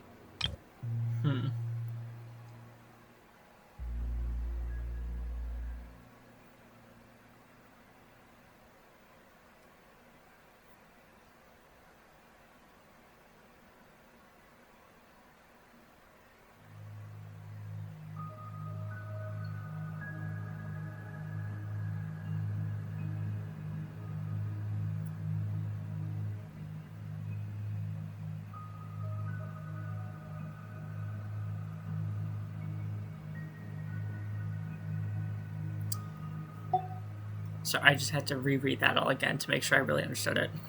So that's the full story.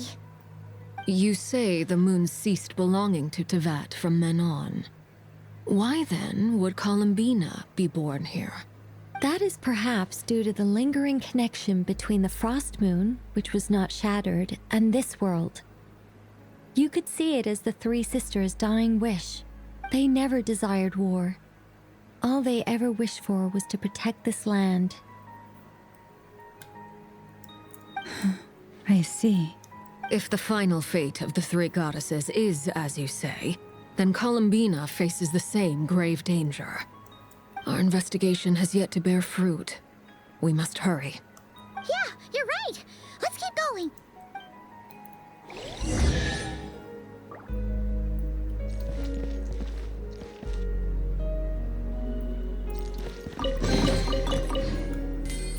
All right.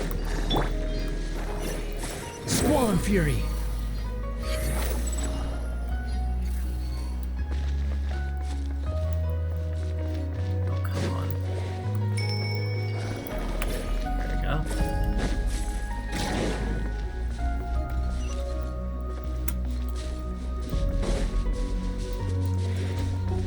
Yeah.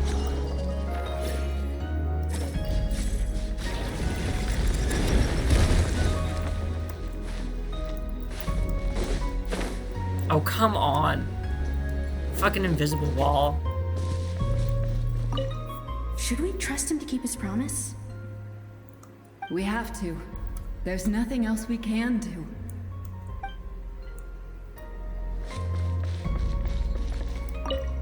Why? Why do the creators of this world no longer show mercy upon their people? Remember his words. We must change our fate with our own hands. Wait, that's odd. Who is he? That's what I'm thinking. Something wrong? No, not really. It's just that over 30 possibilities emerged in my head, so I can't be sure who he is. It's been too long. My memory isn't as sharp as it once was. Okay. 30.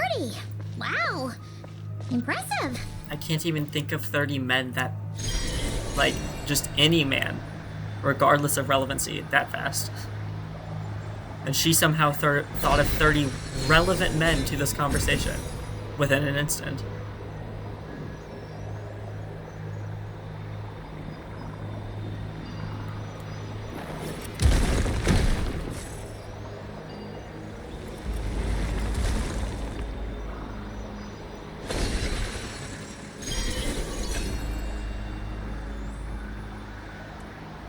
That's a cool room.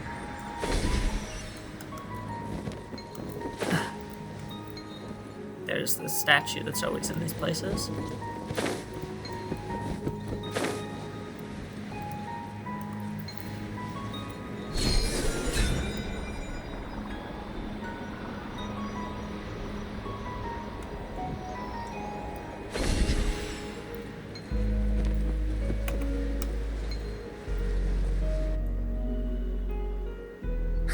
We're finally here.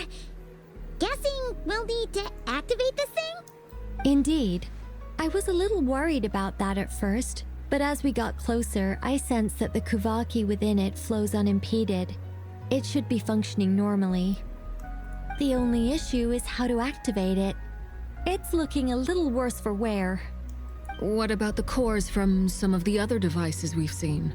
Can we repair it using those? In all likelihood, yes. I imagine that would have been the Hyperborean's backup plan. Let's look for some cores.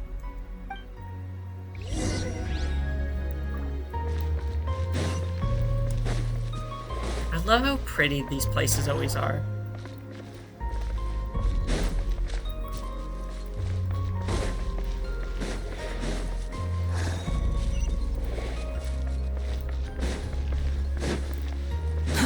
Too slow.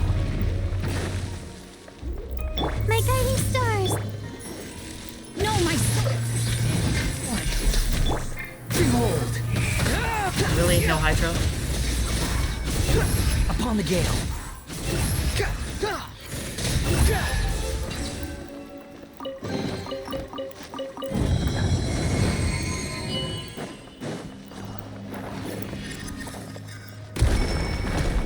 Quit following me.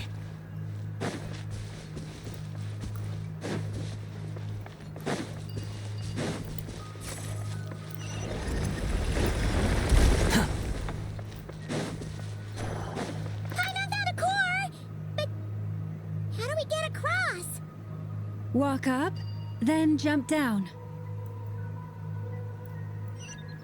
Okay. Walk up, check. Too slow. Walk up, check again.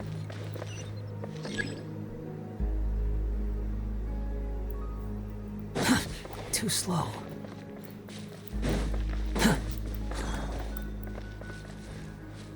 Where am I getting a core from?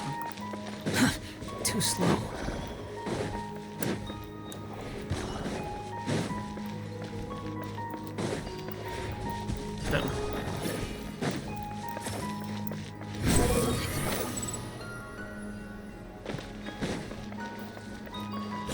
That's not what to do.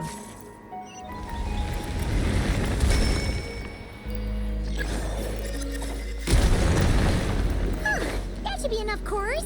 Let's head back.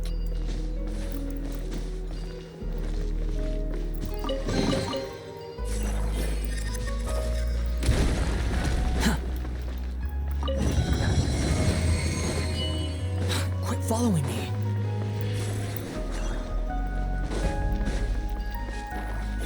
Quit following me. Here we go.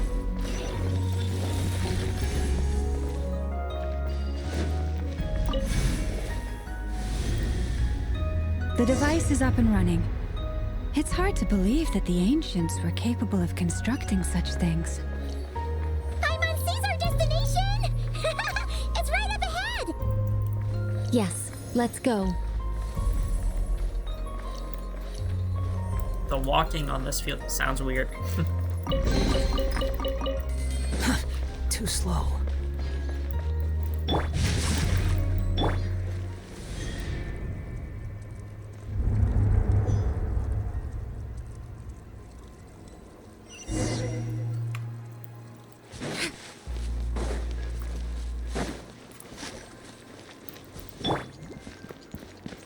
There's the moon. Whoa. Whoa.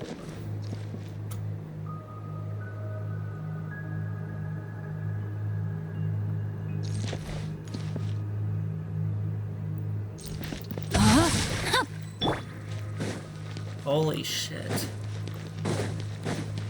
Oh, this place is so cool.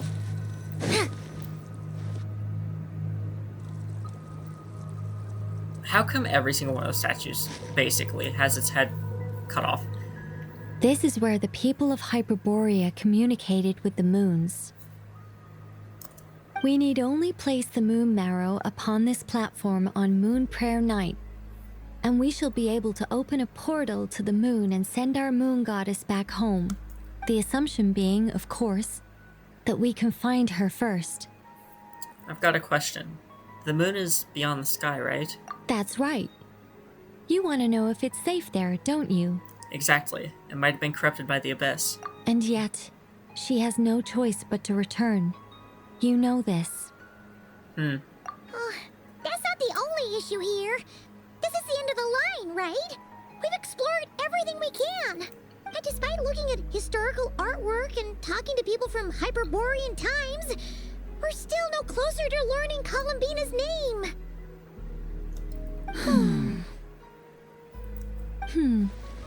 If it's not too much trouble, could you tell me exactly what Alice said to you about finding her name?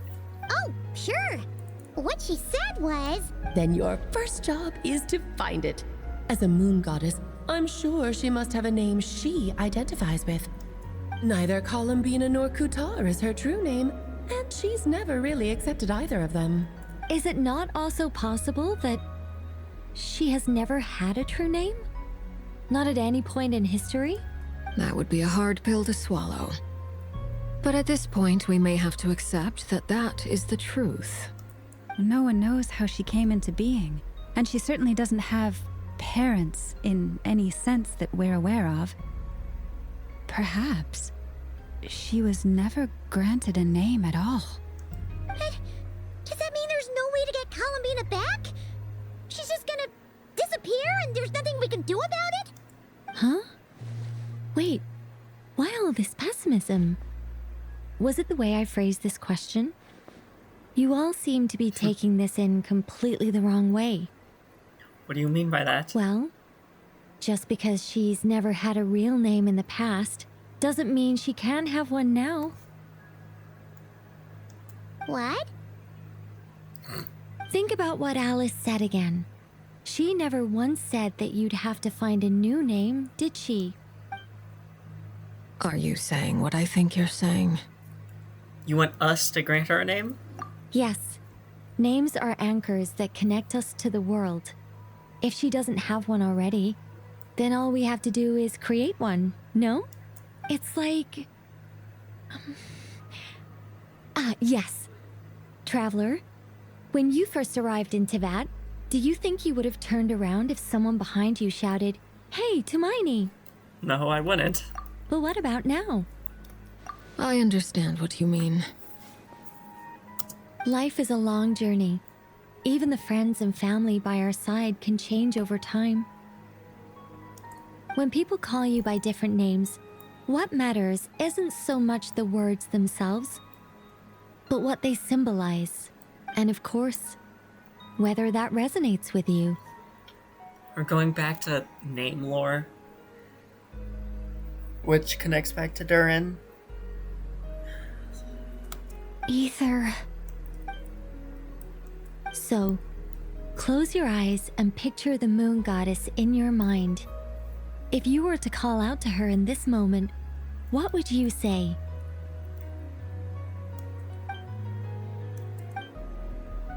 Columbina. Hi, Mom will call her Columbina too. Well, she has long forsaken everything that Kuthar represents.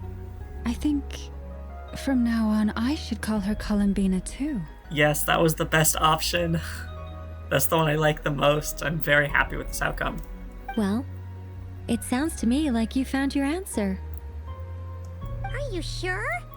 Is it really that simple? We haven't found her this whole time, and not for lack of trying. For a journey like this, the process is every bit as important as the outcome.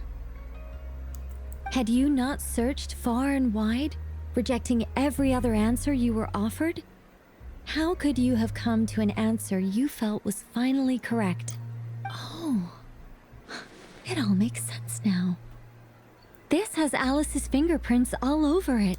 Are you suggesting that Mage knew from the start that Columbina never had a real name to begin with? I can't say for sure, but I can definitely imagine her chuckling in satisfaction somewhere right now, saying, "Oh, what fun." Llama! Your antlers! You should hurry. The festive moon has begun to rise. Do not worry, for when you called the name Columbina just now, I could sense that the power within was enough to summon back the moon goddess. The power within what? The name? Yes. Yes. So, the thing is... What's wrong now? This is so annoying. I really want to explain how that whole thing works. Starting from the founding principles of Teyvat and... Oh, I could talk about this for hours. But... Deep breaths, Nicole. Deep breaths. You're an angel. A sober, sensible, solemn angel who has her priorities straight. Okay then. Sorry for asking. Clearly a bad call on Paimon's part. Anyway, you all need to hurry. Last thing, remember how it felt when you called out that name. Sorry for asking. Then it is agreed. By the name Columbina, we shall find her. Then we'll throw her the best Moonflower Night party ever! And at last, we will send her home. After informing your friends, everyone's supposed to look for Columbina by calling her name. Choose to visit the place where you first met. I can barely move anymore. My consciousness is fading away. Have they come back out? I'd love to see them one more time. Ooh, cutscene. They didn't make it.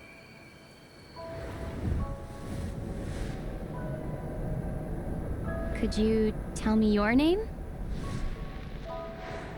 My name is... Columbina!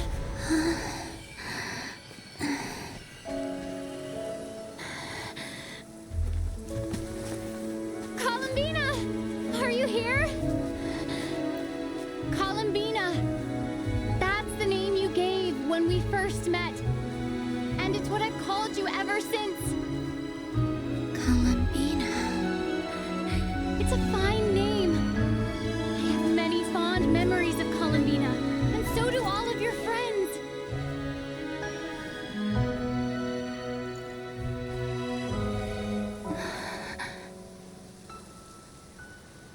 if you like this name.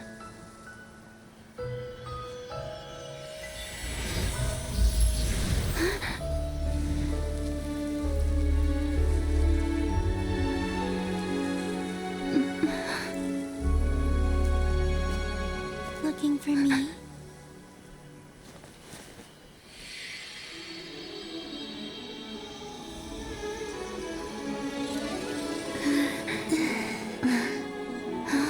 I like it. You can carry on using it. My name is Columbina Hyposelenia. Where'd the hyposelenia part come from? Because I definitely didn't say that part. Columbina Hyposelenia. That's a wonderful name. I never thought that Columbina would become my real name. It changed. That's why they always had to say the Damselet, so that it could change to Columbina. But after I met you and my other friends, the things that this name stood for slowly began to change. It went from being a Fatui code name to something my friends call me. How much she's changed since we first met. She never used to share her innermost thoughts. What is it? Why aren't you saying anything? I'm just so happy for you. Thank you. So, where's everyone else? We can go and meet them very soon. Everyone went to different places to try calling your name. Great. I'd like to thank them as well. Everyone's done so much for me. Searching for my name, entering those ancient ruins. Huh? Wait, so you were... Yes, I was there. Not physically, but my consciousness was still holding on. I followed you the whole way. Starting from when? You turned around and called out my name while you were in Nasha Town. Do you remember? So that's what it was. Could have sworn I felt someone pat... I could have sworn... Jesus. I could have sworn I felt someone pat me on the back. And deep down, I think I knew it was Columbina. Let's go. We don't want to keep them waiting. Sure. In that case, come with me. But... Before that... Could you call my name one more time? Sure. Come with me, Columbina Hyposelenia.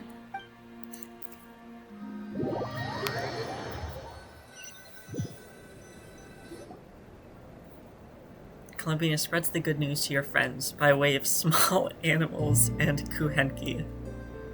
But since not everyone speaks critter sign language, some friends took longer than others to get the message. Columbina! Oh, this truly is wonderful. Llama, I can't breathe. Ha ha! Just in time for Moon Prayer Night. It's good to have you back, Miss Columbina. Yeah, we were worried sick. Thank you, my friends. With your help, I now have a name that belongs to me. Columbina Hyposelenia. Where's the second half from? You added it yourself? That's what I was saying. That's right. It means... Born beneath the moon. Yes. And by extension, it can also mean born beneath this world. A fine name. Now, as much as it pains me to interrupt this beautiful reunion, I feel obliged to remind you that the Moon Prayer Night celebrations in Nasha Town have already begun. Her own Dodico. Don't you want to enjoy the festivities? There's so much to see and do. And some of the ambient lighting and entertainments were sponsored by the kind souls in the Hexen Circle. Nicole? Why have you turned into Dodoko? So you're Miss Nicole. Thank you for helping us, and for helping me find my name. It's nice to finally hear your voice. You're quite welcome. Guiding lost people to hidden treasure is what we Seelie do.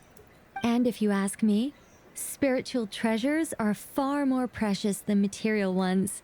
Chests are all well and good, but this was what it's all about. So satisfying. Anyway, I had to go help Alice. It seems like she ran into some trouble. That's why I couldn't be here in person. But don't worry, we're with you in spirit. We'll be celebrating right along with you. Why did Alice run into trouble? Keep an eye out for the Hexenzirkel's festive stalls in Nasha Town. I think you'll like what we came up with. Alice said she even managed to rope B in this time. The Frost Moon Scions have also prepared various attractions. I believe Aino and Effa and their crew are setting things up as we speak. On that note, Nefer, about that request I made. It's all in hand. Yehoda is on site to ensure that everything goes off without a hitch. Wonderful. In that case, Traveler? Got it. Huh? Come on, Columbina. It's time to celebrate the best Moon Prayer night ever.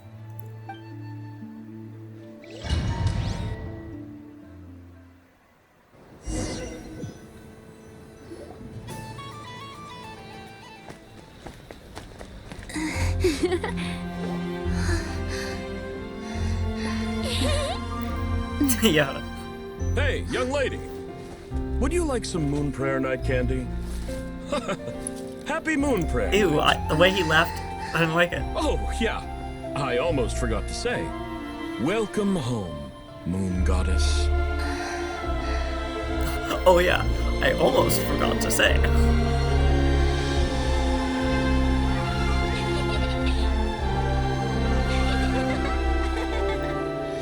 That looked like the fucking the game with the crocodile where you push on the teeth. Welcome home, Moon Goddess. Oh my god, the dogs are going crazy. Moon Goddess.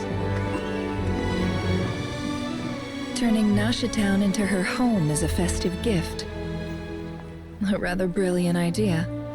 Perhaps this is what Nodcry, Columbina's home, should have been like all along.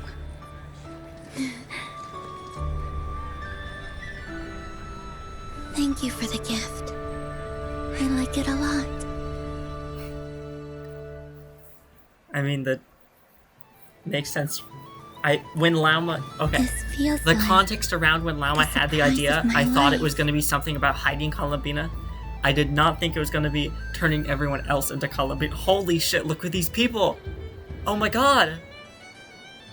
They're riding the Dodoko.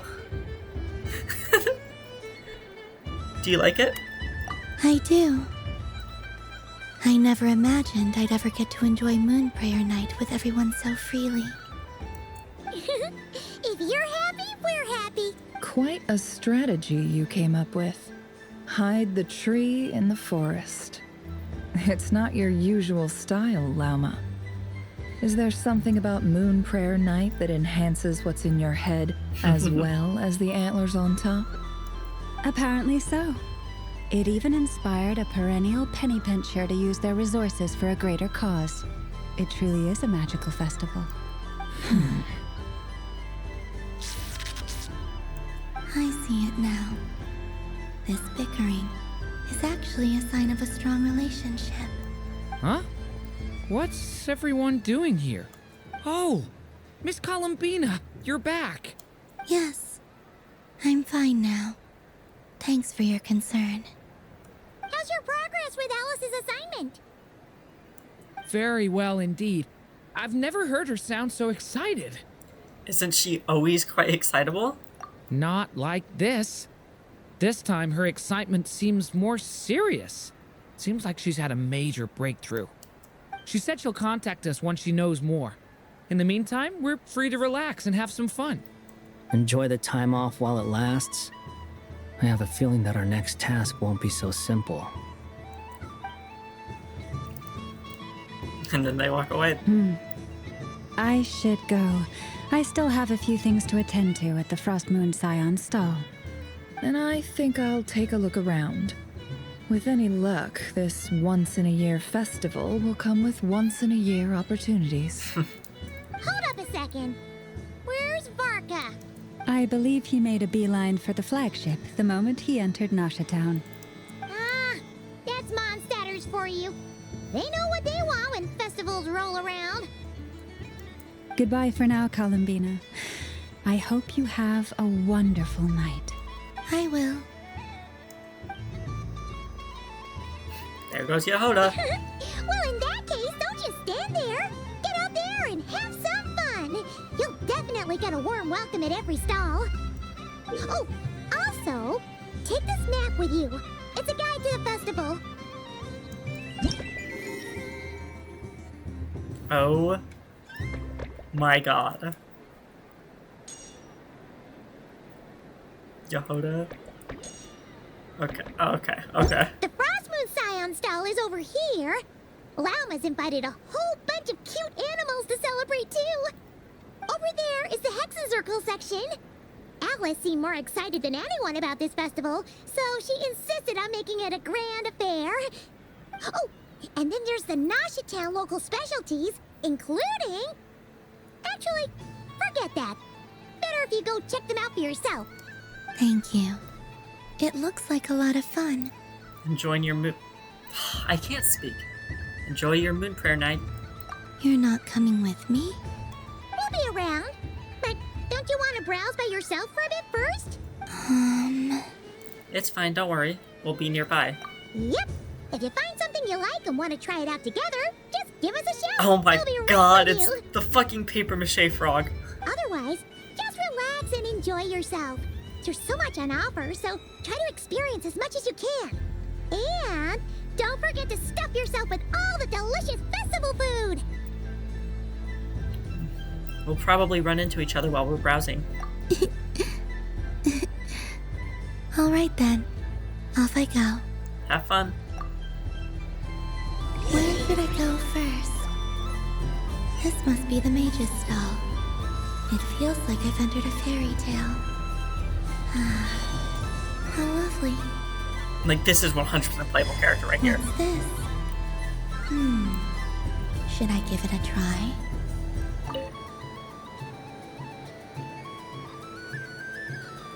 Come on, Citrus. One more round. Just one more. But my neck... oof. It's acting up again. You should take a break. Health comes first. Yeah, don't push yourself. We'll find someone else. Hey, don't look at me. I'm the referee. What are we gonna do then? Do you need any help? Alice. Yes, we do. We need one more player Okay. for our game. I don't remember the characters from Simulanka. Are these returning characters or are these brand new random paper mache people? Or animals? All right. Could you teach me how to play? It's really simple. You just throw the dice and move by that number of tiles. First one to reach the finish line wins. There's not numbers on that. Rolling a hamster means you move one tile. Oh, okay. A paper frog is 2 tiles, and a flying squirrel is 3 tiles. 'Cause they go the fastest. Okay, I get it. So, we're all set? In that case, please take your places and let the game begin!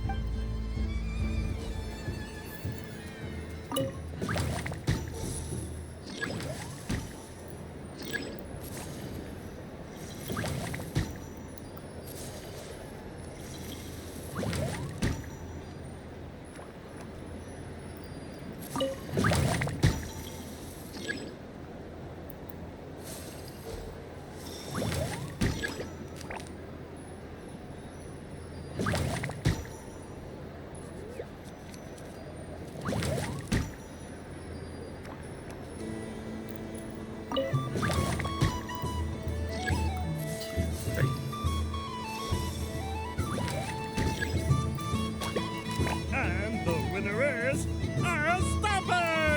Well done! It's a pity that my good friend Faro Bear is busy working on a training program for Princess Semest. If he could have been here, the victory might have been his. Okay, I feel like these are returning characters. No? Can't talk to any of you? Okay. Oh, I have a lot of people to talk to.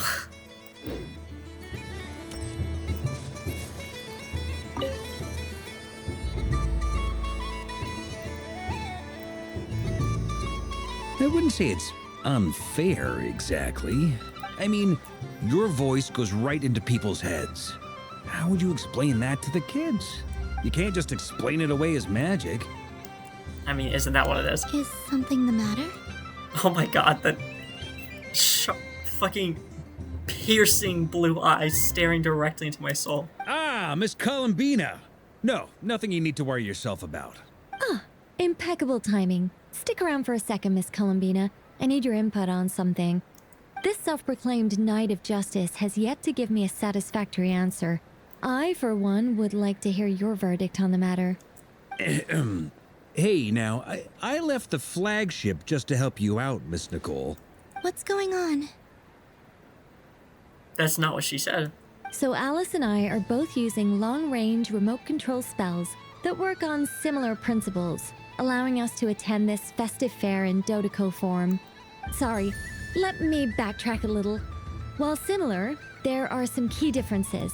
Alice, being a great mage, wanted her Dodeco to reflect something of her own charm and mystique. So she adjusted the way its tail moves when it spins around. An entirely gratuitous move, in my opinion. I hardly see how anyone is going to notice that.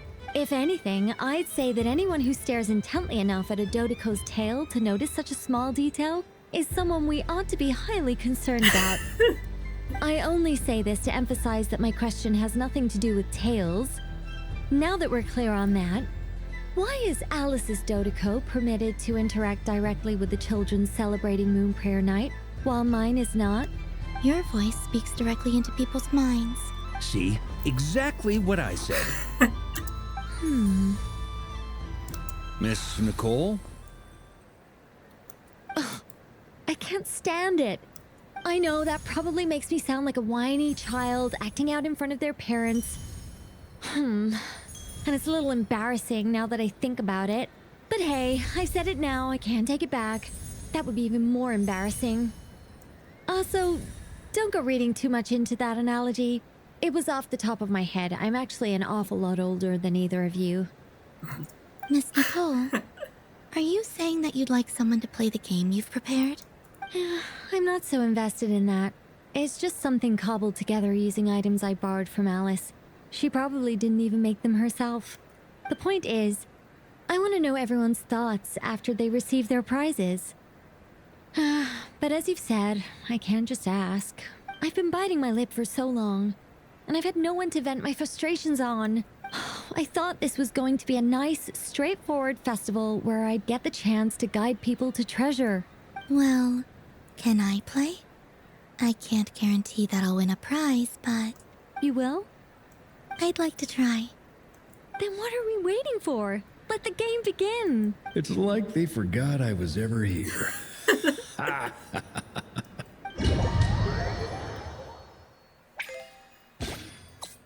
Just the aiming left and right, and then press the launch button once you select your desired direction to fire the bouncing Dodeco ball. You use the flippers to rebound bouncing Dodeco balls and cause them to strike objects on the field, thereby gaining points. The number of bouncing Dodeco balls available is limited. If a bouncing Dodeco ball falls through the gap between the two flippers, it will be removed from your remaining balls. Bing Bang Dodeco, Nicole Special Edition. Okay, I didn't get to read all that.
Oh my god, there's only 10 seconds left. Wait.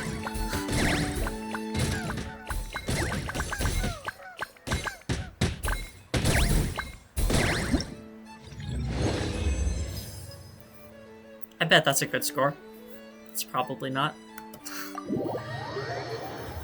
No, it's probably an average score. Congratulations, Miss Columbina! With your great wisdom, you have overcome every obstacle in your path and conquered the great challenge posed to you by fate. Fate? Well, something to that effect. If you'd prefer something more poetic, it could be the icy winds or the dawn. Anything you like, really. You could even go with the challenge posed to you by Dodeko, if that's what you're into. Anyway, you can take or leave my suggestions. Moving on. All my hopes are now resting on this. Can I open it now? Stop teasing me. Please, I'm begging you. No more talk. Just open it.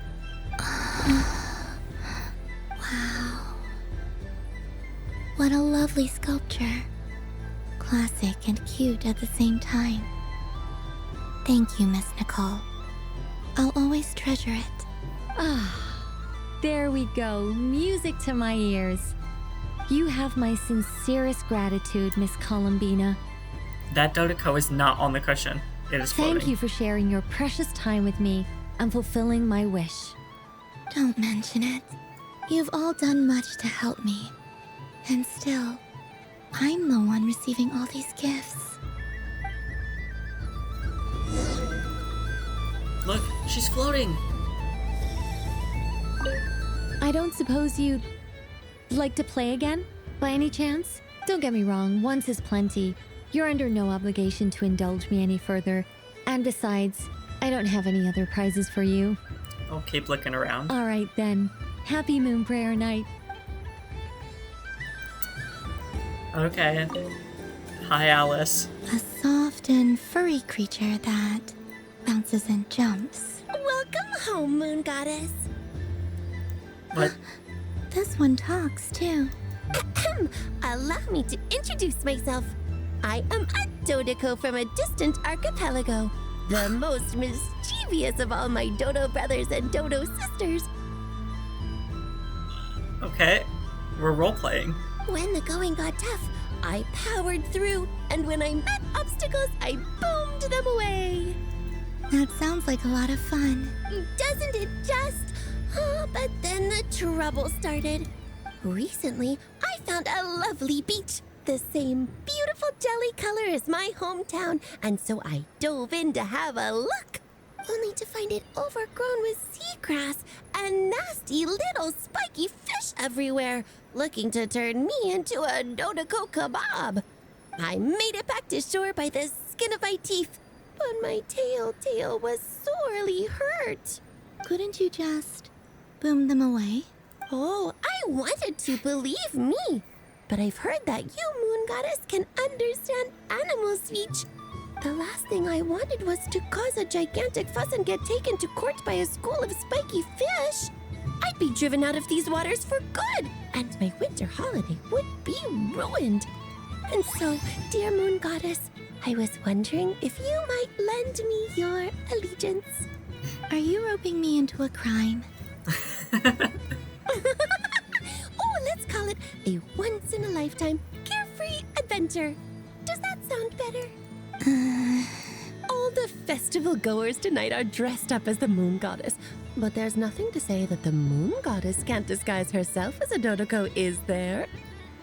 Besides, this is your home. You should be free to be whoever you wish. I'm afraid I'm not well acquainted with Dodekos, Madam Mage. Oh, that's quite all right. We Dodekos are innocent, happy creatures with a free-spirited nature. Many, like myself, are mischievous troublemakers. Others are lazy souls who like nothing better than to lie down on a nice rock and take a nap. In our eyes, every creature who yearns for happiness and freedom is a Dodeko. But perhaps in yours, we Dodeko are a fluffier and more mischievous breed of Kuhenki. Yes, that is a much easier image to follow. Oh, wonderful! Then let's play! Grab onto my tail and follow me into the sea! Time to settle some scores with the bad guys!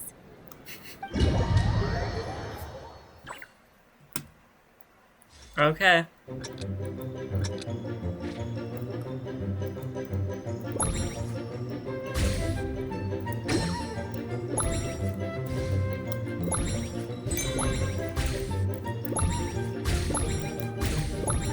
Oops.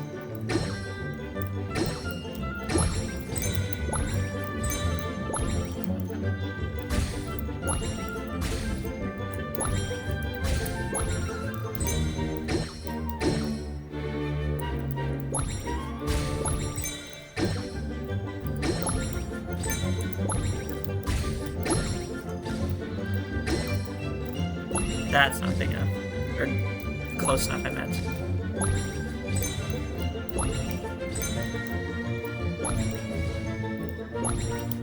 Okay, yeah.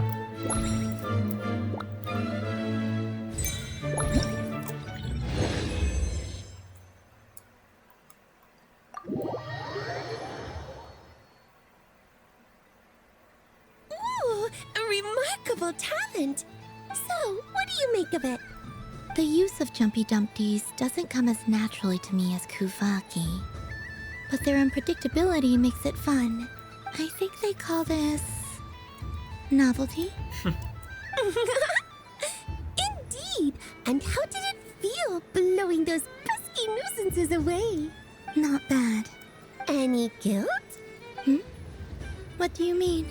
Oh, wonderful!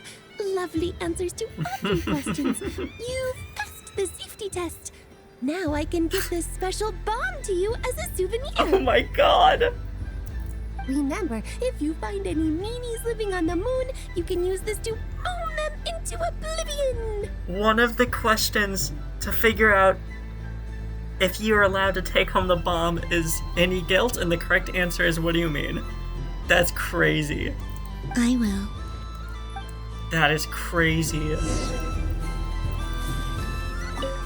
for another round of fish boss? Oh, I mean of bye-bye bad fishies.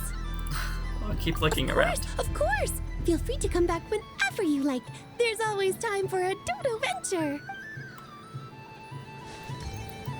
Hello, Barbeloff. Welcome home, Moon Goddess. Oh, you're the genuine article. Alice was right. This Moon Prayer Night was worth watching after all. Another one that talks. Greetings. Pleased to make your acquaintance. I am the Hexenzirkel member they call B. Barbeloth Trismegistus. Columbina Hyposelenia. Pleased to meet you too. Hyposelenia. A fine name indeed.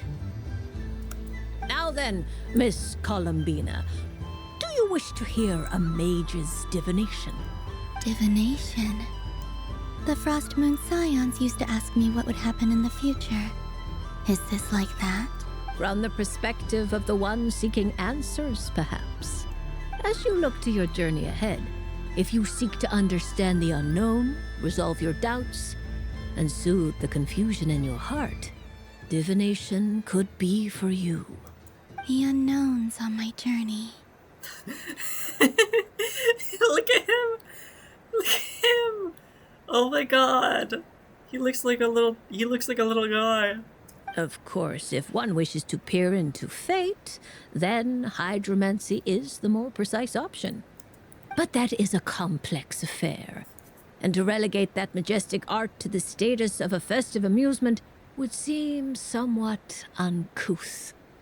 Besides, it is sometimes better to not know fate with great certainty. Hence, I shall use the suitably festive Luna Arcana to tell your fortune instead. It is more popular with the youth in any case. Lunar Arcana. Indeed. Unlike hydromancy, this will only display possibilities and trends. People like to think of themselves as creatures of agency and free will. Peering too far and too clearly into the future is detrimental to both body and soul. I'd like to give it a try. Of course you may. Come then, take a seat, Miss Columbina. Before we begin, are there any specific questions you would like to ask? Who the fuck is that? Looks like a fucking clown. Oh my god, what is that? Let's stick to general possibilities and trends, like you suggested. Ah, very well. Then I shall use the basic Lunar Arcana deck. Now, try to relax. Cast your mind upon the things you have experienced and the things you are soon to experience. I will shuffle the deck. Would you like to cut the cards yourself? You do it. No problem. Now then, to make things easier for the Seeker, that is to say, you, I shall decipher the cards from your perspective.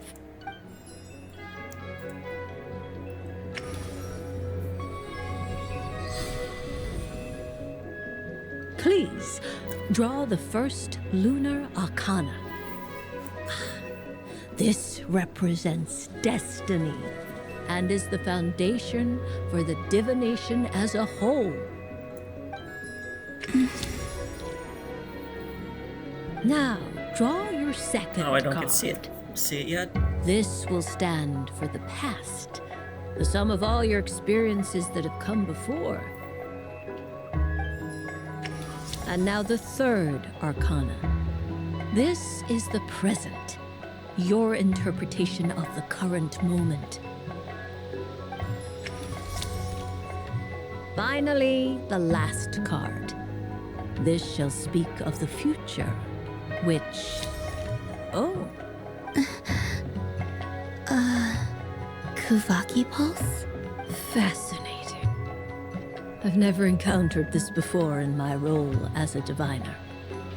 Something has exerted an influence upon this card, causing it to leave its designated position. What do you make of this, Miss Columbina? Perhaps this is the guiding hand of fate in action. Of course, if you wish, you can choose to deny the validity of this card and draw the future for yourself. No, it's fine. Let's go with this one. A bold decision. I must say I'm looking forward to the results. Well then, let us flip the Lunar Arcana in sequence and see what emerges. Sure.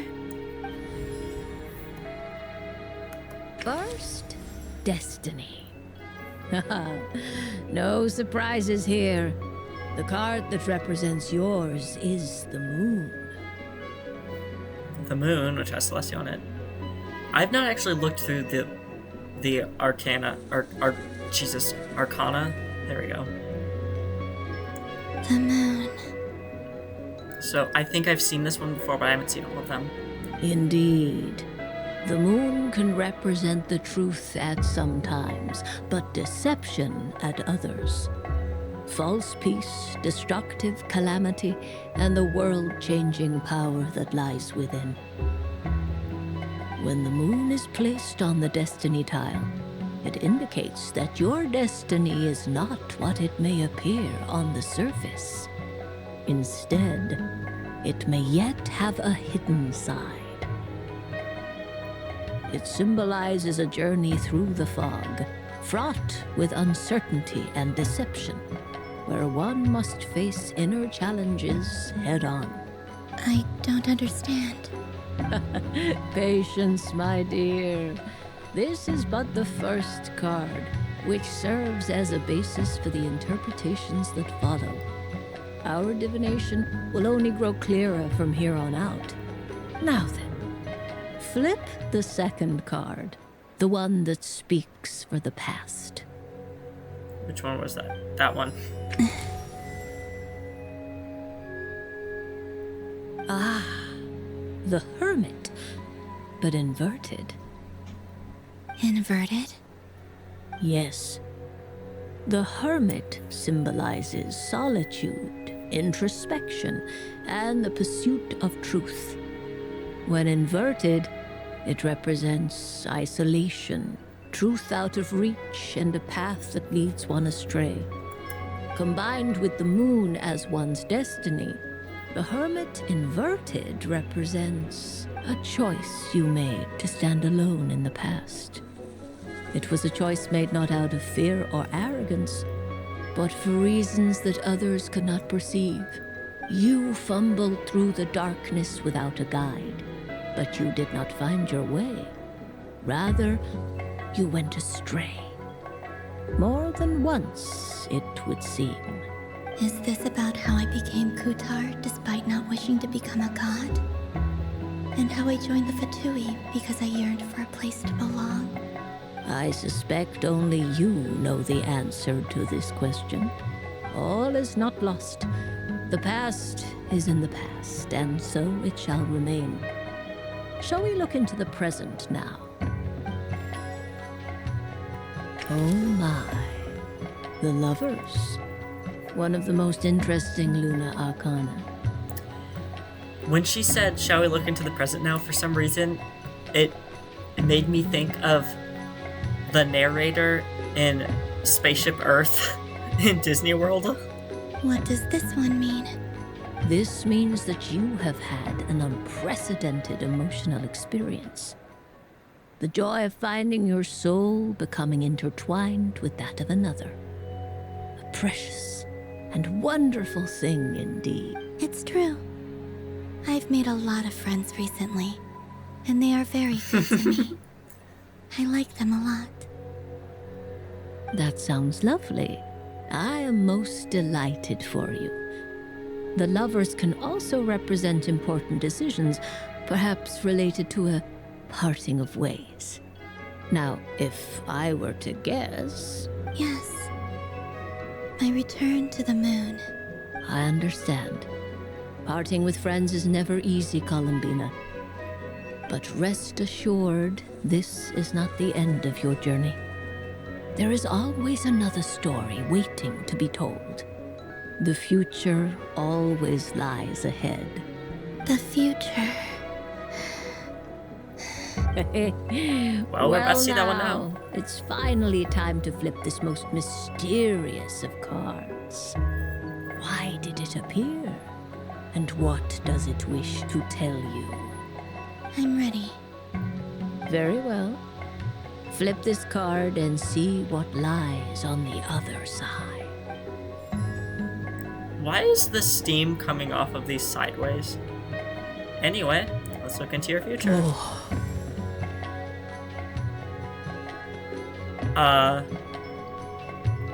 Miss Barbeloth? What is it? This card is death. That doesn't sound very good. Okay, I have very limited knowledge about tarot, I think. Wait, is there a...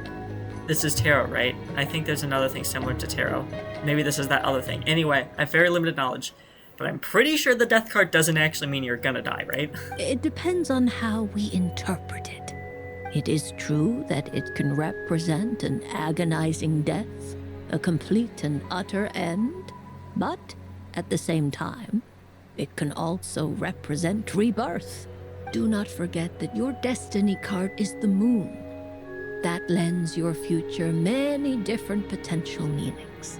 If death spells the end, is it unavoidable? As I have said, divination can only display general trends. It is a rough guide, but it does not show predetermined outcomes. Allow me to summarize it for you. In the past, you may have lost your way, but now you have gained new connections and new strength. You now face an important decision, one that may bring about a great change in what is yet to be. This change might, in turn, be the end of all things, or their beginning. But remember, everything is subject to change because of the moon present in your destiny. You must see the truth clearly and face your innermost thoughts. The truth. My innermost thoughts. Thank you, Miss Barbaloth. Don't mention it. Some people dislike divinations, for fear of glimpsing an ending to their story that they wish was not so. But I can see that you're different. The result of this divination will not sway your decision. This is a rare quality, and one that diviners always hope to see in the seeker. We are here merely to guide, not to exert undue influence. I understand. Go then and illuminate your future, Miss Columbina. The moonlight that shines from you now is most captivating.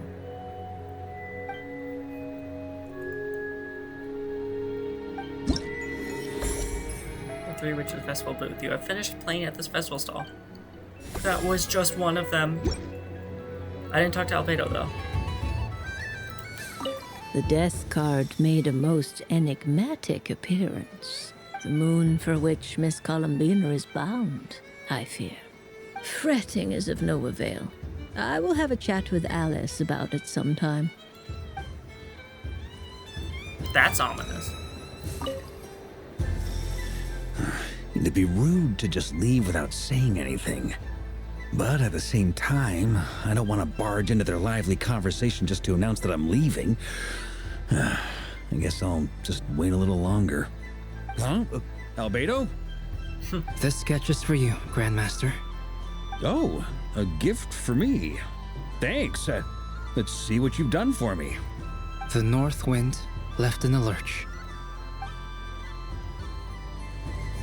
What? Oh my god! I can kick balls. I can kick balls just like Sparkle in Honkai Impact 3rd. I believe she did that. I don't know, I don't play that game.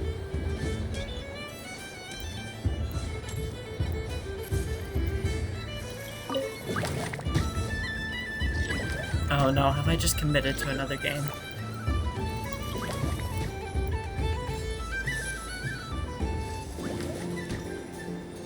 Well, hope this ends soon.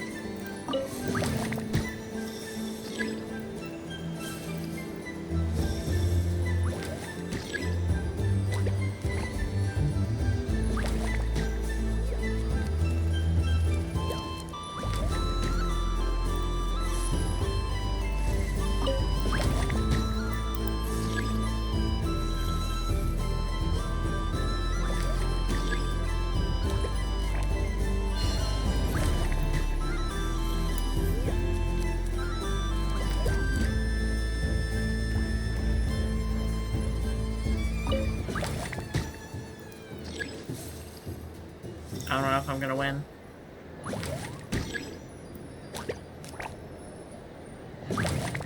Damn it. And the winner is Cranberry! Bravo! Whatever. But I was aiming right at it. Aww, Oh my god, you're scamming pity. people. I What did I saw it expect? with my own eyes. You were so close. So very close. That's not true. It dodged out of the way right as I was about to snag it. I'm sorry? You heard me. This paper frog can move. I swear. Dear, oh dear, what are you saying? How could a paper frog The ones move? next to you are playing Unless fucking you hopscotch. believe What? There really is magic in this world. Well, not hopscotch, but whatever. Even if I, the mere humble merchant that I am, knew such magic, surely I would not use it on a paper frog. I'd sooner give Mora legs, so it could walk right into my purse. My dear customer, why not Oh my have God. one more try? This time I'll give you 12% off, a very generous discount for one of my most regular customers. Just think about how much experience You're you have scamming under a your belt child. now. You're sure to win the next one. Oh, darn. I used up all my coins. I'll be right back. Just gonna fetch some more from my house. Take your time, but don't take too long. This event is Moon Prayer Night only. Miss it, and you'll have to wait a whole year before I'm back. Next customer, please. Welcome. Hello. Oh my god. Whoa. What's this big one doing over here? How do I tell my employees not to go running around this time? Shooting them a glance won't work. I haven't known them long enough. Dory? Why, hello there, Miss Columbina. Would you like to play my ring toss game? The rules are very simple, and it's easy to get the hang of. How much for a round? Oh, first time's free. Not a single mora. After that, well, we can cross that bridge if and when we come to it. But with your sharp skills, I'm sure you'll win all the prizes in one fell swoop. That was an obvious enough hint for them, right? Hold the ring toss button to aim at the prizes. Columbine will toss a ring when the button's released. Okay. Well, they're all moving, so. Here comes the ring! Oh, peanuts. Wait, yeah, I definitely remember Padisara. Change tracks. Roselle, should we move or not? Just a tiny bit. All right, then I'll... Oh, sugar plums, not the clockhead. Let's see now. Let's see. Wow, very good. That's the highest score we've had all night. And here's your prize. Now, how about another round? As for the cost... Happy Moon Prayer Night, Miss Columbina. Happy Moon Prayer Night, Durin and Hat Guy. Are you here to play the game? So funny that they call him Hat Guy. I'll never get over it. It's my favorite. Yes.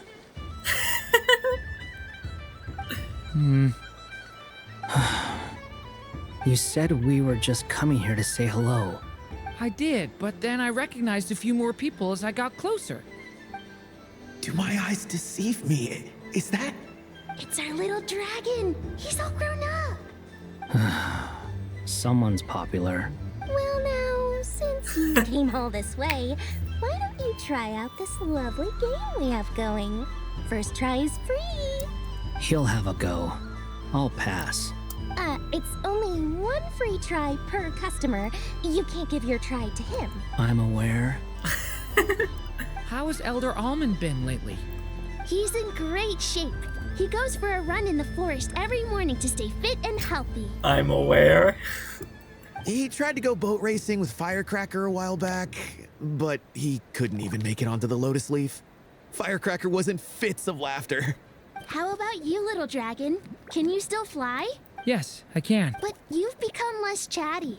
Has growing up been tough on you? We call that maturity. You know, the thing people sing about.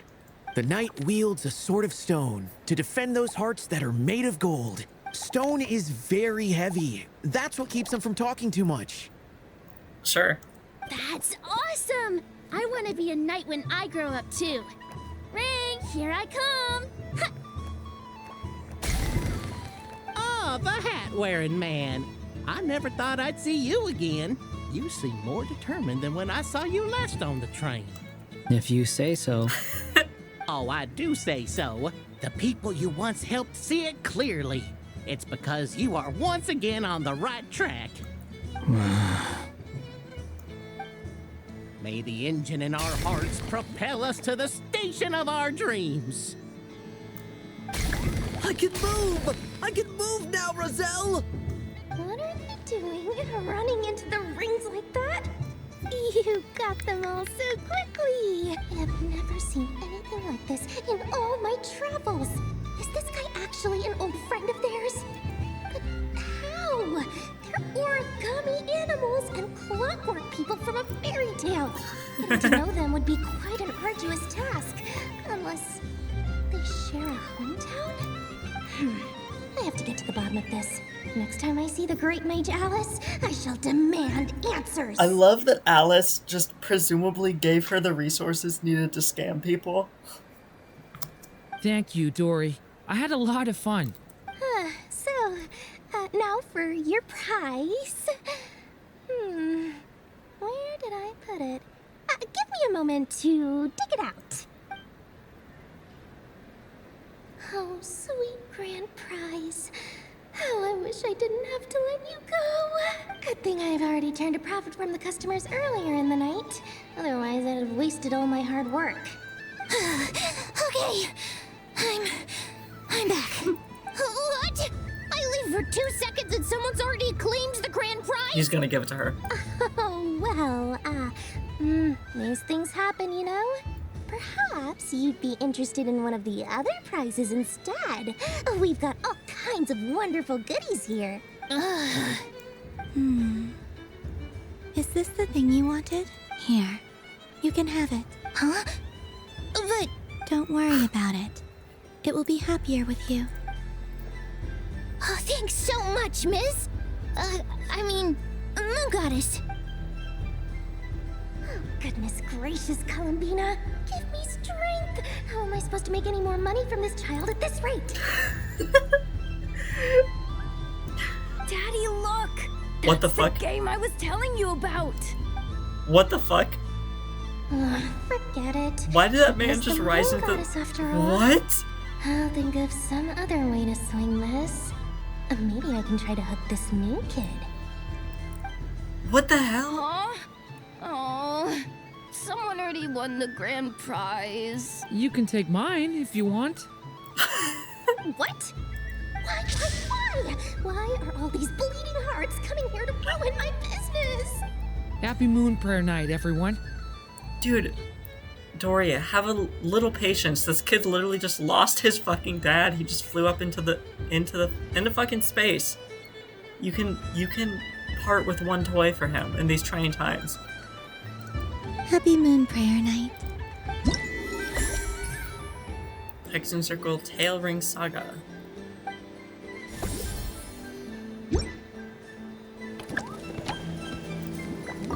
If all the prizes are gone, I might as well close up shop for the day. But you haven't had your fill of fun yet, right? So the next time a customer shows up, you're going to have to run faster, all right? And remember, run out of the rings, not into them.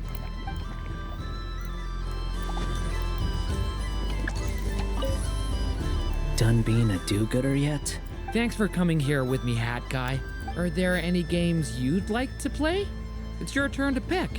I'll come with you. Why does that hamster think you've grown up? You haven't changed at all. I know you don't mean that. You're just taking the opportunity to make fun of me, aren't you? Even if you won't admit that taking some time to compose yourself is important, I can see that you're doing it in practice. Otherwise, you'd have taken off your hat and flown away by now. Looks like Albedo's socialization program has been far more useful to you than all those Vahumana textbooks.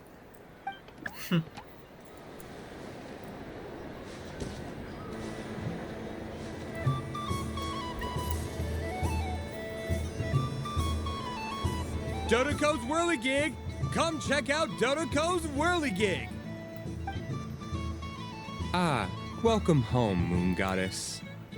Might I ask what this is? Ah, it's a very special amusement sponsored by the Great Mage herself. Ride on a soft and furry Dodoko and embark on an unforgettable adventure. I say that, but I'm just following a script here. Who is this mage, anyway? And what the heck is a Dodoko? I'd like to ride. No problem. But, are you by yourself? Is that not okay? Oh, no, it's fine. It's just that each Dodoko can accommodate two Dodoko. passengers. Would you like to bring a friend along? Dodoko. My friends. That should do it. Now, we just need to get everyone else to draw something on it too. But we gotta keep it a secret from Columbina. Traveler. Perfect timing. Yes? I want to go on that ride. Will you join me? Spinning Dodeko? Oh, I see. It's a ride for two. Sure. Let's go then. Bye, Paimon. One moment. Don't worry. Paimon will do the rounds. You go have fun. Thanks, Paimon. Hmm? Nothing. Let's go. All right. I think we have to wait in line over there. Please take your seats. For safety reasons, you mustn't try to leave the ride before it comes to a complete stop.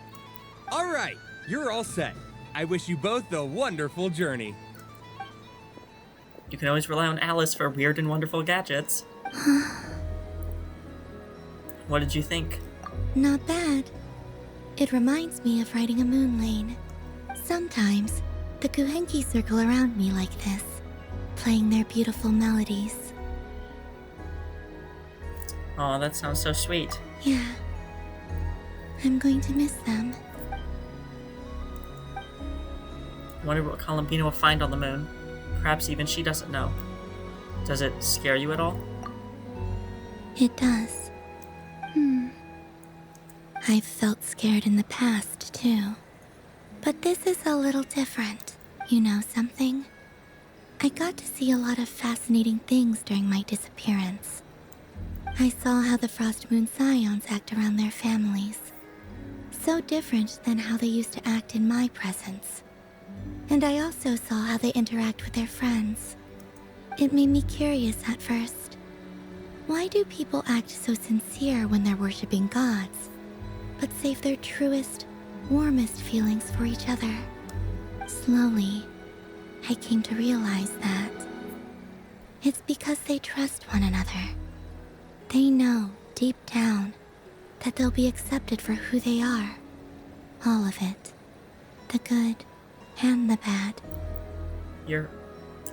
I literally got one word out and I fucked it up. Your friends accept all of you too.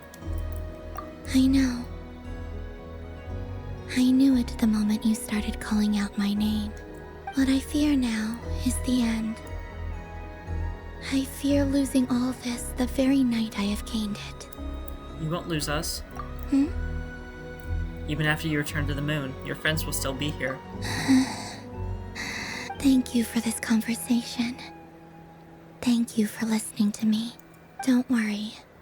This fear I have, and the unknown that awaits me, they cannot hurt me. Not when I possess a treasure far greater. I just want you to remember this version of me. The real me. On this final night together. Dear passengers, Dodoko's awesome adventure has come to a close. Please leave in an orderly fashion, and we look forward to seeing you again in the future. Don't want the journey to end? Oops. Don't worry, you two. There's always another adventure waiting just around the corner. Hexen Circle. Dodoko's Whirly Gig. So this is the Frost Moon Scions area. It feels very familiar. But everyone looks much happier than usual. Dodoko's Whirligig. Come ride on a soft and furry Dodoko and embark on an unforgettable adventure. That'll do for now. Fun ride, huh? You and Columbina looked pretty sad to leave. This isn't gonna make Paimon dizzy, is it? Are they gonna ride on it too?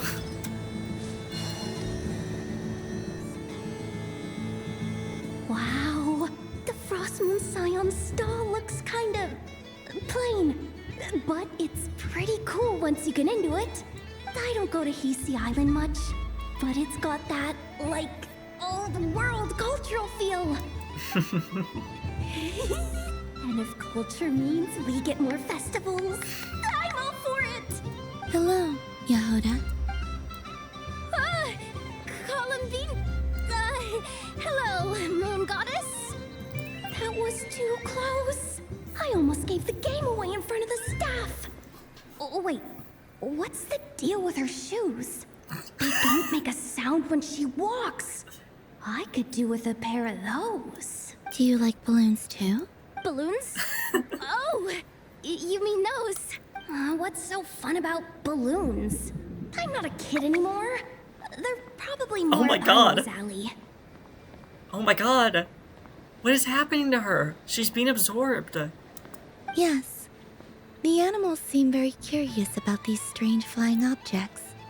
I was drawn here by their voices. I recently learned a fun new game you can play with balloons, so I decided to come and give it a try. A new game? Oh no. Hello. Welcome home, Moon Goddess. Here to buy some balloons? Yes. Could you give me a few that haven't been inflated yet? Are you sure? I guess it's not a problem, but... Yes, please. Thank you. Uninflated balloons? But those are just little rubber pouches. What does she want with those? Would you like to play the balloon game, Yehoda? Huh? Sure.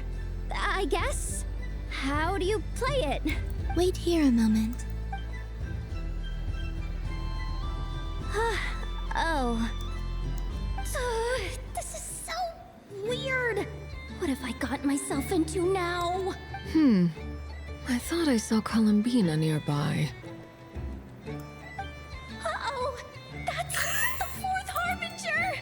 Although she's helped us out quite a bit, she's good people, right? Is she looking for Columbina? Oh, guess that's my ticket out of here. I'm not sure my heart can take being sandwiched between two Harbingers. Which stall is she checking out? Oh, it's that other Frost Moon Scions one. Try on the headgear, see what it's like having antlers or animal ears for a day. Oh, I wouldn't be caught dead wearing that stuff. So embarrassing. I have enough gear to carry as it is. Wait, what? She put it on? How peculiar. This would take some getting used to. I wonder if this is what it's like for Lynette. It really suits you, ma'am. What is this? She was so intimidating a moment ago, but now, dang, she's really rocking those ears. How does she make them look so cool? Oh my god. I can't. I suppose I may as well keep them on for now. All part of the festive experience. Oh my god. I can't. She's coming this way. How do you do, Miss Yehoda? Oh, jeez. Don't talk to me while wearing that thing. Where am I supposed to look? Oh, hey there. I'm looking for Columbina. Have you seen her? I can't. I can't. She just... Huh? Wait, is that what she meant by balloon game? Yeah. Huh? The No dot. fair! How come I get caught in the crossfire? An ambush from the rear? Is this a declaration of war, Columbina? Would you like to play too, Arlecchino? Seriously? Are they gonna start some beef right here, right now? Gladly. That said, I believe there is another who would like to join. Boss Nev! Thank goodness! You've gotta get me out of here! Things are kicking off big time! Hello there.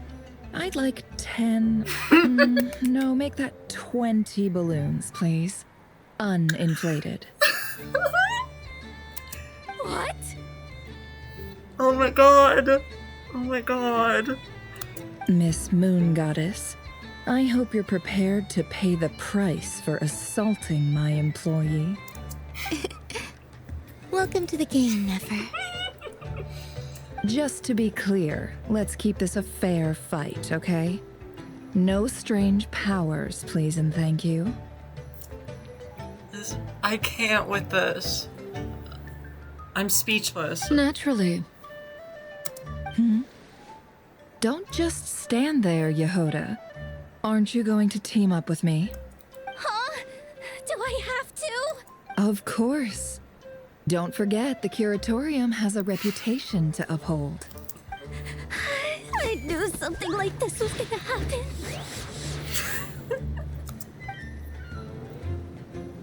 Wait, that one didn't even explode on her.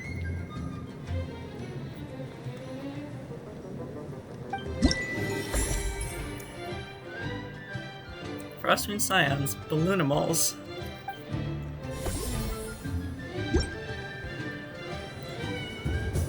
Oh, my cheeks are starting to hurt from smiling so much.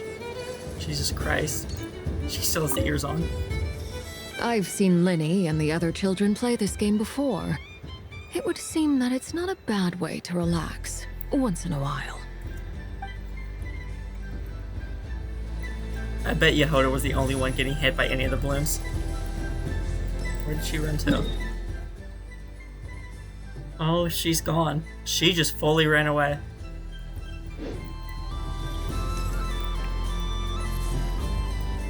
Wait, did I talk to...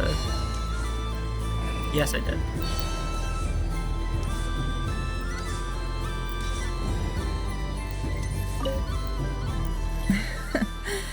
That was fun.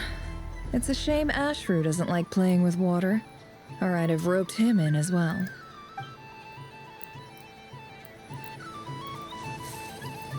Oh, there she is. Should I give it a try? I just had a water fight with 2 Fatui Harbingers. Pretty scary, but also surprisingly fun. Okay, one of them was a former Fatui Harbinger, but still.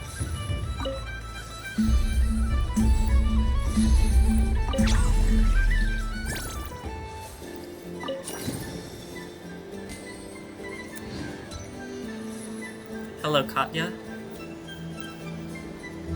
I wish for a never-ending supply of laka berries.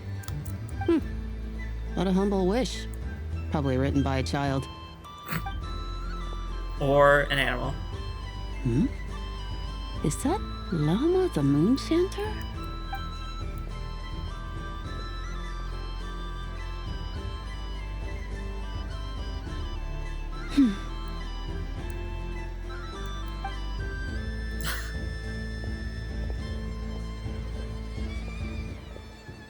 I wish that the long plume ibises would stop biting me.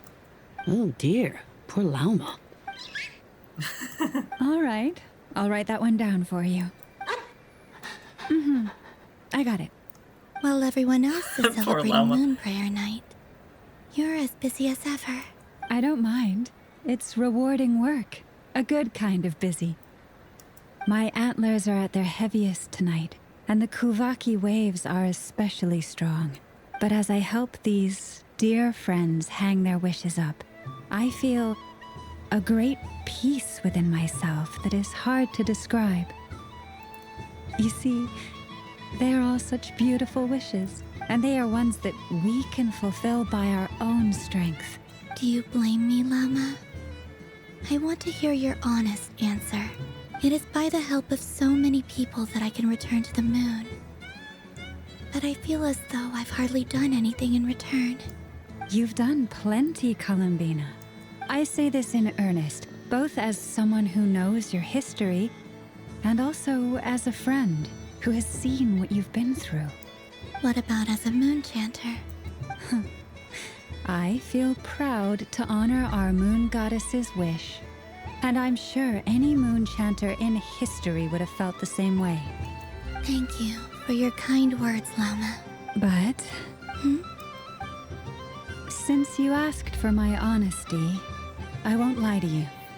My feelings are mixed right now.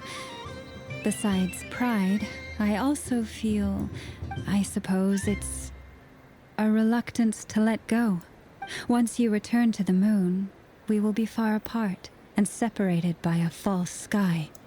I'm sure those of us left behind will gaze up at that sky, yearning for the moon once in a while, just as you used to do.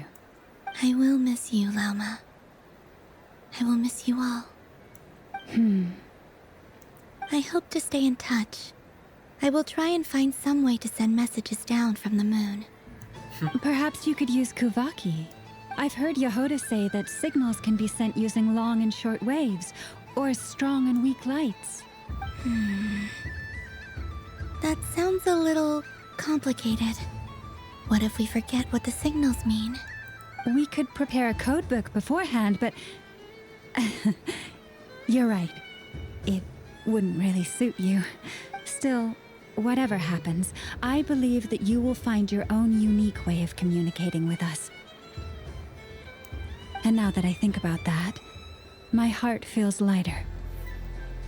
Because you trust in me? Yes. I have faith in you, and in the power of truth. In my experience, the truth tends to be difficult. But that's what makes it stand out from what is false. So I'm confident that your thoughts and your love will shine through the curtain of lies. We will know it when we see it. Thank you. Now, could you help me hang up my wish? Is this? I wish that all who dwell in this moonlit world can find a place to belong. And I wish that I shall one day see my friends again. It's 2 wishes. I hope that's not too greedy of me. Sorry. Not at all. And I think you speak for us all with the second one.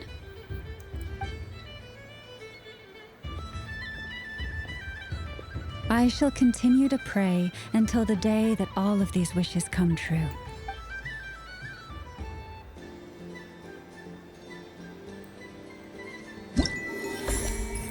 Raspberry Scion's wishing slips.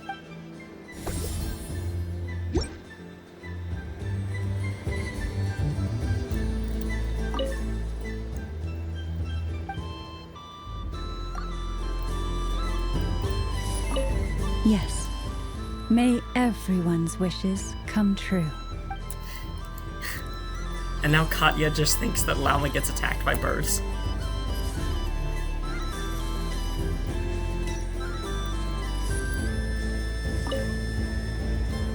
Welcome home, Moon Goddess.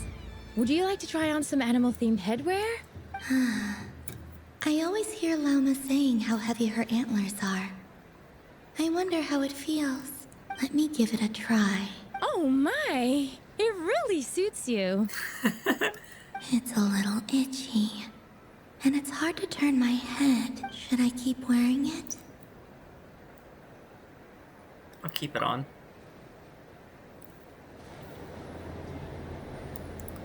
Look, we both have things on. I've seen Lenny and the other... Okay, you're just repeating yourself, yeah. That's what I thought. Talk to everyone here.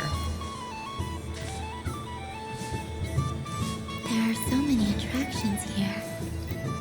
Since I rarely get out, I might as well make the most of it.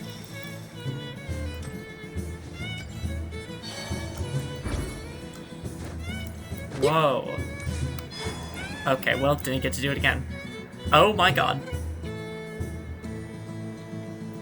Were the Melusines here? Doesn't make any sense. How am I losing every single time? Not the Melusines. Wait, I guess it's not Neffa, the Melusines. You're cheating, aren't it was you? just yeah, Siege that Ring, must right? be it.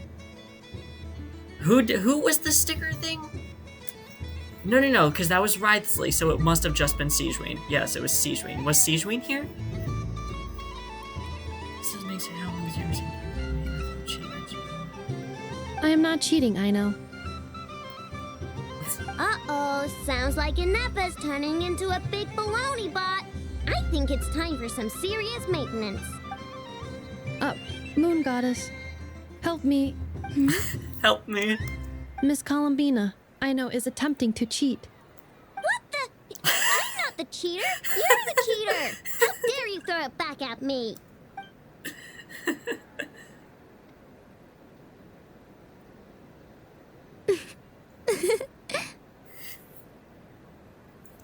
Alright, fine. Let's all laugh at I know. Just you wait till I get home, because I'm gonna make a game bot that can win 100% of the time. Let's see you laugh when I come back and beat your butts. You'll all have your heads covered in stickers when I'm through with you. We came to check everything was okay after all that yelling, but,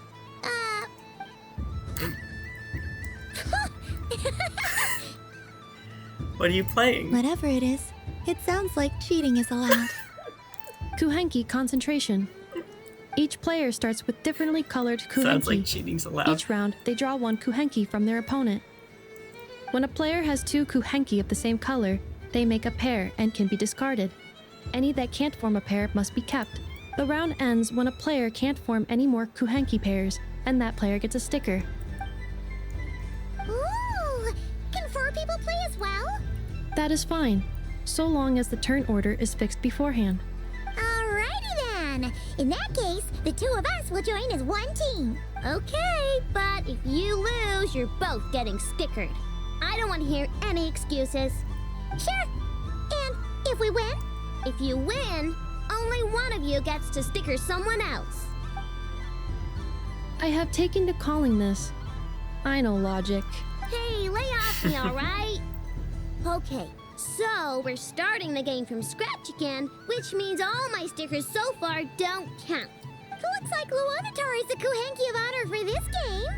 Anyway, let's go clockwise, starting from Inafa. Okay.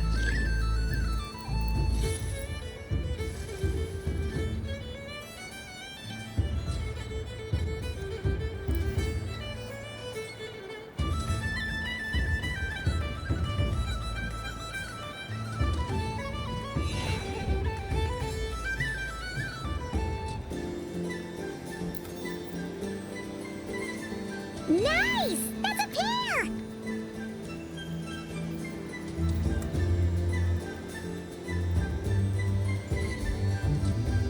Go, go, fly! This one.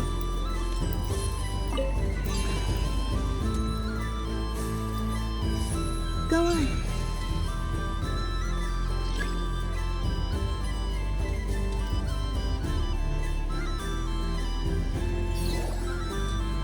I have a pair.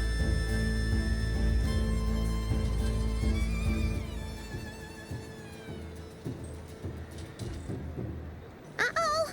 We gotta pick up the pace!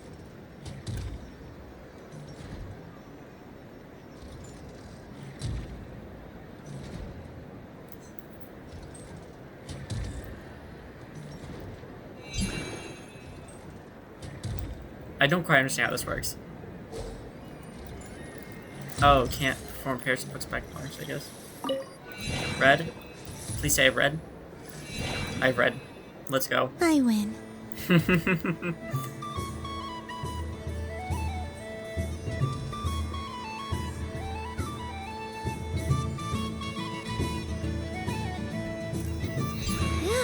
that was too close. I thought I was gonna lose. Good luck, everyone. Aw, we're out! I still don't understand the game.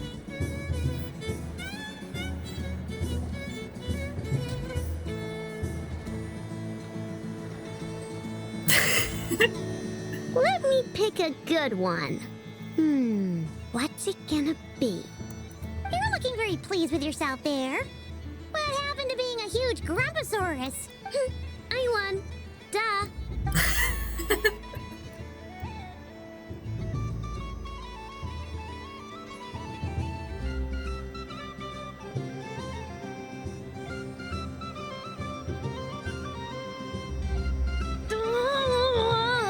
Me again? Don't fidget too much, Aino, or the sticker's going to fall off. I don't care. If it falls off, it falls off. If a pair of Kuhenki get discarded, why not a pair of stickers? Huh? Huh? It's gonna make up rules. Oh my.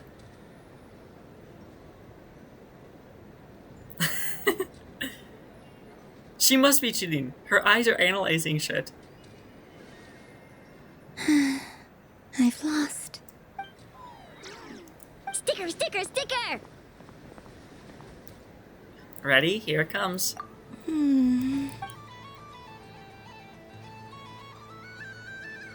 Cute! You think so? Shame. I can't see it for myself. What did Luonatar say? She said it looks so cute that she wants me to lose a few more rounds. After many more rounds, everyone's heads were covered in stickers. Except for... Yeah, I was literally about to say, except for Nefa. Who put these stickers on Paimon's eyebrows? Ugh, she can barely see. All right, now, I think we got enough evidence to prove that there's a serious problem here. Agreed. Yes, I agree as well. The culprit is... Nefa! Culprit? What did I do? Quit acting dumb, Nefa. You're not wriggling your way out of this one. I've been watching you. Not only did you remember whose side Luanatar started at, but every time someone drew a Kuhenki, you were logging it and calculating every last possibility. Oh my god, she was counting cards. Which Kuhenki pairs were gone, who had what color Kuhenki in their hand, even our facial expressions. You were keeping track of it the entire time. Exactly! What Arno said! Putting aside the fact that running calculations is not against the game rules, do you have any evidence to support your allegations? The evidence is your eyes were shining. But that's not against the rules either. I mean, she's right. So she admits it. She certainly does. Okay, but she didn't do anything against the rules. All right, everyone grab a sticker. It's time to get Nefa back. But... Take that! Oh my god. Nashertown Kuhenki concentration.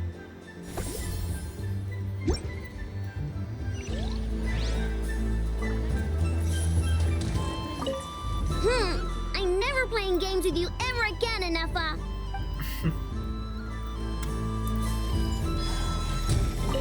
Aino is throwing a tantrum again. I believe it will take 3 Krumkakes to constitute a suitable peace offering. Aino's throwing a tantrum again. Begin.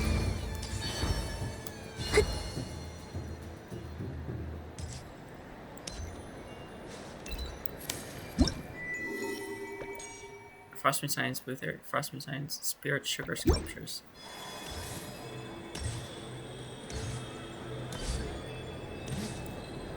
Oh wait. Invite Llama, invite Rhinehorn Deer, invite Palokyu, yes. And done! Here, take a look! I think it looks quite funny. Well, Paimon thinks it's super cute. It looks like a silly chic badger and a Rhinehorn deer that's about to fall asleep. Silly? In what way? Maybe I'll stand on the chic badger's side instead. It looks like we've attracted the attention of quite a few animals. Let's make room for them.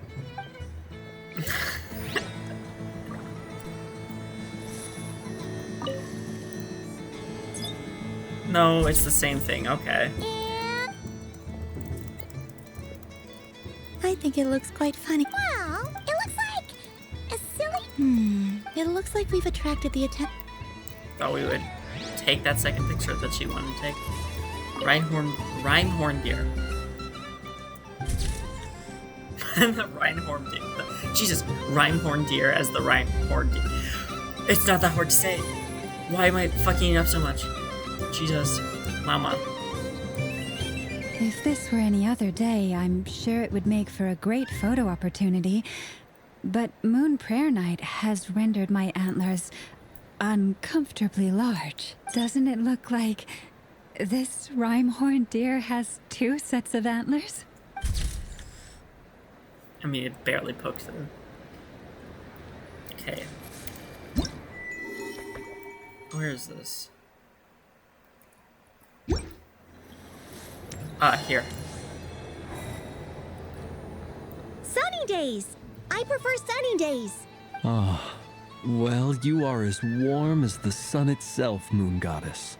A talking magic lamp. Very well. I believe your spirit animal has to be this most adorable chic badger. Wow! Thank you, Mr. Talking Magic Lamp. Mr. Talking Magic Lamp. Have a very happy festival, Moon Goddess.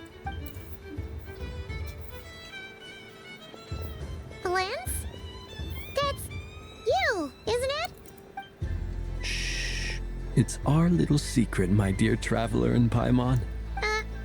Okay, sure, but why are you here selling sugar sculptures? Everyone celebrates in their own way.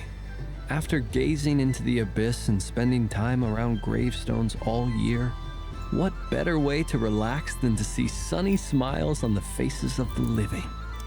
Besides that, I like to think of myself as a fair judge of character. I dare say matching personalities to confection suits me rather well. That's not what Paimon was talking about. Aren't you afraid that your true identity might be exposed? Should I be?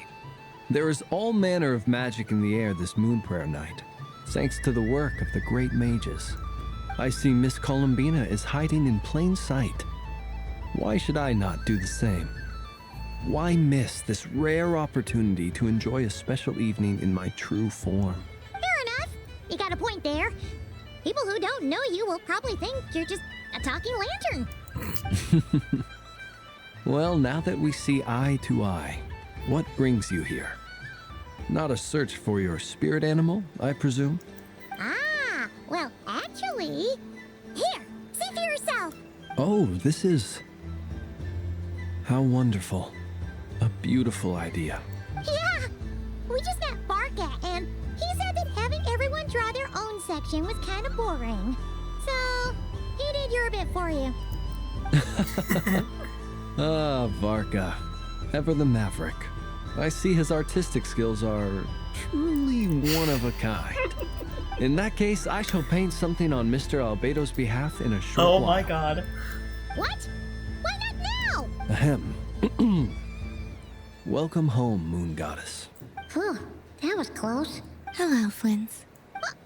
She recognized you right away! What keen eyes you have, Miss Columbina.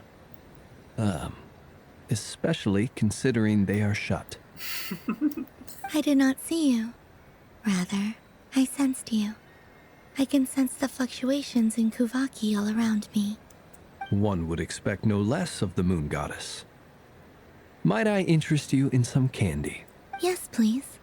Excellent. I shall make some for you right away. Something the matter, Miss Columbina? What about my spirit animal? All the other children carrying sugar sculptures are talking about it.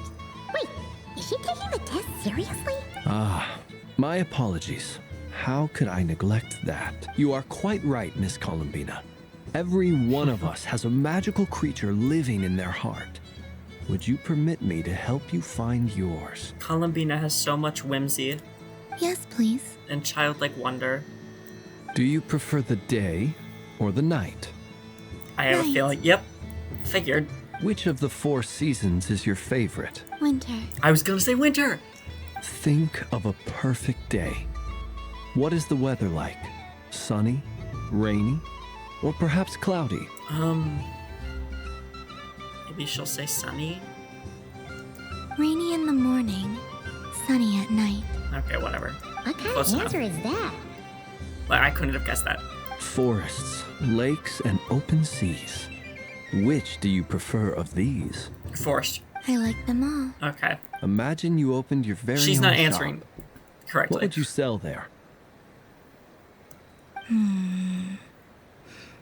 Moonlight, I think.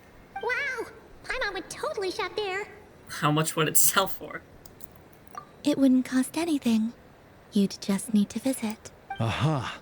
I believe I know what your spirit animal is. Here. For you. Oh, it's a Kohenki! Indeed. A free-spirited Who coulda being guessed with that? a deep love for all things here in Nodcry, who selflessly lends her aid to as many people as she can reach. I don't like the way that thing's looking at me. It is the perfect fit for you, Miss Columbina. Thank you. Flins, now I want to give this a try. It would be my honor. But you shall have to forgive me. We have known each other for quite some time. I doubt there is any answer I could give that would come as a surprise to you. So instead, would you accept this sugar sculpture as a token of our friendship? It's a lantern. Hey, why don't you two go enjoy your candy over there? Paimon wants to try out this spirit animal thing too. Right, Blintz? Come on, play ball. I get this drawing done. But I want to hear Paimon's answers. But it'll probably take ages. Paimon's a complex soul. Complex soul. And we don't want your candy to melt while you wait, huh? Oh. Okay then.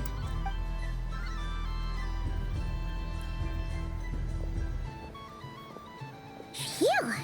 Nice excuse, Lady Paimon. That was some quick thinking. Yeah, no thanks to you. A little help next time.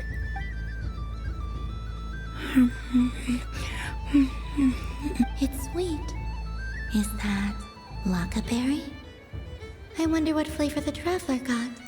This way, this way! It's the candy-selling lantern! I'm coming! Of course. Traveler, maybe we can share? Yes. Share? I found out recently that people share their food sometimes, so I'd like to try it. Or is that a no? Oh no, we can do that. Just don't take too big a bite. Thank you.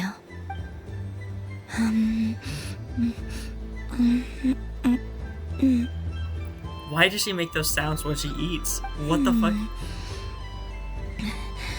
Yours is a little more sour than mine. Why does she sound like Here, she's struggling you to try eat? I'll just have a little nibble. Don't mind if I do. Amazing. What is? My sugar sculpture has shrunk, yet my heart is filled with feelings of sweetness. I will remember this feeling. Would you like another bite? Sure.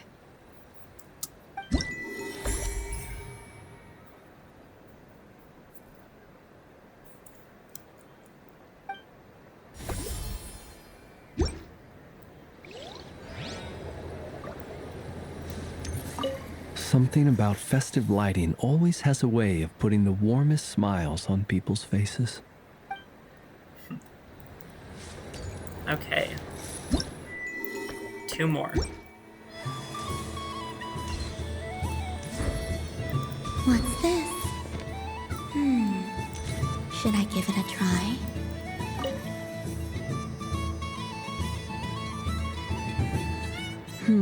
I don't have enough data.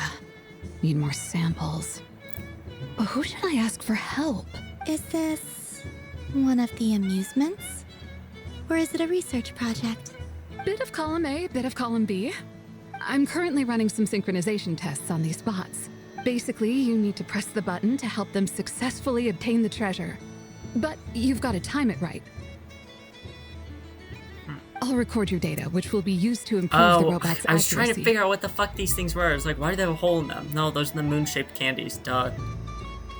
But, ma'am, I mean, Moon Goddess, don't you think you should take your eye mask off first? There's no need. I will be all right. Okay then. Whatever you're comfortable with. Ready when you are. Great. Then let's begin. There's a kid staring at me from up there. Oh. Okay, didn't mean to do that. That kid.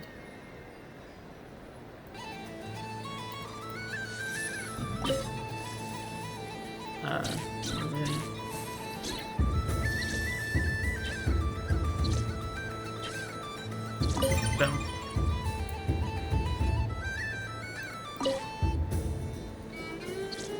Okay, it's just the same thing every time, okay. Maybe it's not, but that's not that fun, so I'm not gonna keep testing to see if it changes.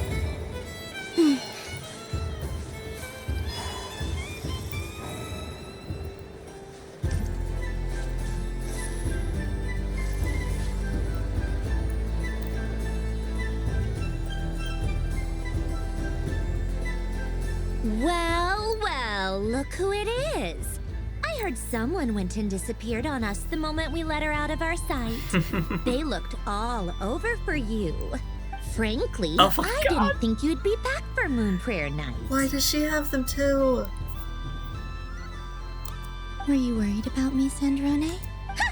You would like that, wouldn't you? Do you even hear what you're saying? It seems to me like you disguised yourself with festive headgear. just so that you could come see me on Moonbriar night and make sure I'm okay. You didn't even bring Polonia with you. You? I thought you couldn't see. I cannot. But I sense the confusion of those around us rippling through the Kuvaki currents. Based on what I know about you, let me guess what you're wearing. Is it cat ears? Shut up! I'm only here to protect the Fatui's interest in this territory. Running into you was pure bad luck. Really? Oop, I kicked the desk. But you were the one who asked Arlecchino to help everyone find my name. Columbina! Ugh! Just one more word, and I'll unscrew your vocal cords. That seems to be a common threat. It's Columbina hyposelenia now. Tell someone who cares. Damn. I've missed you, Sandrone. The whole time I was gone, I was thinking. I hope I get a chance to say some ugly words to you. Oh my god, she was thinking that. Is that supposed to be a joke? Anyway, let's go play that game. What? You mean that frostfin whale? Yes. It's some kind of game where you get bitten if you step on the wrong tooth. Seems like fun. Who in their right mind would wanna? Because you're not a scaredy cat. Fine! You wanna play? Let's play. Don't complain when I kick your sorry butt. Lovely. You old geezer! I'm gonna beat the pants off you! Just you watch! I almost forgot. Sandrone? What is it now? You'd better not lose, or I'm going to beat your head in. What? Oh, the way she Allow said me that to was perfect. demonstrate, since I'm feeling so nice. You just step on the teeth, like this.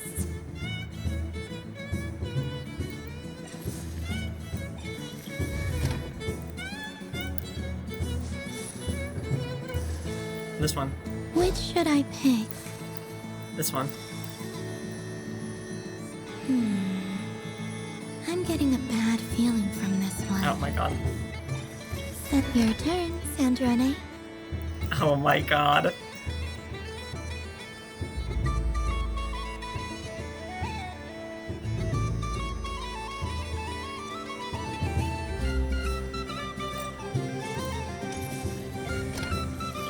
Don't come crying to me if you get bitten. What the fuck does getting bitten entail? Does this whole fucking thing crash down on you? There are less and less teeth remaining. Oh. Uh-oh. I'm gonna stand back. Huh? What's that noise? Oh no.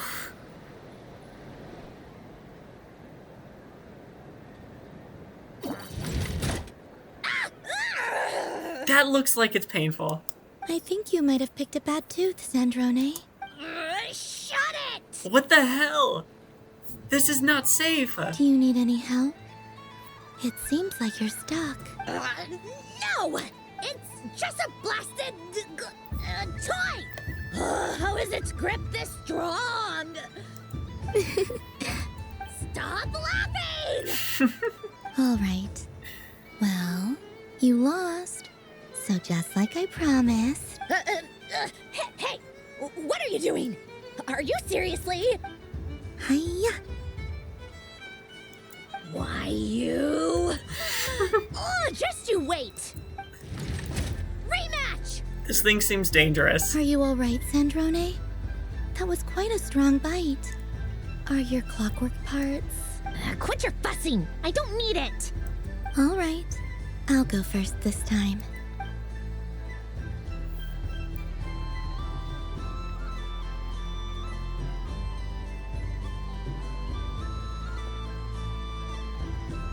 I see it now. She can sense which teeth are rigged. So I just need to avoid the same ones that she does. Oh no. She's gonna purposefully trick her again or something. This one.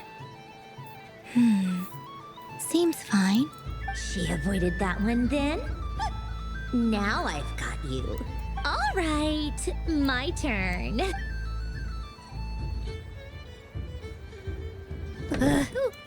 What? It's the same fucking picture. Looks like you lost again, Sandrone. Wait! There's more than one bad tooth! Bunk.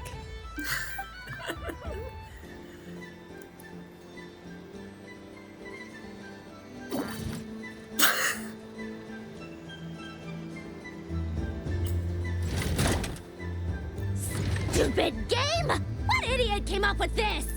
Are you alright, Sandrone? You said some nasty things just now. Oh, I'm peachy. Should I let you bonk me on the head as well? Ah, forget it. Come on, bonk away. It can be your consolation prize for losing so badly. I told you, forget it! Gah, you've always been so annoying. Singing right outside my door, inviting yourself to my tea parties, going AWOL. And now you're off to the moon or something. Of all my days with the Fatui, the times I spent with you, Arlecchino, and Rosaline, they were my favorite. I will not forget them. Just as I shall not forget this moment. We'll always be friends, no matter where we are, right? Who'd want to be your...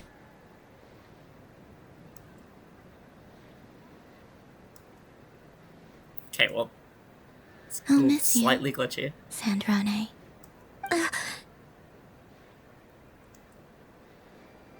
Camera's slightly stuttery. Oh, didn't react fast enough. You're gonna regret that for the rest of your life when you never see her again. Goodbye, Sandrone.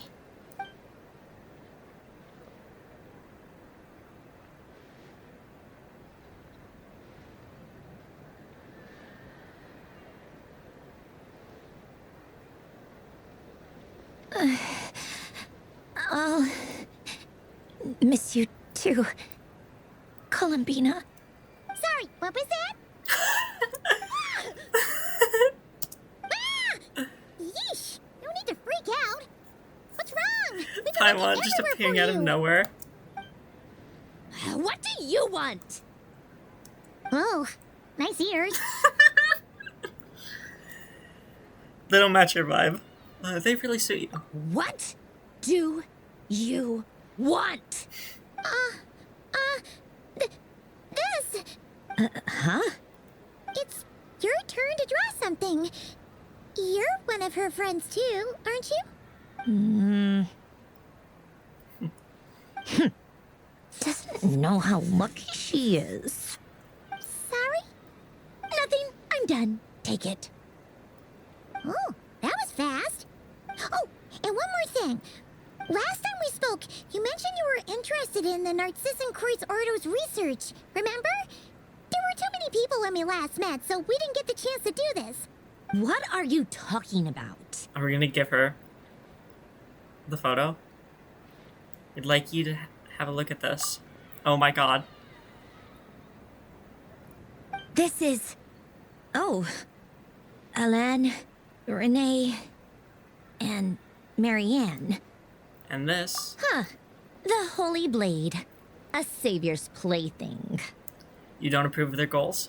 It's not about whether I approve or not. These people, they would sacrifice themselves for the sake of the world. Especially Alain Guillotin and Renee. That is something I would never choose to do. Still, I didn't know they had any pictures left from that time. If I'd have thought to bring a camera, I'd have... It's okay, we snapped a photo. What? Yeah, of you being bitten by the frostfin whale and Columbina bonking you on the head. Tear it up! Now! Notch Town. Bitey the Frostfin Whale. Tear it up now.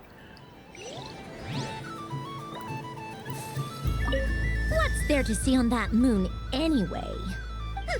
Let her go up there and cry alone. See if I care. You know you care.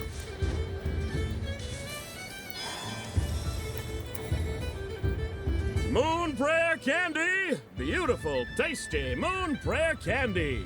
Buy a whole box, share it with your friends and family! Sweet and tasty.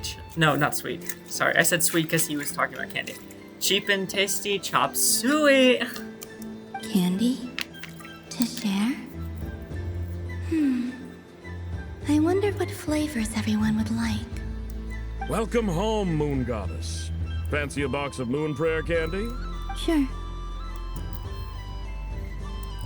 I knew you would. Now, what flavor would you like? I'm not sure. What flavors do you have? Is this for yourself or as a gift? A gift for my friends. Ah, I see.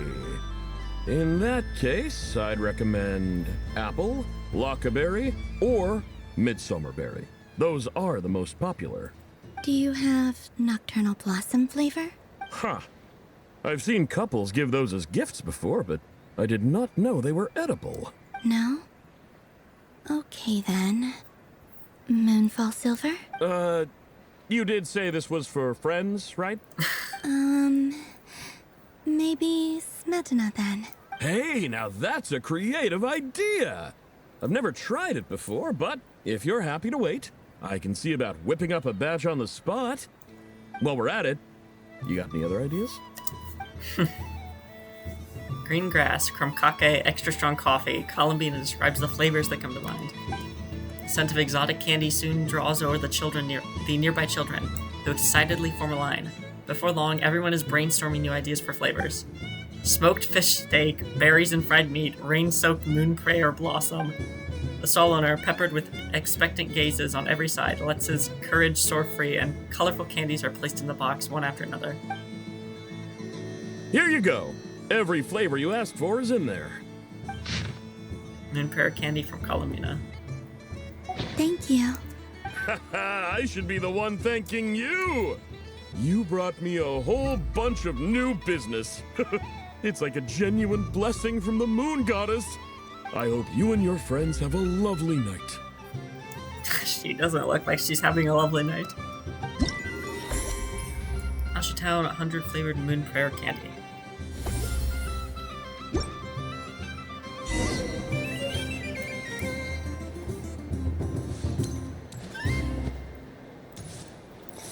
Assorted Moon Prayer Candy! All your favorite flavors in a box! Alright, kids, just line up over here.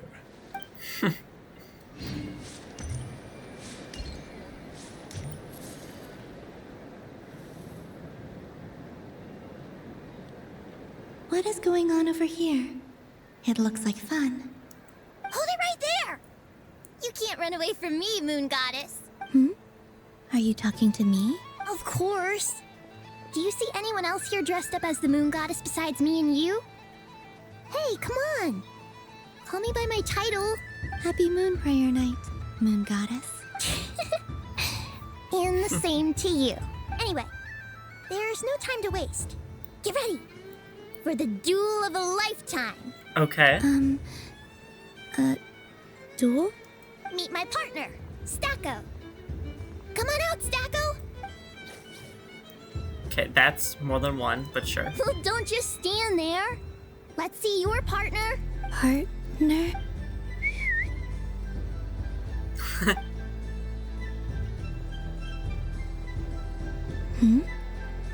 So I need to select a partner and command them in battle. Partner. I need a partner. Oh my god, I was so close. I was literally about to say Luonatar, but it was Kuhenki, Rhymehorn Deer, and what the fuck is that? Whoa! Am I seeing things? Where'd you get a Kuhenki? They're super rare. That's great. But you can only bring one partner to battle against me and Stacko. No ganging up allowed. They all look so eager to be picked. Which one should I choose? The adorable robot. I'm not sure what this bot is trying to say, but it seems very happy. That bow. Does it want to dress up as the Moon Goddess too? Alright, I choose you.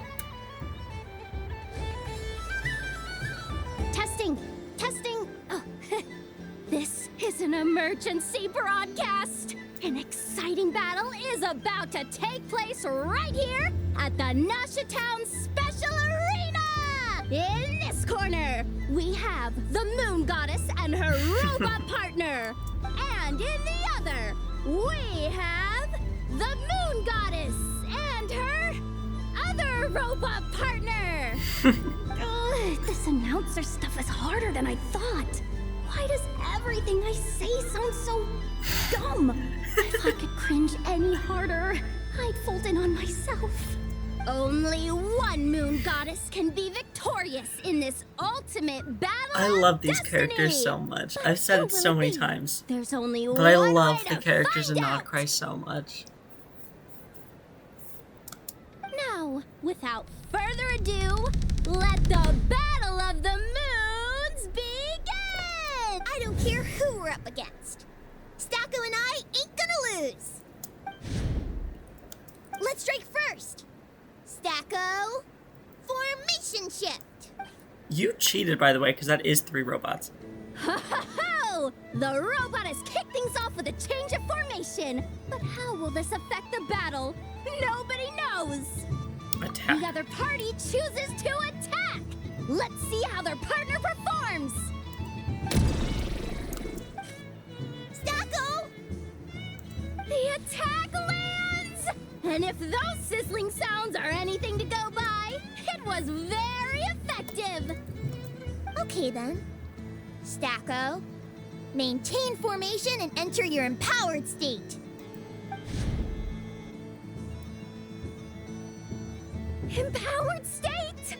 There we go. Now we're talking. Absorbing the immense Kuvaki present on Moon Prayer Night, this lean, mean machine has greatly increased its offensive power. Here it comes. A Lockaberry. I don't even know what that the did. Moon Goddess be planning now?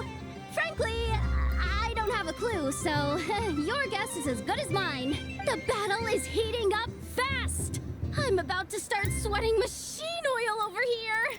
Go What for did that it, even do? Stacko. Set Kuvaki to maximum. Can their opponents withstand this blow? And what will this Moon Goddess do? Don't be afraid. Fight however you wish. And it's the empowered state! Both robots empowered now! The attack comes in, but oh, attacks repelled! Opposites attract, but likes repel. And now you've seen it in action! What a powerful repulsion! The robot crashes into the wall! Can it keep going? No. Stacko! Stacko is down for the count! Our winner is the Moon Goddess! The slightly taller one, I mean. You did your best, Stacko. I'll take you to Ainos for a checkup right away, don't you worry. Well, you beat me fair and square, I guess. Honestly, I underestimated you. Won't make that mistake again. I think my partner deserves most of the credit. Just you wait. When I'm a little bit older, I'm gonna come back a whole lot stronger. Be ready for a rematch. How many different interactions exist there? Because you can choose one of 3 different things, and then each turn you can do one of 3 different things. I'm gonna come back a whole lot stronger. Be ready for a rematch.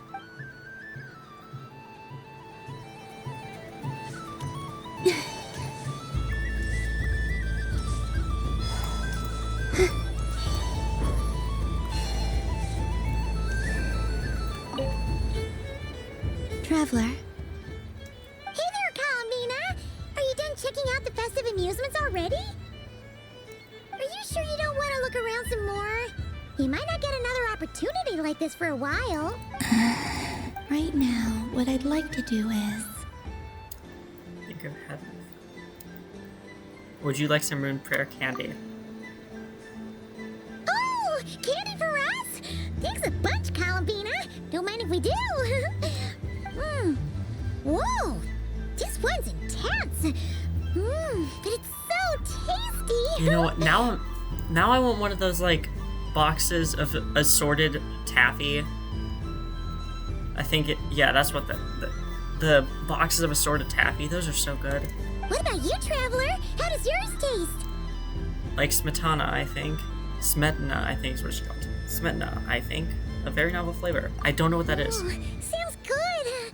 I'm on drooling now. Are there any more Smetana candies in the box? Yes, I believe so. Okay, gotcha. Let's see. Have you tried any of them yourself? Paimon, could you pick out 3 Smetana flavored candies? Sure. This one, and yep, this one looks right too. Okay, that's 3. Here we go. 1 per person. All together then? It's so sweet. Can I give candy to everyone or just you? You want candy? I've seen Linny and the other children pluck candy. Would you mind if I took a handful extra? I'm sure the children will enjoy them. I must say, Columbina, you really have changed. You never used to show this much consideration for other people, even when prompted. I'm sure Sandrone would agree when I say, I like the present version of you better.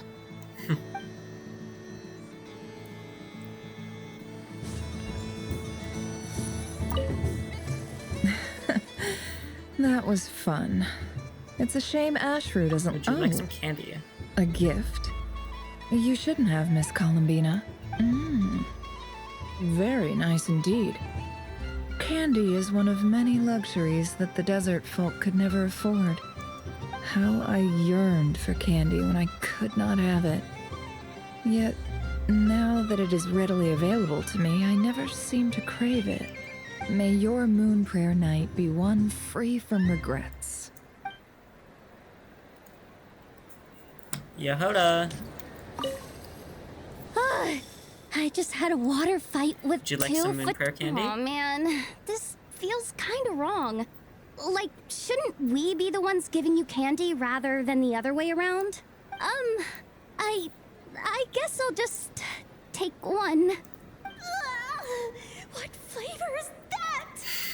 It tastes like getting a mouthful of muddy grass. After being rear-ended by a blunt-horn rhino, then face-planting the ground. I'll never get this taste out of my mouth. Something to remember her by. It's delicious.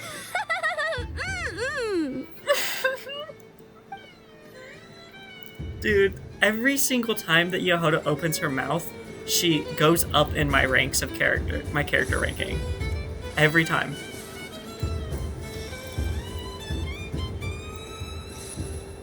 Where is Lama? Am I blind?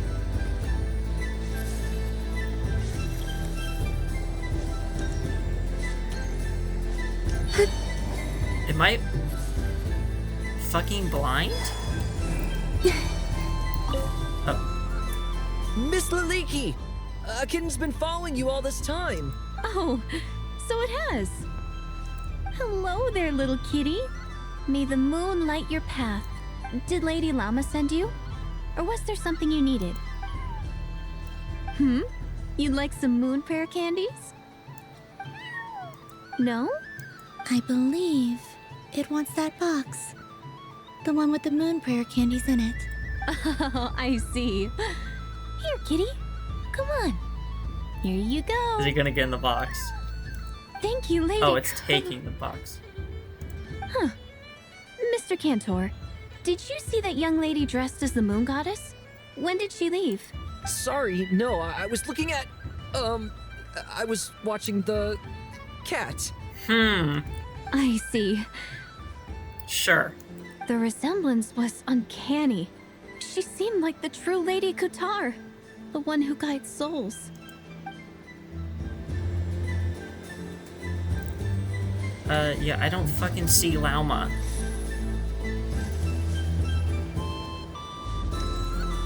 Something about festive Would you lighting like some always moon pear this candy? is most thoughtful of you, Miss Columbina. Kindness exudes from your heart like benevolent moonlight.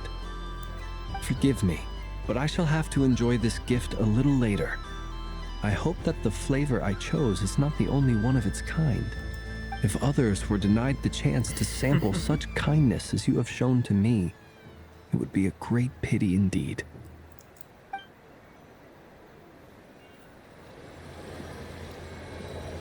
What? I can take balloons. Oh, only one. Okay. Yeah, I just don't know where Lauma is. She's just not here. Whatever.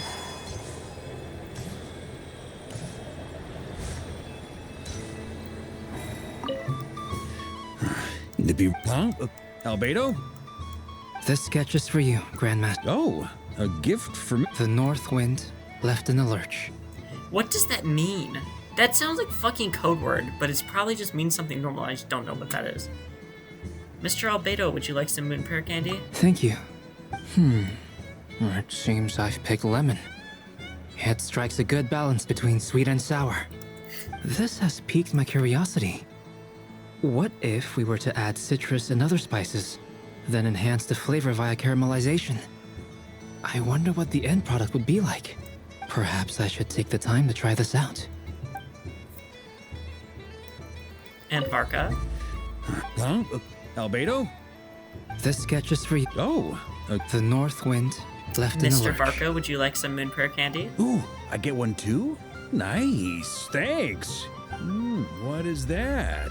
Oh, it's so familiar. Don't tell me. Oh, I got it. It's like the candy jar dropped into a vat of today's boon. Seems I'm a proud recipient of today's Feast of the Moon, huh? What? I don't even know what he's talking about. Oh, yeah. I can't open my bag. Never mind. I was gonna say Yeah.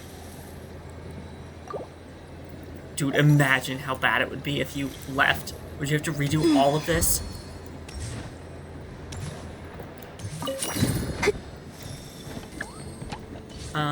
Dory, you.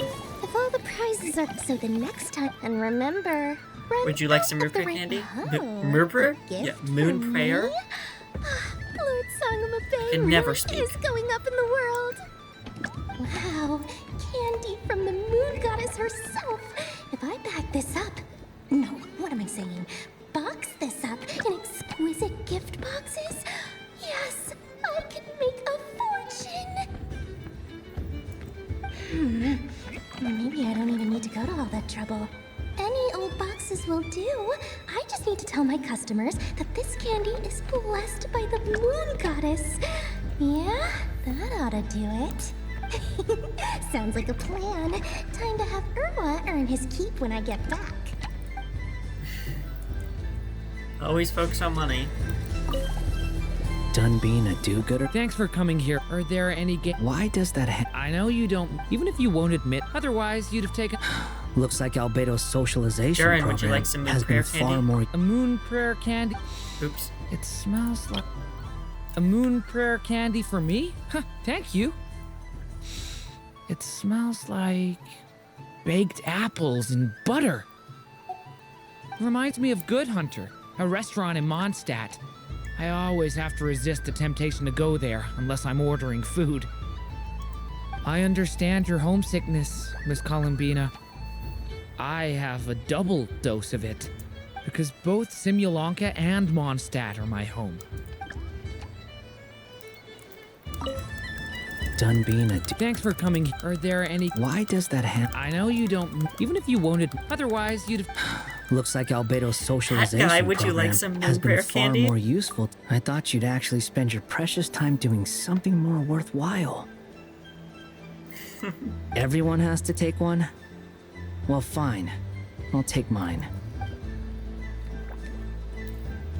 Oh, I love him so much. Okay, who is next?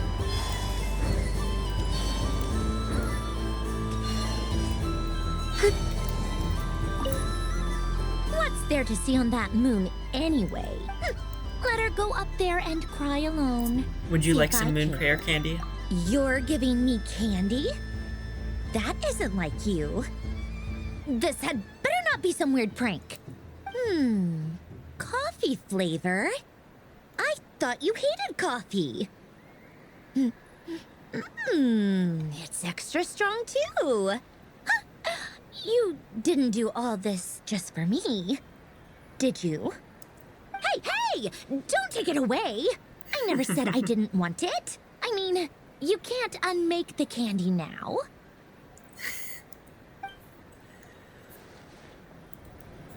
Oh, I love all the Harbingers. I just love all the Harbingers. Whoop. Skipped. Hello? Please welcome to the stage. Cool Your Jets Ducky. Combining precision engineering with water cooling technology, this high-performance sprinkler fires powerful, controlled balls of water for up to 14 seconds at a time. What are we doing? As well as providing accurate plant It's like a water show. at range. It can also be used to clean those tough-to-reach areas of the house that Aino cannot get to, no matter how high she jumps. Show us what you can do, Cool Your Jets Ducky. Oh. Now that's what I call true power. What a demonstration.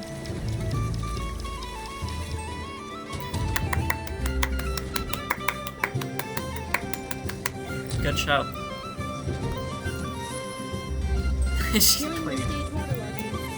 Task complete.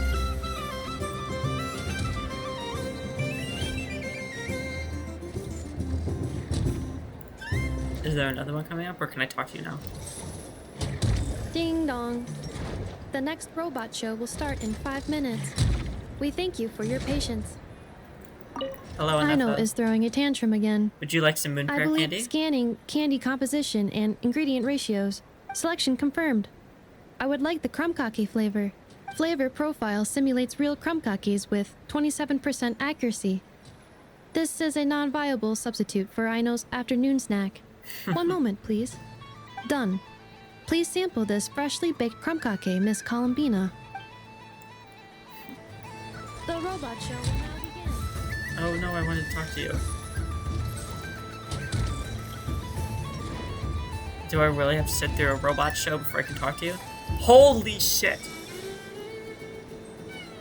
Next up, we have Knuckle Duckle. Yeah, we sure as hell do have Knuckle Duckle. This armed domestic robot utilizes multi-sensor fusion technology to provide 24-hour security and environmental parameter monitoring.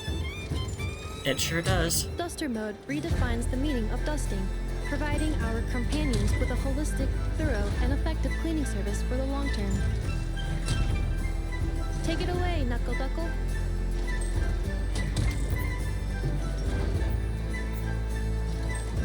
Oh my god. Now that's what I call true power. What a demonstration.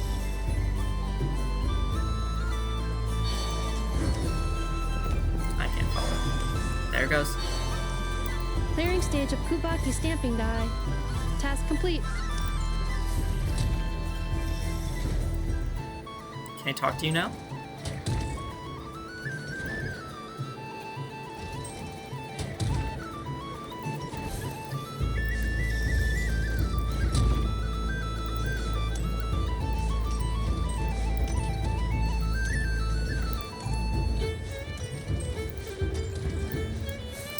I feel like I have to wait until enough gets. Yeah, see. I'm never playing games with you ever again, Enough. Would you like some moon prayer candy? Ooh, moon prayer candy? Sweet. Is it okay if I grab a whole bunch? I guess. Columbina, turn around. Use your huge cloak to block Enougha's vision. Yum. Oh, this one's even yummier. Ugh, the flavors are blending in my mouth. Ew. Well, that's kind of your own fault. Is that everyone? I think that's everyone. I guess I end now. Never mind, I have to talk to Sniffermals first. Brother, I've just been through a breakup. Console me, brother. Ease my aching heart. What was it you told me a while back? The scent of love is in the air? So I thought, but alas, 'twas but the scent of dirt in the ground. Oh yeah? Well, I'm sorry, but it sounds like your dumb nose is playing tricks on you. Okay. What? I'm not gonna question it.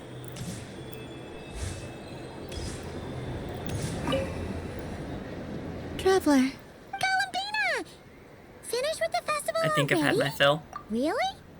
You're sure you don't want to have a little more fun out there? Final answer. Final answer. Yes, I am sure.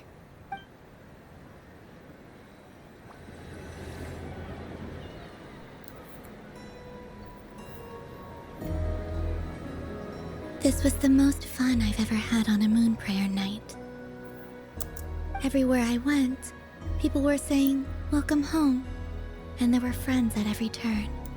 I only wish it could last longer than one night. Oh.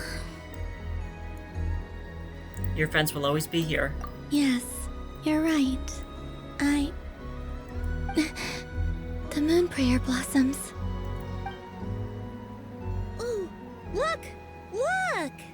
Moon prayer night has come.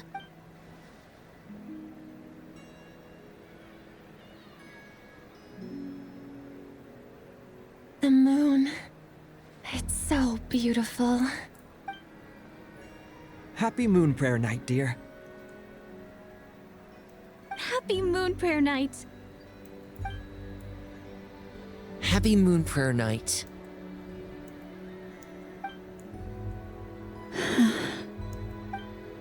Aww.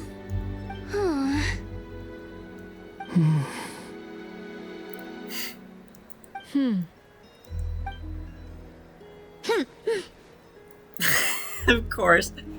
Everyone's making like a sad and then she goes,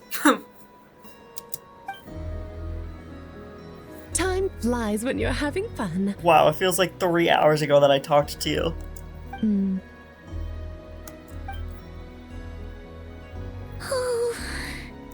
Looks like the time has come. Columbina.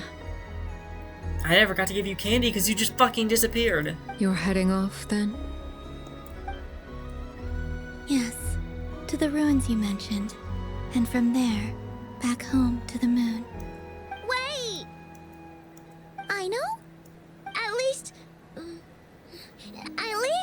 Take one of our craft shop's crumb cookies up to the moon with you. You know, for a snack. Sure. Why not? The Curatorium of Secrets believes in proper farewells. No story should be left without a satisfactory endnote. Never. Farewells are an important affair for the Ratniki, too. We never know when we might meet again. Haha! And here I thought grand farewells wouldn't suit tonight's mood. But I suppose friendly passion is not to be stopped, eh? We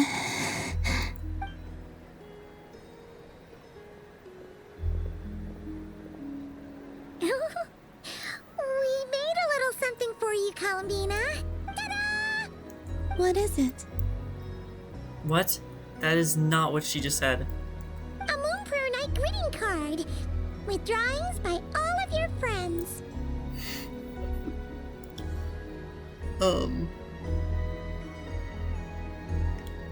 And I feel like someone got screwed over here. So they all did each other's. That's really funny.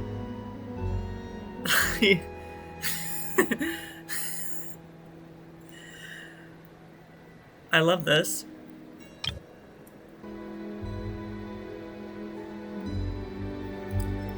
You did mention I that just you'd like a noticed this. portrait done, so I took the liberty of creating one for you. Oh my god, look at them. Look at them. Oh my god. Oh my god. Of course she put that there. How'd she draw that so fast? And then Arlecchino just drew this? What are you doing? Why didn't you draw yourself? Oh my god, look at them! Look at them. Oh, look at him, Scarmeowsh. Ashru, I just noticed Ashru. Okay. So, Nefer didn't draw herself either. What the fuck? I feel like some people miss the memo. I, meanwhile, did the portrait of Mr. Albedo. And Mr. Varka did the same for me. I mean, I think my work was pretty true to life, don't you think? Yeah, The definitely. picture of Ashru was my doing. The two of you seem to get along rather well. Wait, was I the only one who did a full body picture? What? What about these two? That's so embarrassing. I did pictures of me and Anefa. I did my own portrait and one for Hat Guy. Plus, there's the two mages, Arlecchino and Sandrone. So, if you ever miss us, just flip the card open and we'll all be right there with you. I don't know what to say. Thank you so much, everyone. This whole moon prayer night was beautiful. more than I could have ever asked for. It is the greatest gift I have ever received. Lauma, I figured it out. Figured what out? Remember how the Frost Moon Scions used to use milk as invisible ink to write hidden messages? That was a very long time ago. Oh, are you saying? Yes. When I miss you all, I shall use Moonlight in the same way, to write words that only you can see upon the moon itself. Wow, that sounds lovely. Quite. But how will we see them? Simply open your windows on nights when the moon shines bright, and the moonlight will naturally flow towards the words I have written. That sounds most fitting indeed. Very true to form. I'll try to write them in places that won't disturb your sleep. I, for one, would sleep all the better for having read one of your messages before settling down for the night. Exactly. So don't worry about disturbing anyone's sleep. Just promise you'll write to let us know you're okay, all right? All right. I promise.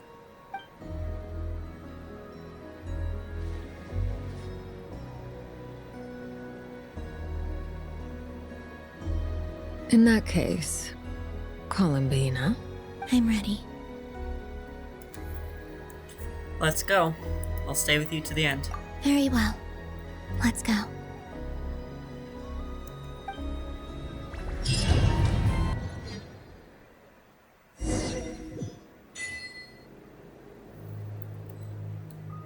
In just a few moments, I will be gone.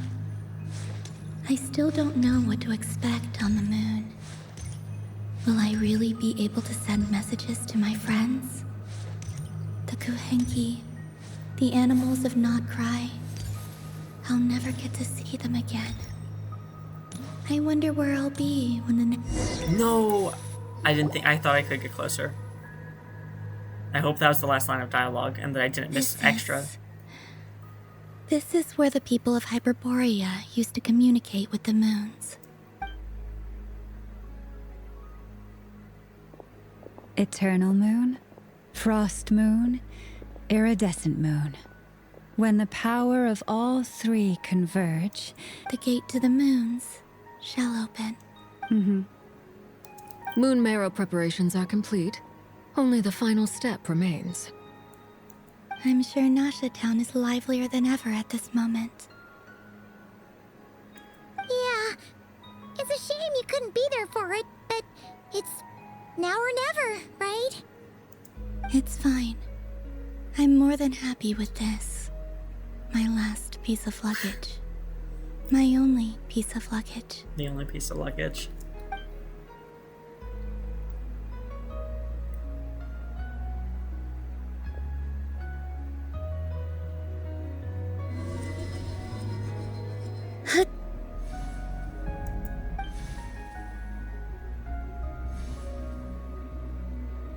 I can already feel the moon calling to me.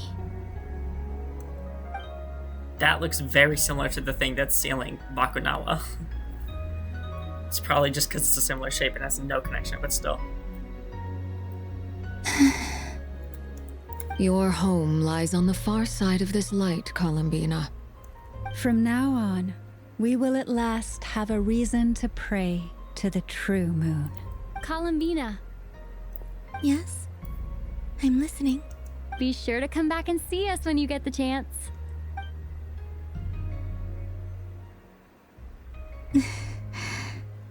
Of course. But if that chance doesn't come, then remember that you have friends on this planet. People who will miss Columbina. Yes, I will.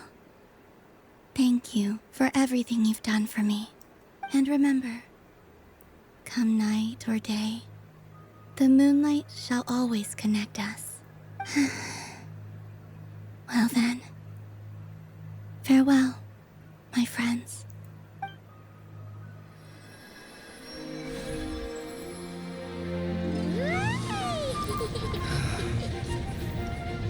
Wanderer!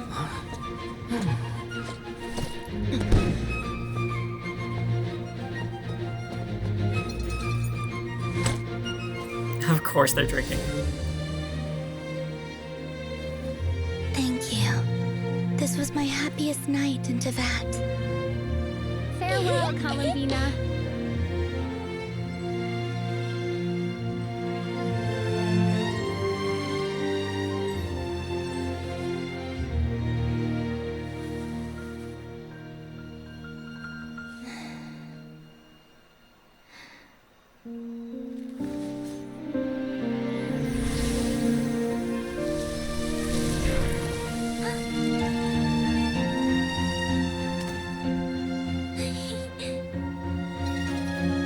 Somebody better pick that thing up.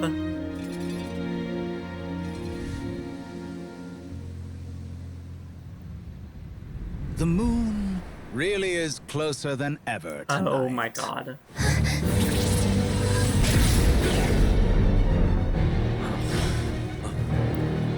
Chills, chills, chills. Columbina. All 3 moons in one place. Time for one final experiment. No. Reason, life, death, time, and space. They all believed I would fail. Reason, life, death, time, and space? You just named all of the shades and the heavenly principles. Holy shit.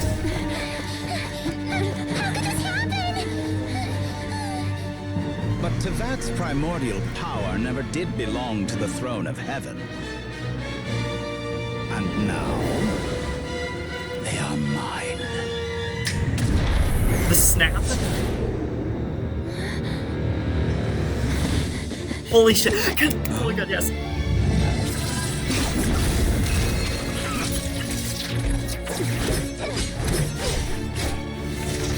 I literally thought something bad might happen, but I didn't want to say it.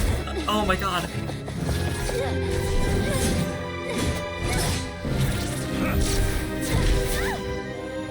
No, as long as I'm here. The Doctor is free to wield the 3 moons' power.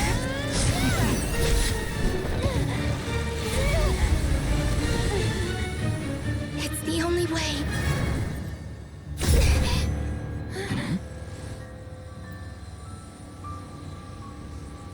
I guess I won't be going home today. Columbina! No!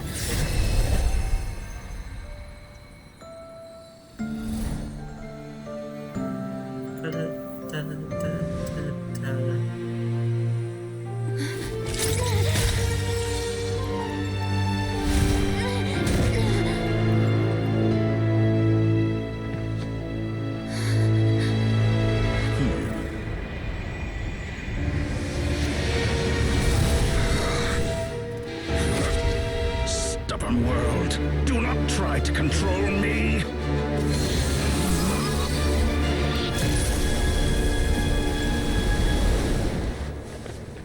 Columbina. Oh. She didn't get to take it with her. Holy shit. Don't end the quest there, please. Don't leave me on that cliffhanger. Oh my god, we are. We're totally leaving off on that cliffhanger. We're gonna talk a little here and then we're gonna be done. Oh my god. Are you all right? Do your wounds still hurt? I had someone prepare a little medicine that could prove effective. Take it if you need to. Thanks, but I'd rather talk about what just happened. In that case, let me relate the contents of the call we made to Alice after the incident occurred. Oh my god! Holy shit! I swear to god. If she was trying to call to warn us and no one picked up that fucking Dota communication device, I swear to god. That Dottore is a crafty one. He distracted the Hexen Circle by creating a huge fuss at Tevat's borders. I'd assumed that the cause was an abyssal intrusion from the outside world, which in fairness is a rather common occurrence. But after learning that you managed to influence the phantoms in Nordcry, I realized that perhaps this interference could have come from within Tevat instead. But we weren't able to change their fates. True, you couldn't change how their stories ended, but you did build some variables around yourself. Variables? Yes. Things you heard that you could not otherwise have learned. Ideas that would otherwise have never crossed your mind. All these things are variables.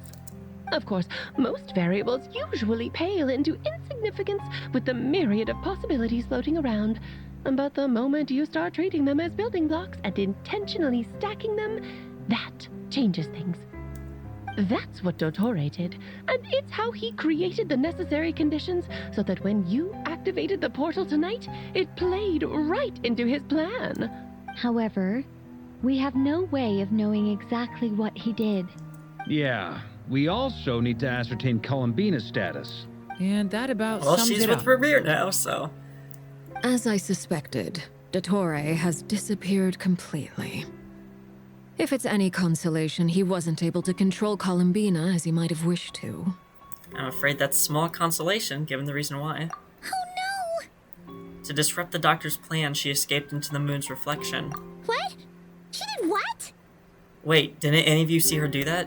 All we saw was Dottore appeared and used some kind of power. The next thing we knew, he and Columbina were gone, and you were falling into the sea. I see. The Doctor... The Doctor? What? The Doctor froze time, which is why only I could move freely.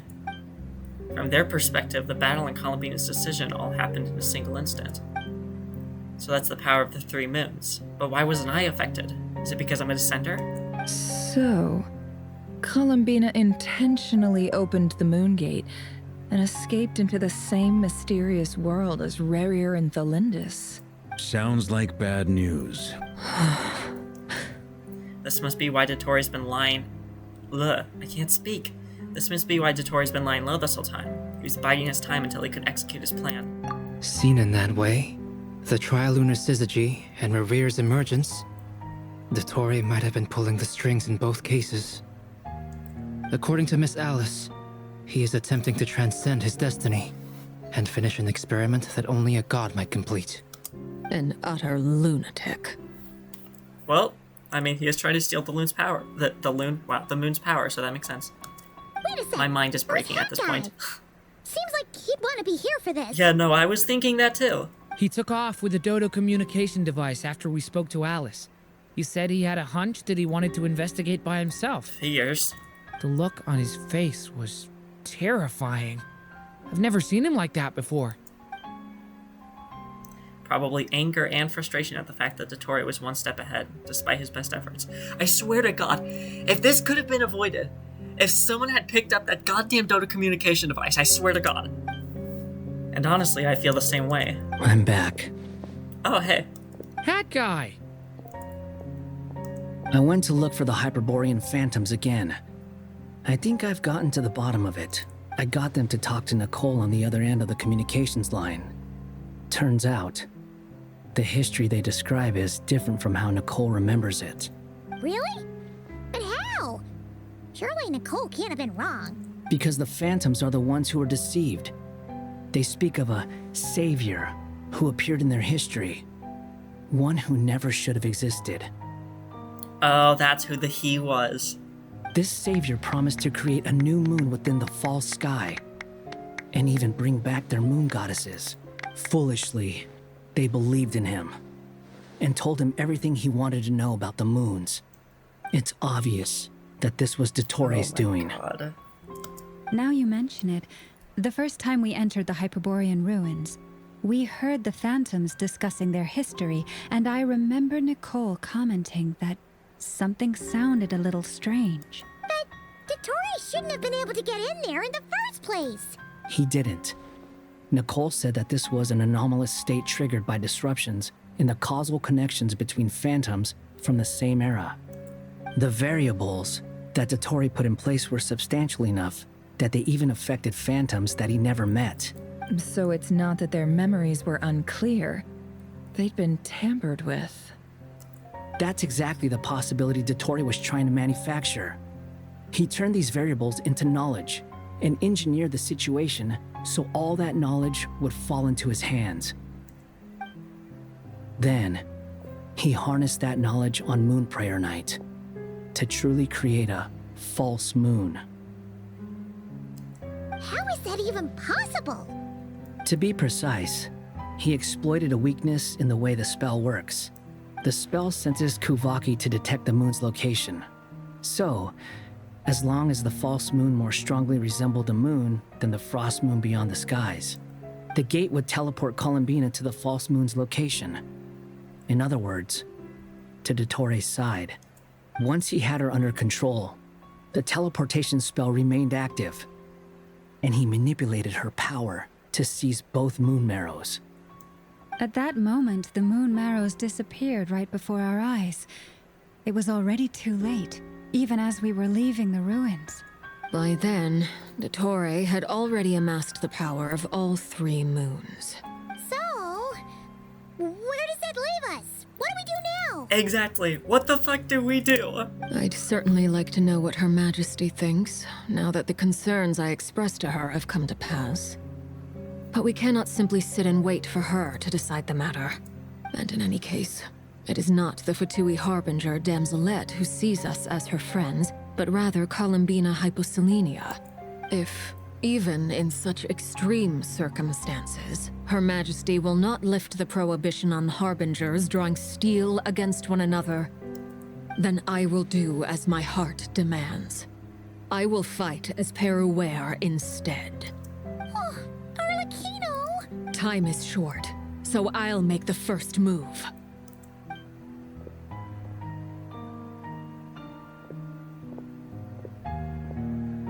Whew. Even Arlecchino seems to be losing her cool now. Yeah. I'm sure she feels pretty responsible for this, and so do I.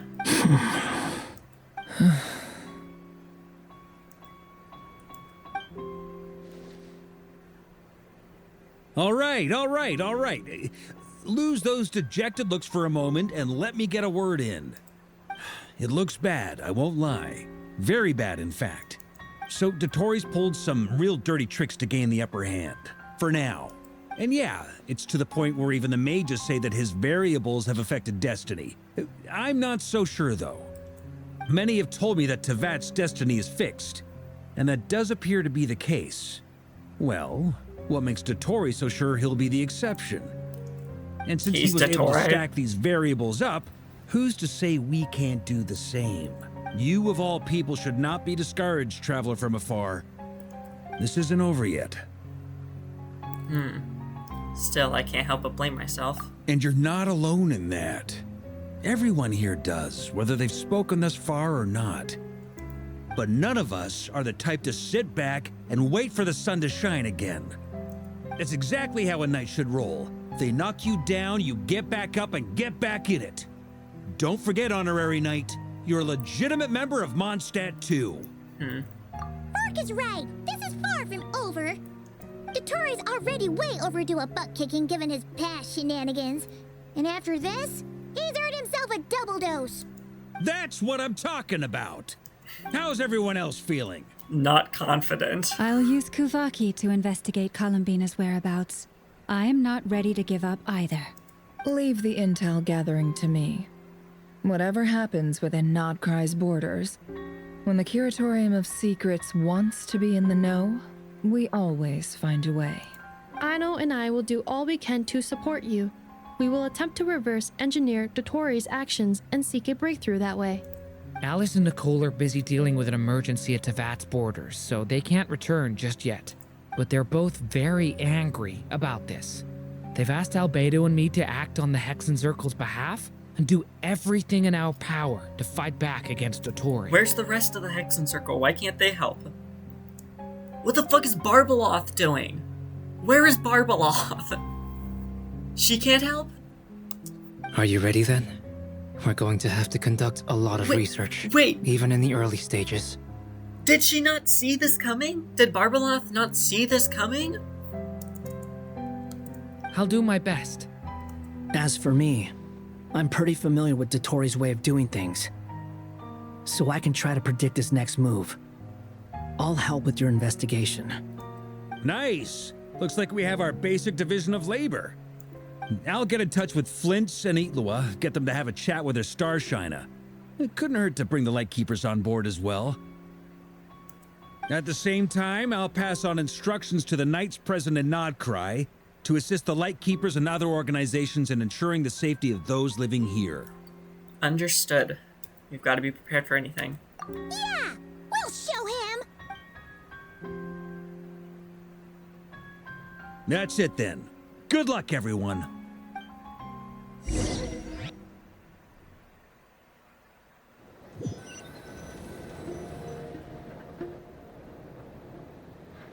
Is this where we first talk to her? I think this might be where we got to talk to her at the end of the first quest. I never thought that Columbina would become my real name. It went from being a Fatui code name to something my friends call me. And remember, come night or day, the moonlight shall always connect us. I'm also glad Dotori is voiced. I was a little worried about him being recast. I was also worried about Dainsleif being recast, and seems they're both still voiced, so that's nice.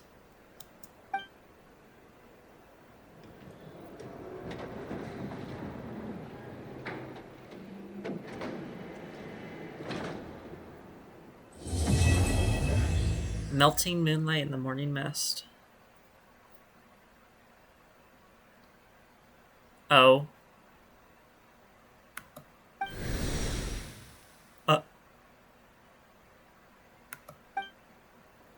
I didn't like that. I didn't like that. I didn't like that. What happened to her?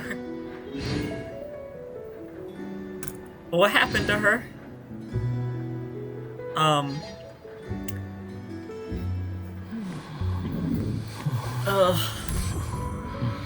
I've been sitting here for hours. Oh my god. I can't. It took me a second to register who was fucking talking when Dotori appeared. And it was like, before I even registered that it was Dotori, there was already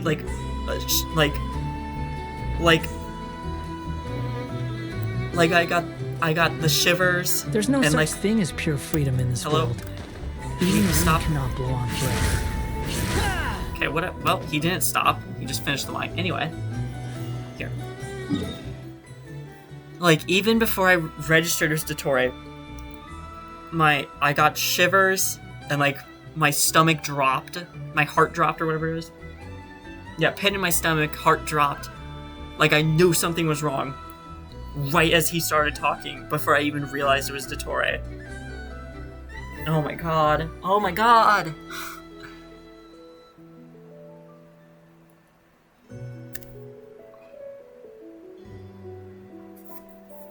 Well, I'm really looking forward to next update. You think I've got a sharp tongue? Yeah, I do think you have a sharp tongue. Can you stop talking for a second? Thank you. As always, I don't have an outro, so that's where I'm gonna cut it.